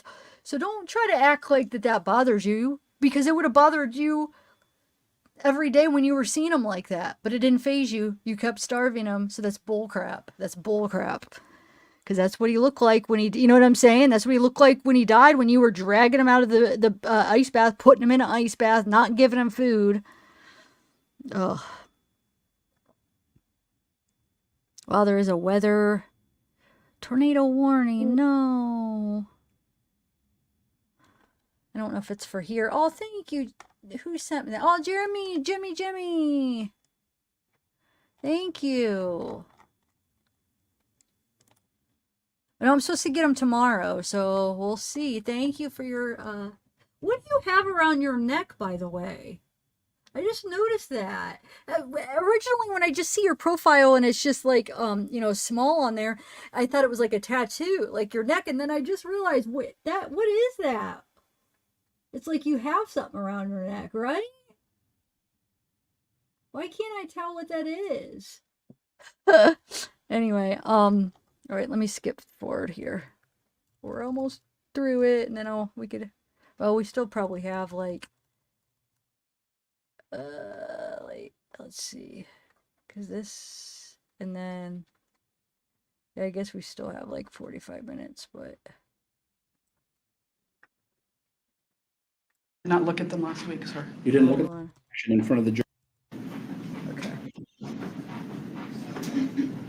But thank you, Jimmy. Let me see if you responded about what that is. Hold on. Thank you. Did you hear Before we get that? back to the question I originally asked Ms. VanderArk, Oh, it's a you had quite snake. a visual reaction there to the jury, a physical reaction in front of the jury looking at those photographs. That's not the first time you've seen these photographs, though, is it? No, sir. In fact, you sat in this very courtroom not even a week ago on Friday when we had a hearing about those photographs and looked at those photographs, didn't I you? did not look at them last week, sir. You didn't look at them last week? No, sir, I did not. But you've looked at them before, haven't you? I think it was at the prelim, and I gagged that day too. It just wasn't as bad. Didn't throw up, though. No, it wasn't as bad. So if there's video from that hearing that we had last week where you thumbed through the photographs, including the autopsy photos without vomiting, do you just not remember that as well? We didn't have the autopsy. We didn't have those photos over at our table, sir. It won't be on the video. I can promise you that. Well, then I'll return to my original question. Those 3 photographs depict your son hours after you supposedly put him in a warm bath. Did he look like that when you put him in the warm bath, but for the fact that he was alive? I did not look at him, sir. He was 15. I tried to give him his privacy. It may sound lame, but I intentionally look away. That's why Paul did most of his baths, is because he's 15 and I didn't think that was appropriate. But you thought You put him in the bathtub. torturing him was appropriate? I just looked. Did you get him out of the tub? I don't remember. I think so later that night. I would assume so. Later that night? How long was he in the tub? Well, night to me is any time after work. So Okay. How long was he in the tub? I don't think it was long after I got home, but I don't know. And again, you didn't tell the police officers this when they talked to you about what had happened the night before, did you? I don't remember. Apparently I didn't. Well, so you don't remember what you told the police officers? I remember part of it, but I mean, if you say I didn't tell them, then I trust your word there. If you told the police officers that you noticed he was skinny, so you made him some bread and put some butter on it and watched him eat 3/4 of it and then sent him to bed, does that refresh your recollection about what you told the officers? I mean, I hear what you're saying. I don't remember saying it, but. So you don't remember saying those things to the police officer? No, sir. And those things clearly didn't happen, did they? No, sir. How did he get into his room that night? I don't remember, sir. Last page of the text messages. You can go ahead and read that very top text message, please. Please set your alarm for 6 a.m. I ended up dragging him back to his small room because I wasn't going to risk him having access to the tub or other things overnight. He's still trying to be stupid, but I will tell you more tomorrow while I take you to work, describing how many different ways I proved that he's still faking. He's still doing it, though. It's beyond ridiculous.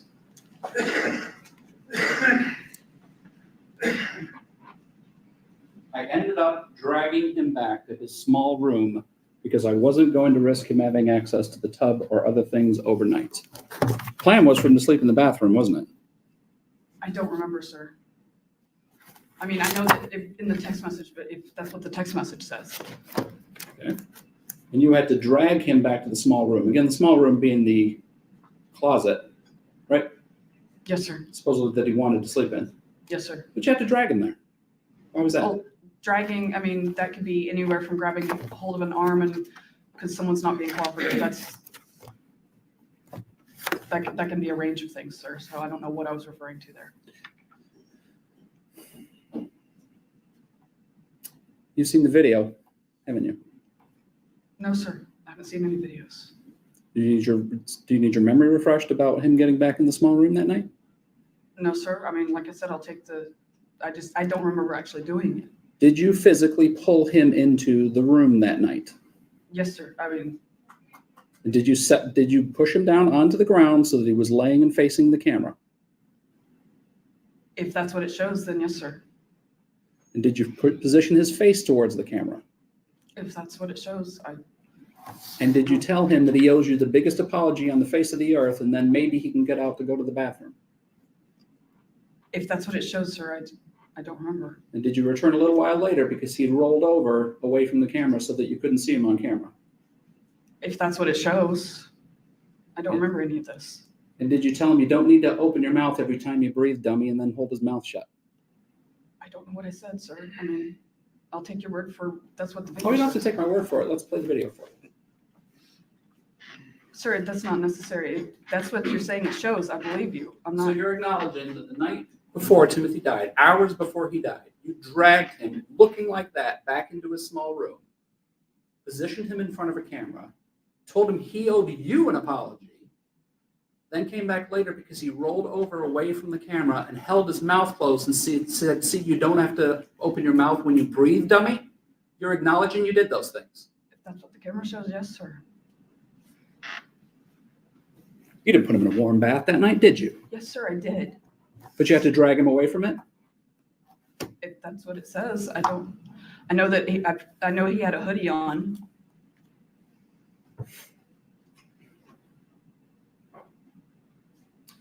You said the locks on the refrigerator were there because he got into the refrigerator, and if I heard your testimony correctly, he ate a pound of frozen hamburger? Yes, sir.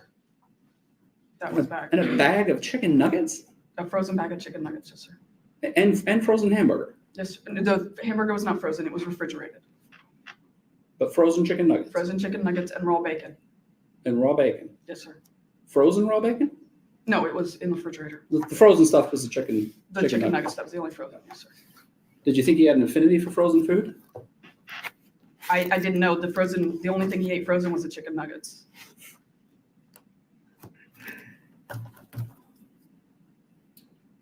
Is that where you sent a text message to Paul while he was in the ice bath at 3:43 that afternoon and said, oh, okay, crazy thought. Tell him if he actually sits up by himself and stays sitting up, he will get some pizza rolls. Don't tell him it's only 2, and I'm okay if they are frozen rather than cooked. Why'd you send that text message? I don't know. Don't remember that one either? No, sir. So you're not worried about him eating frozen pizza rolls if he sits up? If that's what it says. You've heard it read several times. Yes, You're not sir. doubting that's what it says, right? Yes, sir. Just another one of those memories that you just gone from your head, right? Yes, sir. So when you told Detective Peasky that the reason the locks were on the refrigerator is because he would get into them and he'd leave the doors open, that was a lie, wasn't it? No, that was also true. He did that as well. How does putting locks on fix that problem? He can't get into it then, so it doesn't get left open. Oh, No, so, he was the wasn't, only so one. you admit that he was not allowed access to the refrigerator or the freezer or to the pantry? As far as the refrigerator and freezer, after we put the locks on. He couldn't get into them, could he? No, not after that. And the pantry had an alarm on it as well, didn't it? No, it didn't. Okay.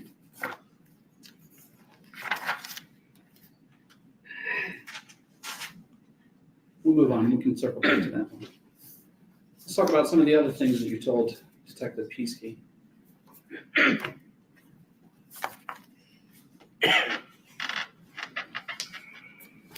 You told Detective Peasky that long after the stroke happened in January, Timothy went on a hunger strike. That was a lie, wasn't it? Not long after. And no, that was not a lie. That was the truth. He went on a hunger strike. Yes, sir, he did. It wasn't immediately, but it was within a few days. And a hunger strike is refusing to eat, right? Yes, sir.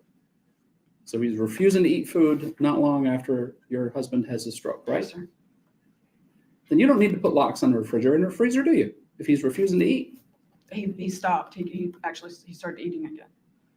He started eating again, so then you decided he's been on a hunger strike, he's eating again, so now we better lock up the food.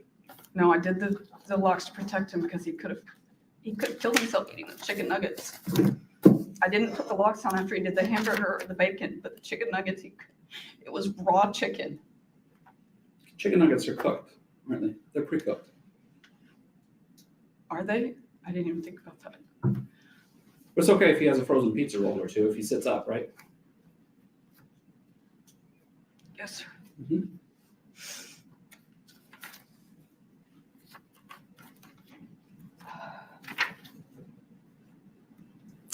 February 18th, 2022. Find out what he has snuck right the heck now. Because I know he has snuck all stuff since you weren't doing what you were supposed to. What do you mean you didn't know he was awake? You both should have been awake at 10:30. I am not happy. You know he wasn't just sitting there. Check the brownies in the kitchen. Check everything not locked away. Check where the flipping keys have been. So starting February, you had to lock up all the food. Make sure he's not getting into the brownies, right? And all of the food was never locked. There's no pictures of it, but one of the lower cupboards had quite a bit of canned food in it. And he actually would get into that and eat stuff out of cans as well. But there was never a lock on that lower cupboard. I don't know if I know they took pictures of it because I showed it to them. So he had access to one cupboard of food? The pantry wasn't locked the whole time. I know that. So there were times the pantry was locked or had an alarm on it, wasn't there? There was no alarm. I never got one for the pantry. I've heard the text messages. I don't remember there being a lock on the pantry, but I've heard. 228, check his breath. I can almost guarantee he's eaten something. He was chewing on something when he walked downstairs. You and I will be talking about this on a later date when we're both home. Paul's response, yes, he grabbed some chips. I know. So he wasn't allowed to eat chips on 228 at 4 o'clock in the afternoon. Couldn't have some chips, right? I mean, I don't know what happened in that situation. Well, you didn't say, make sure he didn't get into the frozen chicken nuggets because it might kill him. You said, find out what he's been into, and Paul says he's been into chips, right?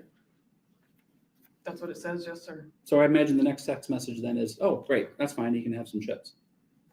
Well, no, the point of it was he was sneaking things. He knew better. Couldn't have chips. It wasn't that he couldn't have chips. It was that he would sneak things. It So was how would dishonest. How would he earn getting chips? He didn't have to earn them. All he had to do was ask. I was trying to teach him not to sneak. He snuck. It wasn't just food. He would sneak in the garage. He would sneak toys. He snuck around and messed with his baby brother's homeschooling materials. I've got like flashcards and stuff for him. He messed with those and got them all out of order. March 4th is around the time that you acknowledged that he was in zip cuffs. We talked about that a little bit earlier, but I don't think we clarified your final text message where you said, you know what? We will start cutting off the ends once they are tight, so he can't do that. Is that one of the can't remember texts too? Yes, sir. Mm-hmm.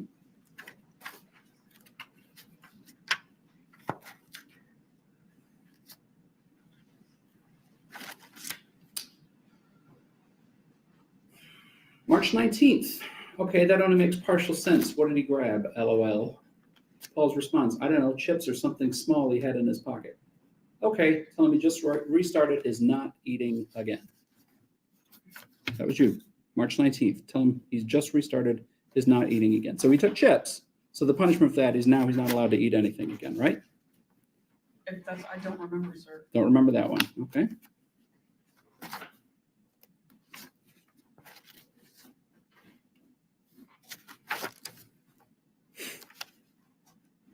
Talking about the punishment outside.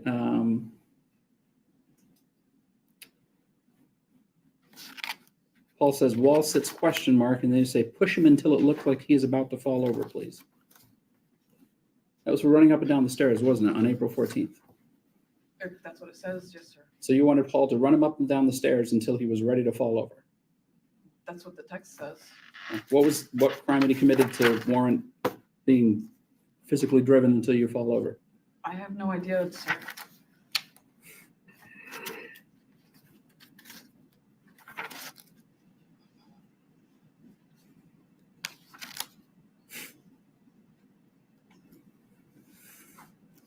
April 18th. He managed to come upstairs, yank the locks off of both the freezer and the pantry without you noticing, and he stole a bunch of crap that squished and rattled and did all sorts of stuff, and you slept through everything.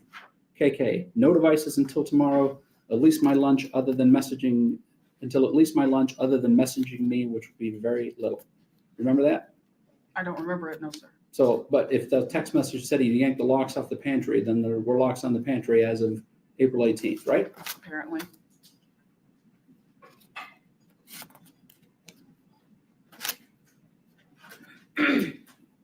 $426, almost freaking caught him again. I want all the food in the fridge, freezer, or pantry, and those locked. So locking up all the food again on April 26th, correct? Well, the cupboard still was never locked. And what was in the cupboard? A bunch of canned stuff. There's a bunch of cans in there. Bunch of cans in there? Yeah. So you're okay with him getting into a bunch of canned stuff? I mean, he got into it all the time. So what do you go to the drawer, get a can opener, open up the can, put it on the stove, warm the stuff up? No, he didn't. He would eat it straight out of the can. But that didn't worry you. Weird. Huh? That didn't worry you? Well, when I discovered it, it did, but I just never put anything on that cupboard. So what caused this almost freaking caught him? And when all the food in the fridge and the freezer, the pantry, those locked up, April 28th. I have no idea, sir. Without having it in there, I don't know what caused it. It's likely related to the text before that, isn't it? I don't know. He keeps pulling his arms down, and that doesn't set off the camera alarm, so please watch him for that. Well, why did he have his arms up? He was standing against the wall with his arms on his head. So he'd have to do that for long periods of time, right? Stand there, but he didn't have to have his arms up the whole time, but I'd set a time limit on how long he had to have his arms up. And you're either watching or watching an alarm to make sure his arm doesn't go down, right? From the sound of it.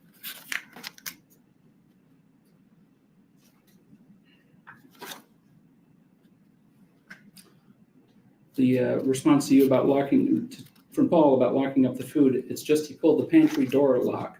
What do you mean he just pulled it? Did he take it off? Paul says, yes, that part that attaches to the wall is dangling right now due to sticky locks.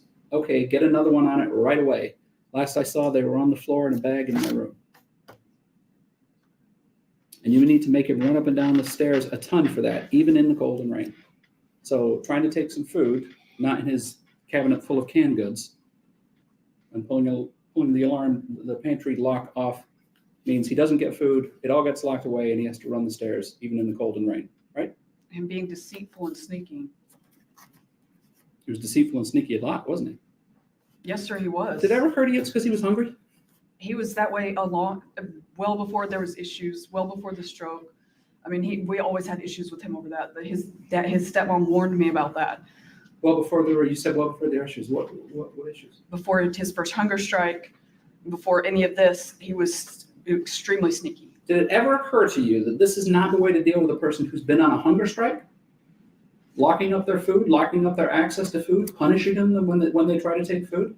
Did that ever occur to you with your brilliant legal mind, as it was, that wasn't a good idea? I don't know. I don't know what I was thinking.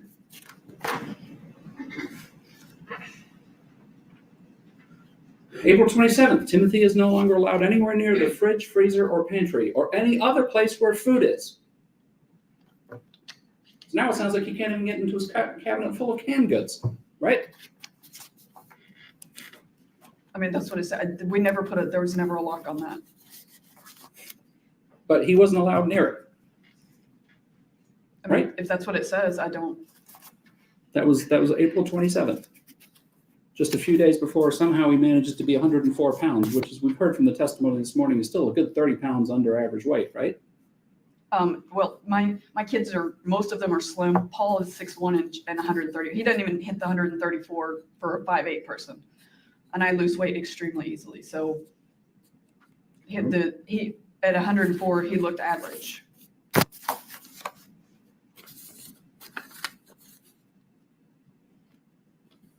February 14th, I may need some help with it, but I am about to get a lock for the pantry door and a lock for the fridge and both freezers.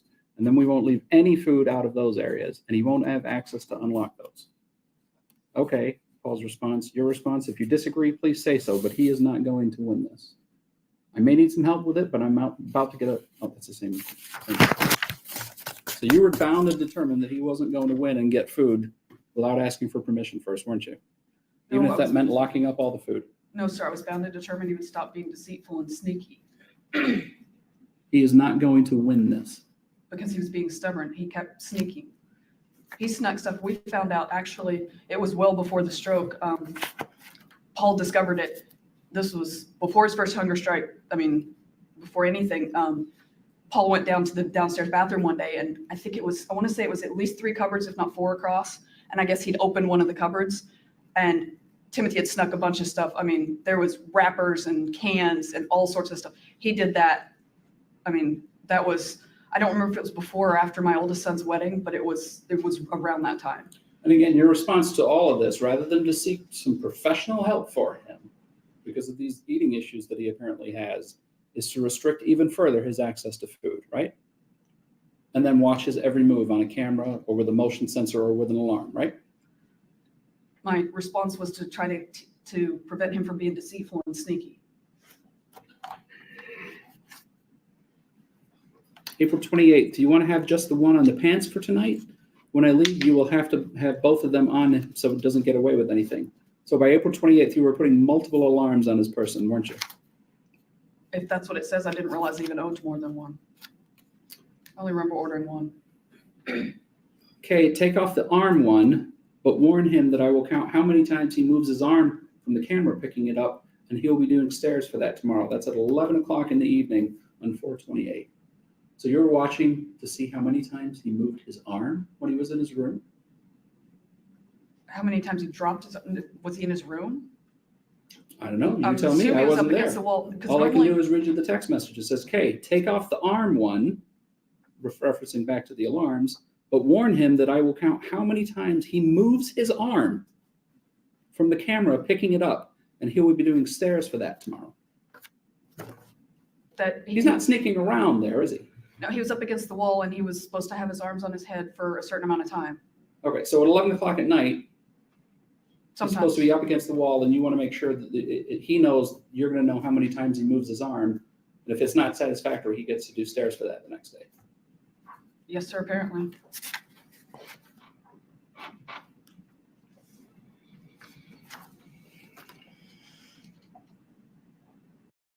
Whoa, let me thank you. Okay, so thank you, Jimmy. I thanked you. You're the last one that I saw that. Hold on. Where did that go? Hold on a second. Oh, there it is. Thank you. Lindy, thanks. Have you written any snail mail to Shanda or Paul? No, I haven't. Thank you, Tech. Thanks for all the work you do digging into the case. Thank you. Ashcast, member for a month. Sadie's mama, I did report. You're great. Keep it up. Did report. What do you mean, Sadie? You did report. Huh? VG! Thank you. Oh, so you were at 1 month, remember. Nice. Okay. I was over there cuddling with Zeekster over there, so I almost fell asleep. I was listening, but I almost like got so comfortable with Zeekster. All right, we're almost through. We're almost got it. So we'll have to, you hear the thunder? So we'll have to do another live and listen to pause.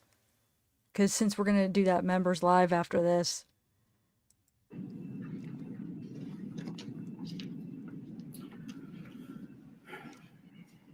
April 29th. What did he eat? I ate my burger already. Paul's response, he ate the crust. You remember what your response was? I don't remember. I heard it the other day, but I don't remember sending that. Go try to make him throw up, please. That was your response, wasn't it? If that's what it says. Don't remember? No, I'm gonna sir. put that one in the don't remember category. Like I said, unfortunately, between January and the time he passed away, I don't have a lot of memories in general of Gabriel, of G, of Timothy, of Paul. I know that there's times that I went over to my in-laws' house and I don't remember a lot of that. It's not just this. So the crime he committed here, just so we're clear, wasn't sneaking frozen chicken nuggets or a bag of chips. It was eating the crust of what sounds to be an already half-eaten burger or an eaten burger. And your response to that is go make him throw up, please. That's what it says. And the crime was, again, it's being sneaky and deceitful. It was never about it wasn't about the food. It was because he every time we turned around, he was sneaking something. It wasn't just food. He snuck toys. Like I said, he snuck batteries. May 5th, did Timothy work hard enough to sleep tonight so you and I can both get some sleep? He will still have to work super hard tomorrow to earn the same, but wanted to ask about tonight first.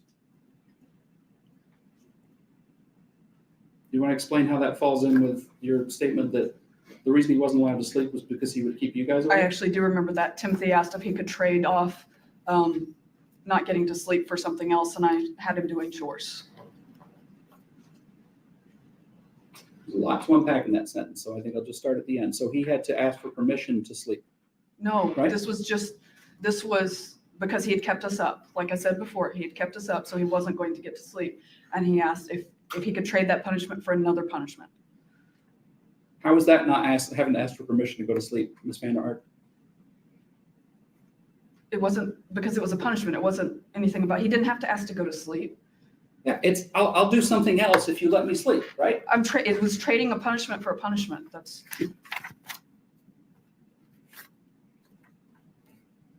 May 16th, where is Timothy?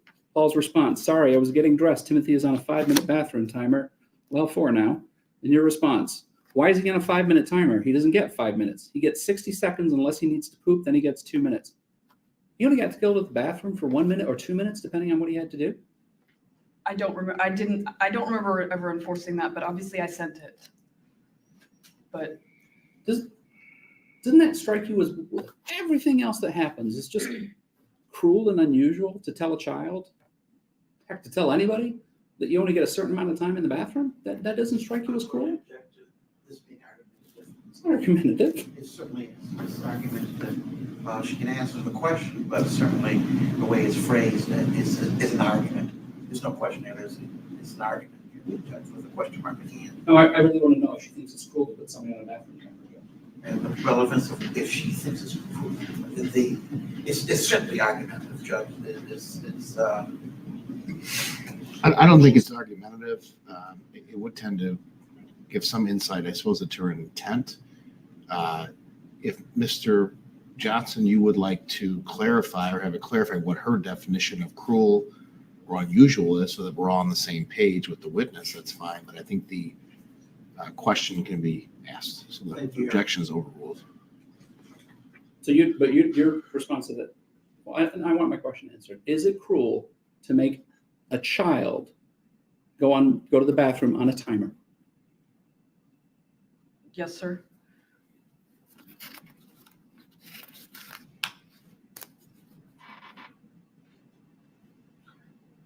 May 17th, before I left, when I was having you sign into the camera and turning on the sound for the camera so you would hear the alarm if it went off. And by the way, I told him yesterday that if he did that in the garage again, he would sleep in the garage for a night. So let him know that he would be doing that as soon as the temperatures are safe enough for him to make him do it. So you were going to have him sleep in the garage for a night. I actually remember that text message, and I was frustrated. I never would have done it, but I was frustrated. I type really fast, and I admit I have a bad habit of saying stuff when I'm upset and then calming down later and it being totally different. But I do remember that, and it never happened. It didn't happen? What didn't happen? You didn't make him sleep in the garage? No. Oh. Thank goodness for that. Same day, 12:53. Did he heat the pancake in a cup? Otherwise, it's just powder, and it's not safe to eat without being heated either. When it actually says, did he hear the pancake in the cup? I assume he meant heat the pancake in the cup, right? Do you remember this text exchange? Vaguely. And Paul's response, no, he just ate the powder. And your response, that could make him sick, the dummy. Tabasco in his mouth and make him swallow, and lots of it, and do it every 30 minutes until you leave. This was May 17th. Do you remember this exchange? It makes no sense. She's talking about how the powder's gonna make him sick, but does she not realize the hot sauce is way worse mixed with starving and ice baths? She's making no sense. Like, ooh, we don't want him to get sick. What an idiot. He could get sick off of that. So let's make him more sick and give him a bunch of hot sauce, give him ice baths. I mean, what? Is she really that dumb? Like, it makes no sense, her logic. Like, ugh. I don't remember the Tabasco because I never called it. I said Tabasco. Tabasco in the mouth and make him swallow, and lots of it, and do it every 30 minutes until you leave. I don't remember that being a part of it. I remember part of the conversation, but I don't remember that part of it. Well, but Timothy obviously didn't like Tabasco, did he? We didn't have any Tabasco sauce. That's why it doesn't make any sense. We had hot sauce, but we didn't have Tabasco sauce. That's okay. So the punishment for eating pancake in a cup is Tabasco or some type of hot sauce in the mouth. Is that right? Sneaking something dangerous. If that's what, I mean, if you're asking what he was punished for, it would be for sneaking. You were concerned for his well-being. Yes, sir. Right. That's why you're having this text exchange, right?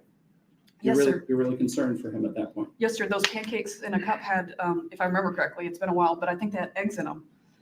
That could make him sick, the dummy. Do you always refer to him as a dummy when you're worried about him? No, sir. You can look at the text messages. I hardly ever said anything like that. Hardly ever said anything like that? It's not a good idea to call a child a dummy, is it? I never would to him. I was frustrated, like I said.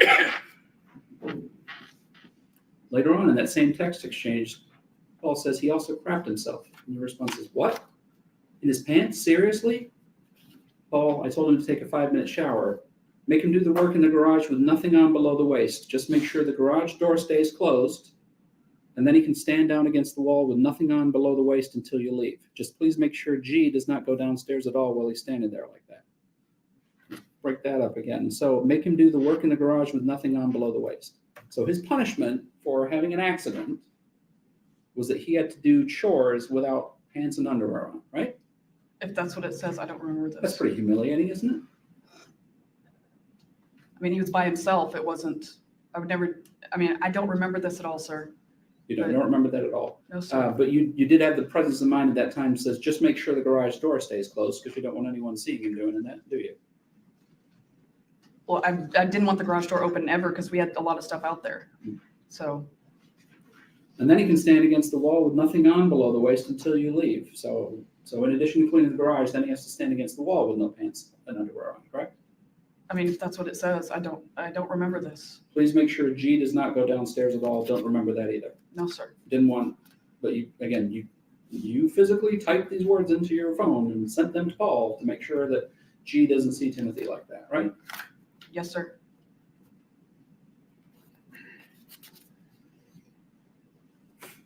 His clothes need to be washed right away, but he gets to be without anything below the waist for a while today. Did he say why the heck he did that? And Paul's response is he said he didn't want to disturb anyone. He had to ask for permission to go to the bathroom, didn't he? No, sir, not usually. If he was on the wall, he did. Because he was supposed to be standing still. Just the handcuff transactions, we've talked about that. So let's get back to your statement to to Detective Peasky.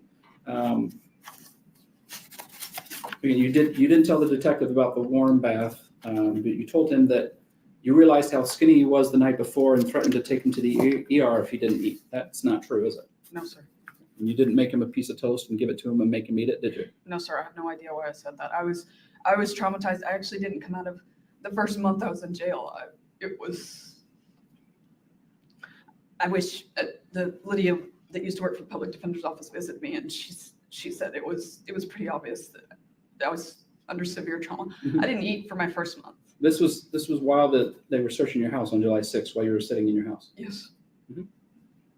So you're thinking, oh, I better tell him. Yeah, he looked a little skinny last night, and I thought I should take him to the ER and then make some toast with butter on it and watch him eat it, and he walked away. None of that happened, did it? No, I don't even remember that. But you had the presence of mind to lie to the officer at the time when he was investigating. Like I said, I was traumatized. I don't remember this, sir. He wouldn't come upstairs when she said goodnight. She walked down to. Yeah, Holly, we actually cleared that up. I mean, as far as the family member said that didn't happen, as far as Paul didn't essay Timothy. But who are you now? I'm just seeing people ask you questions. Are you... G still saw and heard way too much. He was terrified that he would have to go back. He called it is his before life. Wait, who are you, Holly?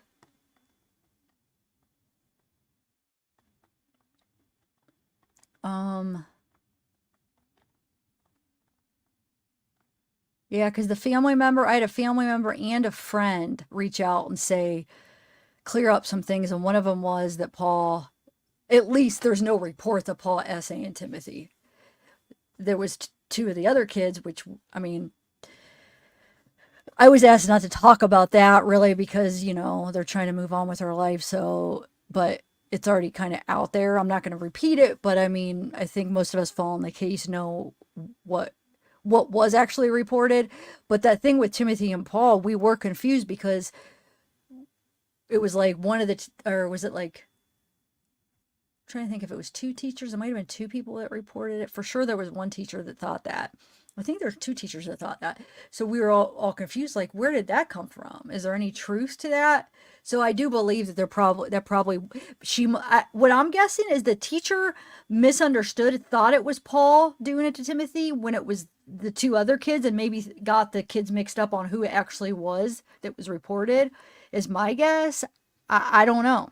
Maybe I'm wrong. And there was another reason that they said that, but as far as reports made, like, officially, there was nothing ever made officially of Paul doing that to Timothy. So I do think that it was just a mix up. But anyway, who's Holly though? What are you saying? Come on, Jamie. Huh? See who? I don't know what you're talking about. So wait, who is Holly? Can somebody tell me so I know what's going on? Oh, okay, you've been friends since 15. Who been friends with who? Wait, who's best friend? Hold on, I'm trying to read up to see who you are. I'm Adam's best. Oh, okay. Wow. So is Shanda, I have a question. Is Shanda anything like, is she like, what kind of impression have you gotten with Shanda? Did you like her?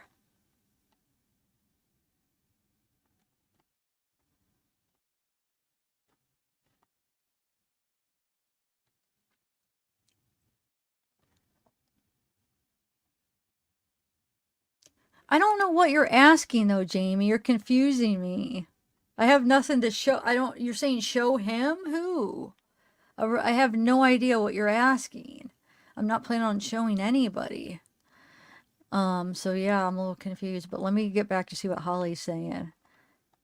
So I would like to look at obituary. What do we, I read the obituary quite a few times, but what are we looking at the obituary about though? Yeah, I saw that, Holly. Um, okay.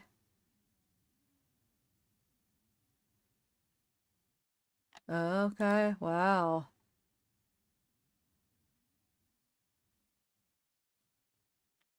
What did Adam think of after all of this? Was he disgusted when he learned about what happened after he left? Was he like so disgusted about everything? I can only imagine. Like what, he was probably like, "What the heck happened after I freaking left?" Crazy. Oh, okay. I see. Let me see. I didn't even notice. I believe you, but let me bring it up so we could show people.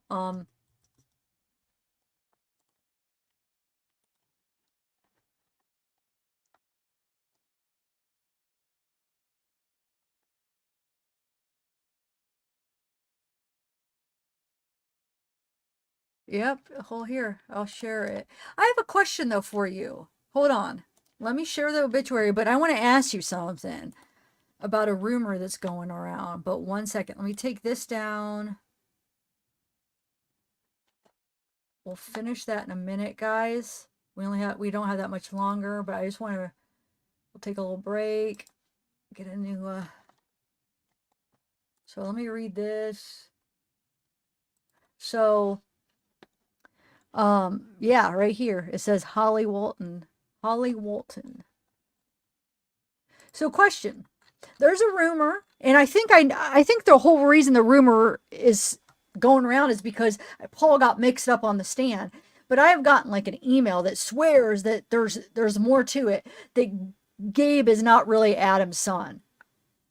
I believe it's just a rumor that started because the prosecutor was talking to Paul on the stand, and I think Paul got mixed up. And when the prosecutor asked, "Is Adam Gabe's real biological dad?" he said no. And I think because they were going through like everybody, and I think Paul just got mixed up and answered it wrong, and it started this big rumor. Now people are like, they're actually correcting me and almost getting mad at me when I say that he's the father. They're like, "No, there's proof," and I have not seen. The only proof I think is Paul mixing stuff up. Is he not Gabe's biological father or not? Yes, thank you, thank you. I try to tell people it's why there's a rumor going around because Paul got mixed up on the stand. That's not proof. That's somebody that was nervous on the stand that got mixed up on what the prosecutor was asking. Yeah, okay. Okay, thank you.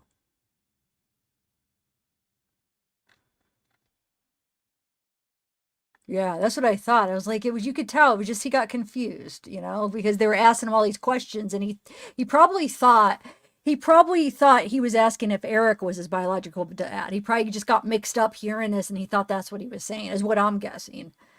He just got mixed up.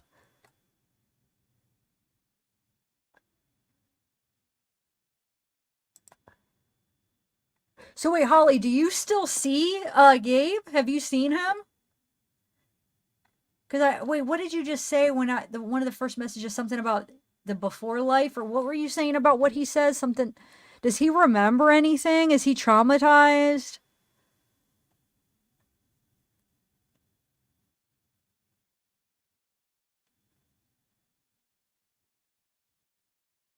Wait, Eagles Fly, who are you? Because you're talking like you know him too. Are you somebody? I think Shanda may have lied to him though.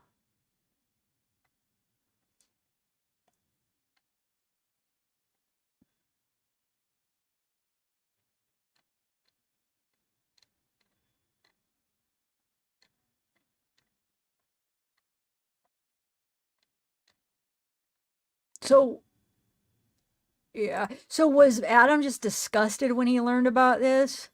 The before life, okay. Did I have a question. Does Gene know like the details? Does he like was he really understanding what happened, or did they keep it from him pretty good, or is he aware of everything? I mean, that's kind of like a double question. Like, first of all, I want to know if he was aware of everything from firsthand experience. Did he realize what was going on? Second, what about after? Has he seen the trial? I mean, he hasn't got, like, they didn't let him watch the trial or anything like that, right? Or did he learn about anything afterwards?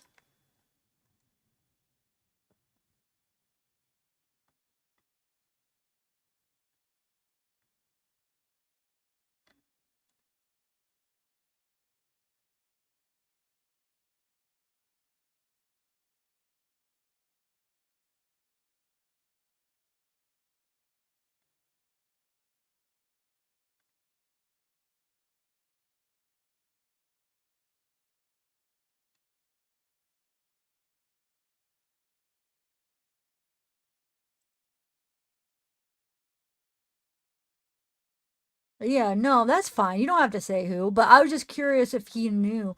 You're saying he knows and saw too much. So from personal experience, he did. I was wondering if they were able to like, did they keep that from him, or was he aware of what was going on?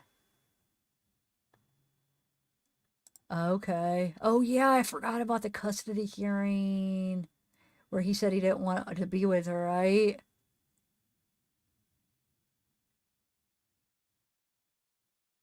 Wow.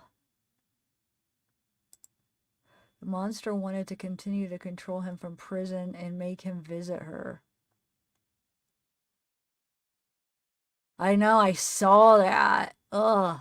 I'm so glad she lost custody, or she lost parental rights or whatever. Wow. That's crazy.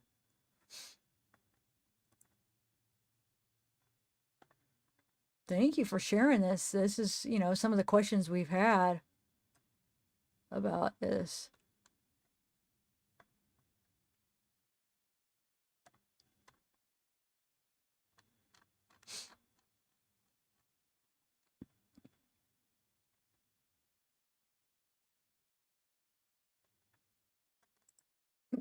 Oh, hiccup. So Fritz Creek, I would like to know that too. Did you? Oh, I kind of asked that a little bit at first. Did you know, like, well, wait, you kind of did answer that, right? Like, so to answer Fritz's, she says, how did you think she was, or did you think she was a bad person before this? You did say you didn't really care for her at first, right? Well, at first or never, but, oh yeah, please do. Yes. Yes. We could even set up if, I don't know if, don't even feel obligated, but if you would ever want to come on and answer questions, if not, we could do it that way. If you just want to do it like how the other family members reached out, where they just told me some stuff and I shared it, or if you would like to come on sometime, you're more than welcome. It's up to you. But no pressure either way. But yeah, I definitely would like to ask you some things. Yeah, and you guys help me if you have questions, because sometimes you guys think of things like, yeah, that's a good question, and I can't think of them when I'm overwhelmed with like all this stuff. I feel like sometimes I don't think of stuff. Okay, but I was supporting my best friend. Okay. Well, yeah, email me definitely. They put it, Mom, did you put the email out there? They probably did, right?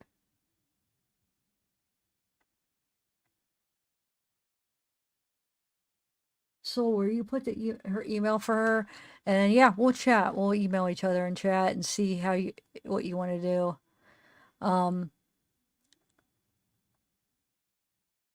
But yeah, we actually read Adam's statement. I don't know if you were here earlier. We read it in between. I think it was in between the defense questioning her and then before the prosecution questioned her. Somebody asked for me to read it again, and we read it. So I'm sure you probably already read it, right? Yeah, definitely. Yeah, I would like that. Just like how um on the other side of the family there was friends and family that reached out to clear up some stuff. So yeah, because I would like, the most accurate information out there for everybody. So yeah, definitely. Well, we just read on his statement. He said they met online. Is that true, Holly? In his statement, he said him and Shanda met online. How online though? Do you know that? Like, where online did they meet? Was it like a dating site that they met on?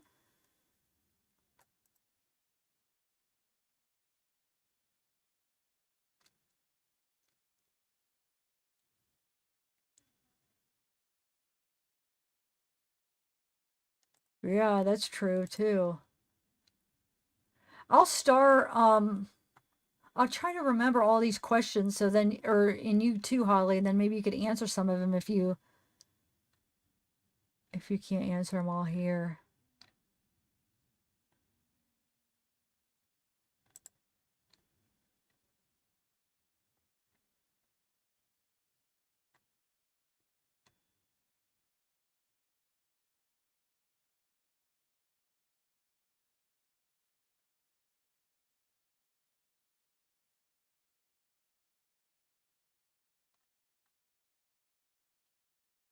So, Holly, would you want to come on? Oh, so we're a MySpace chat room. Okay.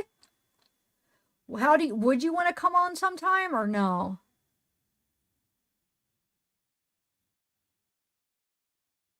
Okay. That's what I'm saying, Holly. So, I don't know if you heard of me. I could not verify that person. And that's why I made sure when I did that video, I'm like, I could not verify her. This person just remained anonymous to me too. Now I'm talking about the person like a month or so ago, not the most recent family friend and family member. Them two were verified. They were legit. Now that one like about a month ago or so where the whole submissive dominance thing, I could not verify her because she wanted to remain anonymous to me too. So I couldn't verify what she was saying was accurate or not. So I mean, I made sure I put that disclaimer like, I don't know, this is what she's telling me. Can't verify anything. So I still don't know, who she was or who she or he was that was saying that. So I don't know, but you're saying that was all crap. Okay, cool. Yeah, let's set up something. We'll do it. Um, we'll set up a thing and maybe we could have a live where we talk to you. Let's do that. I would say tonight, but because I want it more like I want to be ready for it, have some questions prepared, have it more, ready. Plus, I got that members live coming up now too, and I've been on for how long, so I want to be like kind of refreshed and and you know what I'm saying? So otherwise I would ask you to come on now. But yeah, let's do that. Let's set up something. And then I could actually put it like have it planned if you want. Um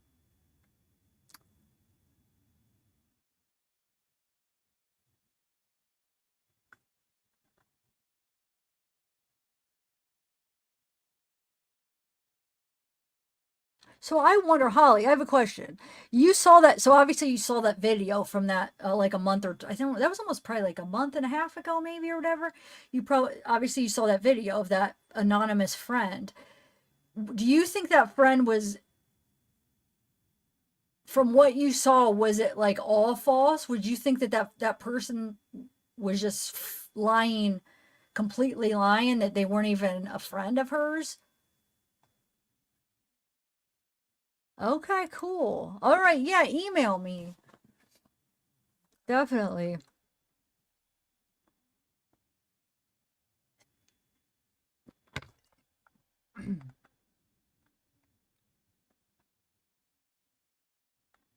Yeah, guys, send me some questions too so I can have them prepared. Because you guys are actually asking really good questions that I might not have thought of.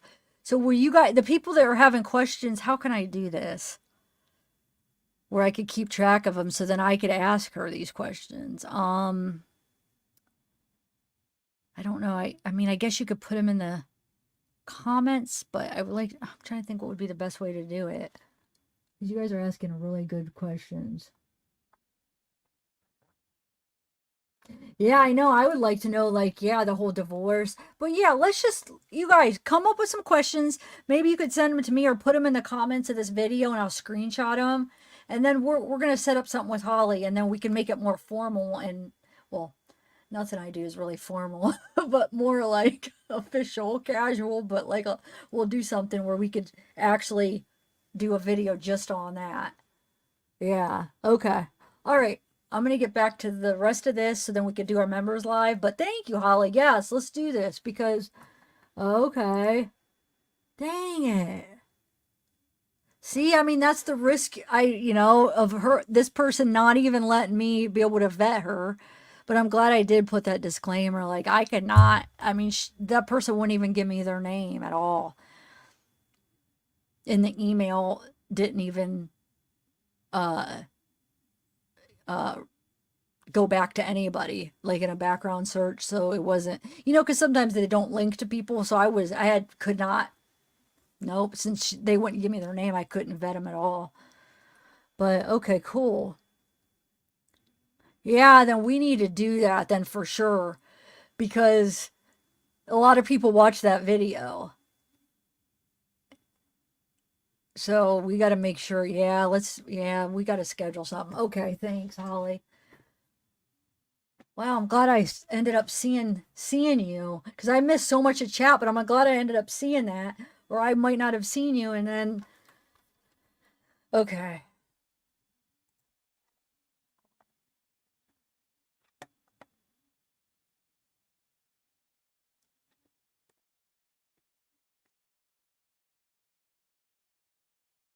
Yeah, we could do it that way too.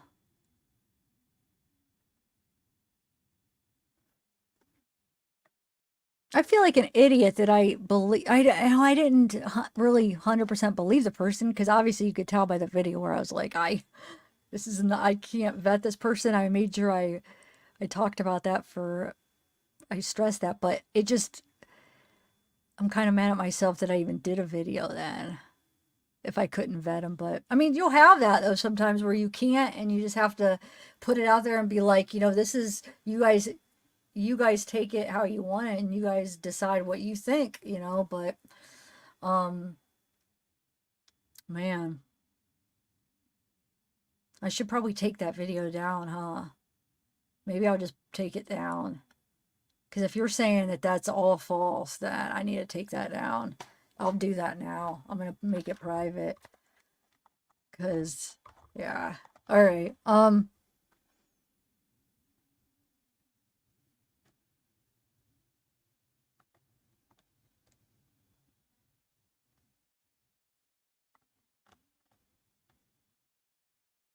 Oh, yeah. Wait a minute. Why do I feel like there's a part of me, there's some things that this person said that I feel like there's still a chance that she might have known them, but she just got, this is how I was viewing it after I really thought about it and how I was kind of looking at it is I felt like that she possibly really was a friend of theirs, but she was letting this person was taking a bunch of the information that was going around and different things she was seeing in incident reports and taking all that information and having an opinion and having some opinions and theories and thoughts on what she thought was going on of stuff maybe she didn't even know, and then letting her opinions and thoughts on like, oh, I bet you this, and letting them turn into like telling me like it was something she knew as facts. That's kind of the feel I was getting after I, thought about it, and after more time passed, I kind of felt like I'm thinking she was taking all this information, still maybe being a friend, not knowing a lot of the details, just being a friend and not knowing personal details, but taking other information and like kind of forming it into a theory of what she thought from what she knew mixed with the rumors going around and her opinion and making it into like what she's telling me, which isn't right because she's telling me things like she knows as a friend. And I don't, now that she should have said, this is just my opinion, but that's what I'm thinking. Maybe I'm just still giving her the benefit of the doubt, thinking that this person really is a friend, but just had wrong information. But I don't know, guys. You guys, I'll have to watch that again. I forget everything. But all right, let's continue this, and then because we got to do our members live still. All right, we're almost done with the this. To the last couple of stairs and asked for a hug and a kiss. That didn't happen either, did it? I don't remember. I mean, I would assume not, but I don't remember. That's true. That's a good point. She might have lied to her You're friend too. acknowledging that video that shows you dragging him into a small room, looking like he does when he dies, calling him a dummy for breathing with his mouth open, is actually what you did to him the night before he died, right? If that's what it shows. I don't remember, sir. Your statement to Detective Peasky continues. She got ready for work in the morning and went to check on him. She said his name, but he did not respond. She put her hand on his chest and he was not breathing. She remembered her 20-year-old son, Paul, helping her get him off the bed. That was all a lie, wasn't it? Yes, sir. You know where he was when you found him that morning, right? In the closet. In the small room. And prior to that, you told Officer Stephanich, well, it was about 5:30. He fell out of bed and I had to go and put him back into bed. Also a lie, right? Yes, sir. I have no idea why I said that, sir. Like I said, I was traumatized. You told Detective Peasky that Timothy stated he was on a hunger strike 2 weeks ago. This is 2 weeks before he dies. He goes on a hunger strike. Yes, sir. Did he go on a hunger strike? Yes, sir, he did. Show me the text message between you and Paul where it says that he's on a hunger strike. I don't know if I ever texted him about it, sir. We talked about it, but I never texted. I mean, if it's not in there, we didn't text about everything. You never texted Paul about him being on a hunger strike. No, I would have told him that in person. I wouldn't have said that over text message. That would have been important. But Paul has to watch him for the day when you're not home, right? Yes, sir. So it'd be Paul's responsibility to get him some food, right? Yes, sir. So while he's on a hunger strike, instead of talking about the hunger strike, your response to that is give him 4 slices of bread with hot sauce on it. And if he eats them and waits 30 minutes, he can eat 4 without. Right? I don't know what day that was, sir. If you're. Well, let's find it and make sure. I mean, we tried to, just because he wasn't eating, we tried to feed him. That was. And the best solution you come up with is force him to eat the bread with hot sauce on it. That was the response to the hunger strike? Thanks, Mama Mia. I don't Thank remember. you. You're the best. We tried to feed him. That's all I remember. So when would that hunger strike have started? End of June, late June. Again, you never looked at the bone thin photo to see what kind of condition he was in before he goes on this hunger strike, right? No, sir. And did it ever occur to you, like, he's on a hunger strike now? And I know Paul had sent me that text about, he's bone thin. I think we actually need to feed him. We need to actually feed him. It never occurred to you that maybe you should go back and look at that text message now and see what condition he was in at the time? No, sir. When something's out of sight, it's out of mind. Once that's scrolled up, I don't scroll back to the text messages. out of sight, out of mind. That applies to Timothy as well, doesn't it?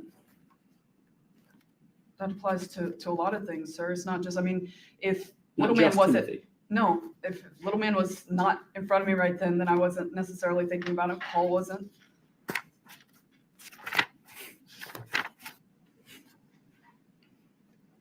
June 19th, you can do his bread with hot sauce at any time, though preferably sooner rather than later. Put more hot sauce on than you did yesterday, please. And he has to eat at least 3 slices with hot sauce, but he may have more as long as they have plenty of hot sauce on him. That was June 19th. Was he on his hunger strike then?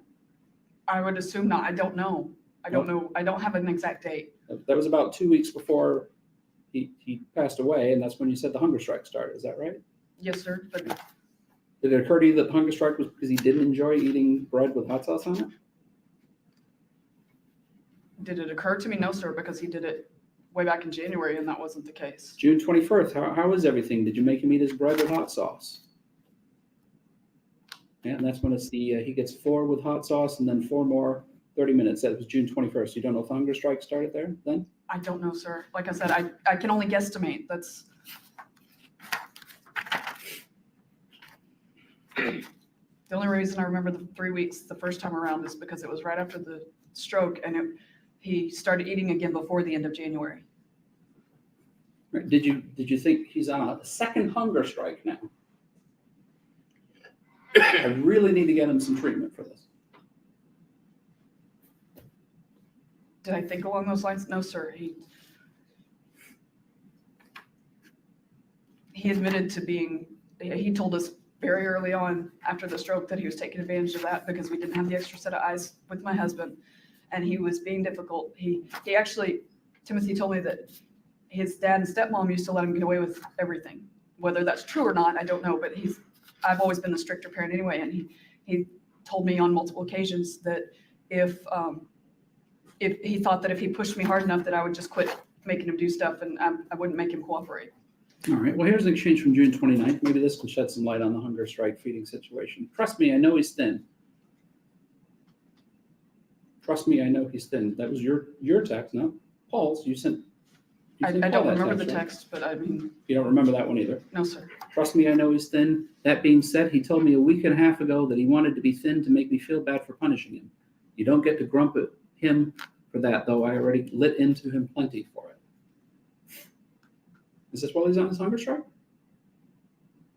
I mean, I would assume so. Yes, sir. This is June 29th. This is Yes, about sir. 8 days before he dies. Yeah, I would assume so.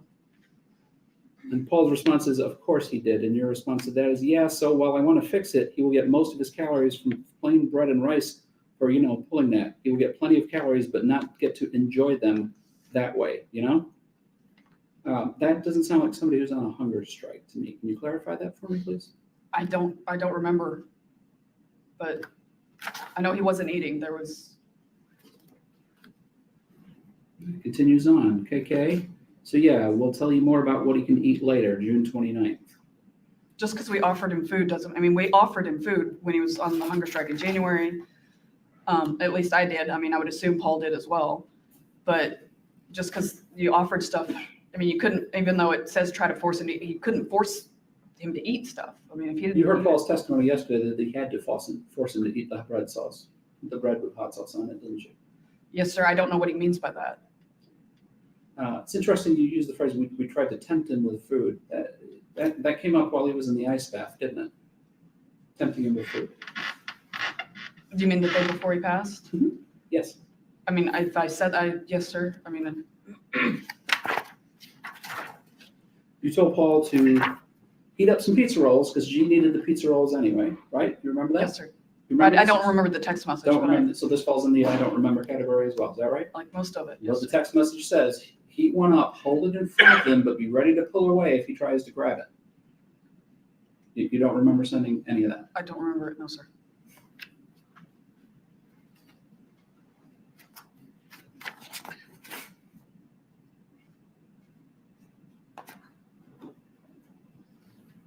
You heard the text messages read yesterday, correct? Yes, sir, I did. Is it fair to say that you just don't remember those text messages? Most of them, I don't remember. Most of them. Yeah.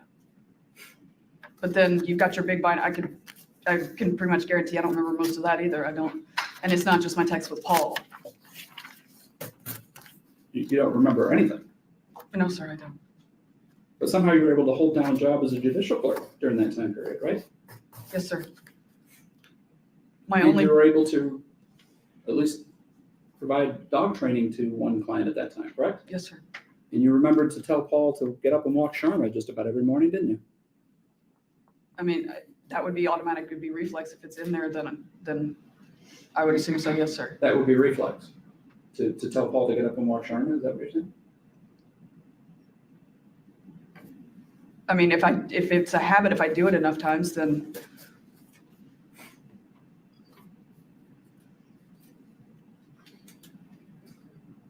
And plus it served to get Paul out of bed when I left. Because he'd like to go back to sleep.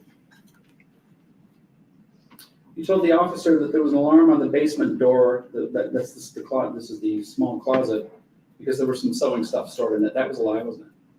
Yes, sir, there was sewing stuff stored in it before he asked to do that, but But the alarm I don't know why wasn't- I told him that. The alarm wasn't on there because there was sewing stuff on it, was there? No, sir. The alarm was on it because Timothy was supposed to be in there, right? I mean, as far as I know, like I said, I don't. You don't remember, but you were able to lie to the police officer at the time? I don't remember talking to the police. I mean, I don't remember this part of the conversation with the police officer, sir. You tell the officer that there were cameras in the home because G would strip down naked and wander around.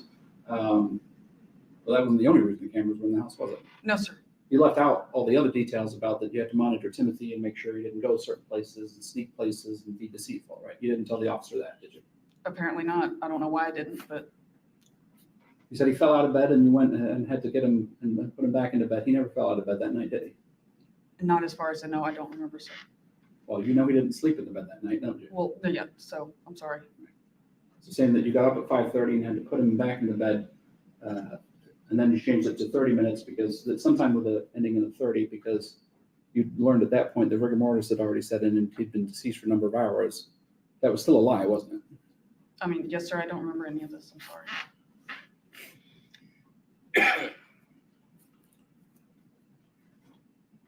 The hot sauce in the bathroom downstairs was for food. But it wasn't, was it? The hot sauce was for punishment, right? It was also to put on food. But you didn't mention that, we also use hot sauce as a form of punishment, did you? Apparently not. I'm guessing you probably didn't mention to the officer, we also had the crazy idea yesterday to pour some hot sauce on his penis for a punishment. You didn't mention that either, did you? Apparently not, sir. Like I said, I don't remember. You told the officer that you did not restrict Timothy's movement at night with shackles. That was also a lie, wasn't it? Again, I don't remember, sir. I know we talked about it, but as far as overnight, no. But you would restrict his movement with shackles, wouldn't you? Whether it was zip ties or handcuffs or leg shackles. I mean, I can only go back based on the text messages. I don't know.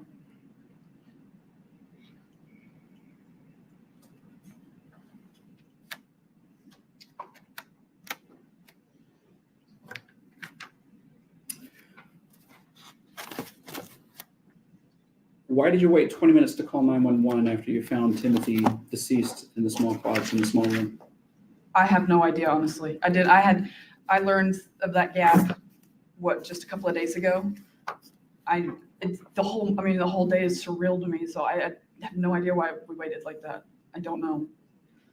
I can't imagine waiting, but apparently it happened. I don't know. Do you remember Paul asking you, should we call 911? I don't remember him ever asking. Because I was the one that called, and I was the one, I remember performing CPR, and he did help me out a little bit when I got tired to take over a little bit. But, I can't imagine ever saying no to that. But if it's on the video, that's what you said, right? If it's on there.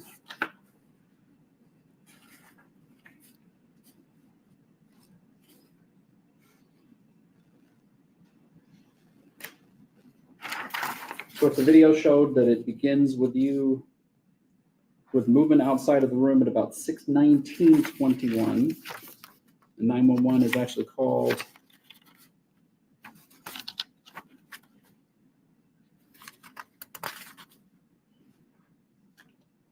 You tell Paul you have to call at 6:37, so that's about 18 minutes, isn't it? I mean, let's see, 19, yeah, that's 18 minutes. And Timothy was never responsive to you, was he? No, sir. His eyes were wide open, completely glazed over, weren't they? As far as I remember, yes, sir. He never moved, never took a breath, never did anything, did he? No, sir. While this is all going on, you tell Paul, we'll have to tell them he was on a hunger strike, right? Remember telling him that? No, I don't. Don't remember that either? No, sir. You remember telling Paul, or do you remember saying, put his pants on to make it look like he's been this way? I don't remember saying that. You remember asking Paul to put the belt on to make it sure that that's the way he looked? No, sir. But if they're on video, you said those things, Yes, right? sir. Thank you, Groovy Canadian Chick. Your name's awesome. So if you don't remember doing these evil things, you're absolved of it and get to go free. Is that her strategy? Pretty much. That's her strategy. Ridiculous. Ms. VanderArk, isn't it true? Timothy had just become nothing more than an annoyance for you. Yay, lens exposure! You join! It's absolutely not true. Thank you. Thank you. It is true, Shanda. Ms. VanderArk, Yes, sir. did you, in your Lord, did you reduce everything you did and said and the comments you made into text that you put in your phone and sent out? Oh, absolutely not. I talk a lot. I admit that. The text was probably 10% of what I said. Okay, so would it be true to say that there are other conversations, other issues, other details that are not contained in those texts? Many, yes, sir. Okay. You were asked if you only couldn't remember the bad things or the incriminating things. You remember having that question? Yes, sir. I remember that question. Were you, during the course of this conversation with Mr. Roberts, were you ever asked about any of the good things that were going on? Not really, no, sir. So, as I recall, you reported that you can't remember some of those as well? Yes, sir. Okay. I know my son played baseball. I don't remember most of his games. And I know I caught for the team because coaches were on first and third, but I don't actually remember doing it most of the time. I remember a couple of games, but I know we had more than 2 games. Let me ask you about this. Poor baby. You had children and you taught dogs.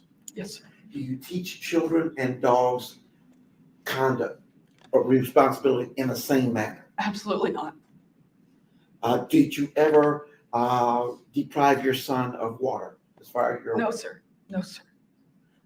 There was conversation from Paul, and he said that you broke a chip into 4 places and you threw it out the window. Did you do that? No, sir. No. Show the jury in using your fingers how big a chip It's is. a micro. Oh, it cuts off. I don't remember it cutting off. Huh. Wait a minute. Just like Paul's cuts off, too. Paul's cuts off right in the middle, too, and I don't get that. Thank you, Abellas, for gifting again. You are awesome. All right, guys, I want to see something, though, just really quick. I just want to see something.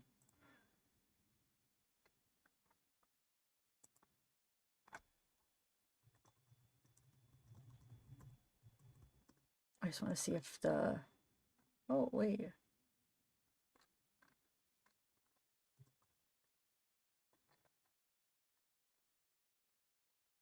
Yeah, I don't know. I guess it just cuts off. Oh, well. It was about to end anyway. I was just seeing if Law and Crime, because Law and Crime had some of it, but they don't have all of it, I feel like, but can't even see theirs. But anyway, okay. Oh, Left Fan, thank you for joining. All right, so I'm going to put up the reminder. I'm going to end this, get the members live ready, get some coffee, put up the reminder, and just join me. So remember, guys, it's in the community post. Thank you, Left Fin. Are you left-handed? I'm left-handed. I don't know. Does that left fin, does it have anything to do with like handed? All right, so I'm gonna get my coffee, or I'm gonna end this, put up the reminder. So yes, I was gonna say, remember, it's in the community post. So it's not gonna be in the regular, in my videos, because the members don't go like under my videos. They go in the community post. It's just the way that it's set up. So you have to look in the community post for it, okay? You know where that's at, right? Community page. All right, so